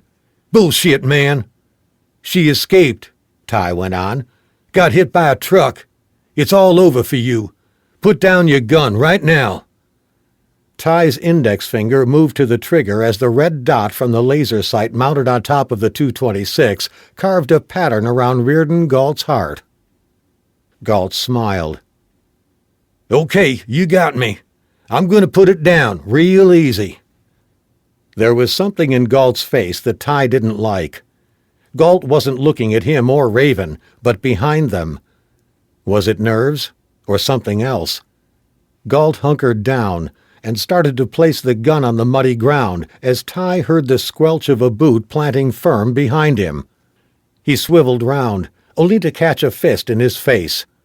Slipping the punch, he pushed Raven away from him, giving himself room to maneuver as Clayton Mills moved in on him, launching a kick that caught him in the stomach. His abdomen already tensed, Ty shrugged it off and, raising his hand, brought it down in a hammer grip so that the butt of the gun caught Mills flush in the face. It was a messy blow, one that crunched cheekbone but slid down and off Mills' face as the 226 slipped from Ty's hand and onto the ground. Mills' mistake was to make a dart for it. As he bent down, Ty kicked him in the face as hard as he could. There was a cracking sound. Mills' neck whiplashed back, and he ended on the ground, gasping for air. Ty turned to find Galt less than 10 feet from him, with his gun raised towards Ty's head. A difficult shot to miss. After what had happened to Carey, Ty wasn't sure that he cared. The next sound was a gunshot, but it was Galt who sprawled backwards as a red rose of blood blossomed across his chest. Raven stood holding Ty's gun, her face etched with shock. From behind them came a voice. "I can't feel my legs, man. You have to help me." It was Mills. Still holding the gun, Raven took a step towards him, the taste of Galt's death still evidently fresh in her mouth. Ty reached over and clasped her wrist, easily enveloping it in his hand. "No," he said softly. "There's been too much killing. It's time to call a halt, don't you think?" Chapter 70. 2 weeks later, Century City, Los Angeles. On the 15th floor, the receptionist looked up from behind the mahogany desk, where she and another young woman were fielding an endless succession of phone calls. Locke and Ty were perched opposite on a couple of gaudy green velvet club chairs that would have seemed more at home in a Vegas casino than the waiting area of a white shoe law firm. Ty fiddled with his cell phone while Locke checked his watch. Both of them wanted to get this done as quickly as possible. "Mr. Locke, Mr. Johnson, you can go in now." Locke picked up the thick brown manila envelope from the low-rise coffee table in front of him and rose with Ty. Ty's hand fell onto Locke's shoulder. "You sure you ready to do this?" he asked Locke. Locke nodded. They walked down a short stretch of gray-carpeted corridor and into a conference room that looked out over the Avenue of the Stars. It was a crisp late autumn day, the temperature outside a California perfect 72 degrees. The storm of 2 weeks ago had brought with it an end to the devil winds, and the spasms that had racked the city had quickly ebbed away to a memory. Locke wished he could have said the same. In the 2 weeks that had passed he had woken after fractured sleep, showered, forced himself to eat, and moved through life like a ghost. Trapped by the investigation, he was in limbo, and every second of every day he ached for the woman he had been due to marry. It was a wound that refused to stop bleeding. Ty had been affected too, and Locke had taken his only comfort in the fact that he could reassure his friend that there had been nothing he could have done differently. It was an event that happened to remind you that life could be cruel, unfair, and random. Locke played it over in his mind, a series of what-ifs that led him deep into a maze of anger and self-reproach, and left him nowhere. Behind them, Fay Leipowitz, Raven's attorney, walked in, trailing with her the cloud of expensive French perfume that, right now, smelt to Locke a lot like sulfur. She reached out a perfectly manicured hand to each of them in turn. "Mr. Johnson, Mr. Locke, I am very sorry for your loss, as is my client. Carrie was a remarkable young woman." Locke said nothing. "Please, gentlemen, take a seat," she said at last. Locke and Ty both pulled out a chair and sat opposite her. This table, like the one outside, was mahogany, the surface smooth and perfectly polished. Everything within sight was the same, including Leipowitz, whose furrowed brow suggested that it was now time to get down to business. "Let's keep this short, shall we?" Locke nodded. "Fine by us," Ty growled. "As you are probably aware, my client has said nothing to the LAPD about your less than ethical and undoubtedly illegal actions on the evening 2 people died," Leipowitz said. That much was true, thought Locke. There was a reason for that, a lot of reasons, and they were all in the envelope that Locke was holding. "Kidnapping, I think we can agree, is a very serious charge," Leipowitz went on. "However, in return for her personal property," she said, looking at the envelope, "she is prepared to sign a legally binding confidentiality agreement, which says that she will not discuss any further aspects of the relationship she had with you and Mr. Johnson here beyond what she has already told the authorities. That includes what happened 2 weeks ago." Locke and Ty had already known this was coming down the pike, so there was no need for any further discussion between them. "You have a deal," Locke said. She looked towards Ty. "Mr. Johnson?" Ty shot her a bitter smile. "Sure." Locke slid the envelope fast across the table towards her. It went a little wide, and she had to dart out a hand to stop it falling off the edge. She opened it and spent a cursory few minutes going over the contents. Finally, she looked up. "There are no copies?" she asked. Locke shook his head. "That's everything. We want this over as much as you do." "Very well," she said. "You understand, of course, that anything that's signed is merely a way of formalizing what both parties here agree?" Locke sighed. "You mean that if anyone opens their mouth, then we're all in trouble?" "Quite," said Leibowitz, with a smile that was all teeth and lipstick, reaching over to press an intercom button. "Lisa, would you come in here for a moment? I have some material that needs to be dealt with straight away." By dealt with, Locke guessed that she meant that the letters in the envelope between Clayton Mills and Raven would be shredded and then burned to ashes. He got to his feet. The smell of the place, a mix of money and hypocrisy, was getting to him. He needed some fresh air. "You don't want a copy of the agreement from my client?" she called after him. He stopped in the doorway, Ty behind him. "Mail it to me." "And where should I mail it?" the attorney asked. The question was one that Locke hadn't given much thought to. He'd been living in a hotel just off the Sunset Strip for the past few weeks with only Angel for company. The apartment in New York belonged to Carrie, and the thought of living there without her was more than he could take. He had no home, he realized. Not in any real sense, anyway. Carrie had been his home, and now she was gone. "Mr. Locke?" Fay Leibowitz prompted him, with a shrug of her shoulders. "Send it to Ty," Locke said finally. "He'll be able to find me." As Locke passed the South Pasadena exit of the 10 freeway heading out of Los Angeles, the dense, choking wall of vehicles surrounding him began to clear. Ahead of him lay open road. He clicked on the radio, then clicked it off again after the first few bars of music. It didn't matter what song it was. Upbeat songs held a mark of disrespect, and love songs, even the cheesier ones, reduced him to a maudlin mess. He had never before been so aware of the power of music. He settled instead for an imperfect silence.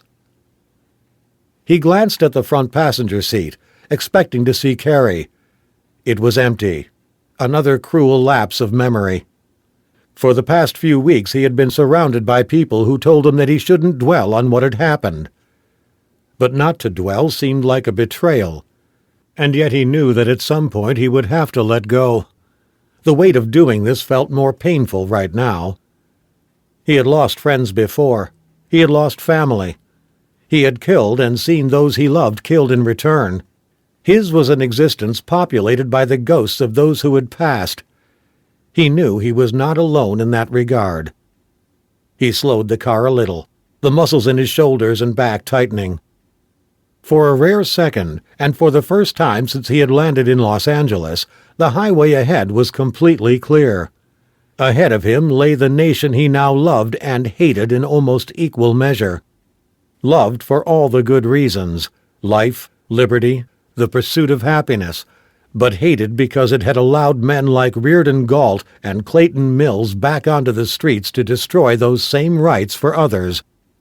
Finally, blinking away the weight settling on his eyelids, he decided to take the only option open to him.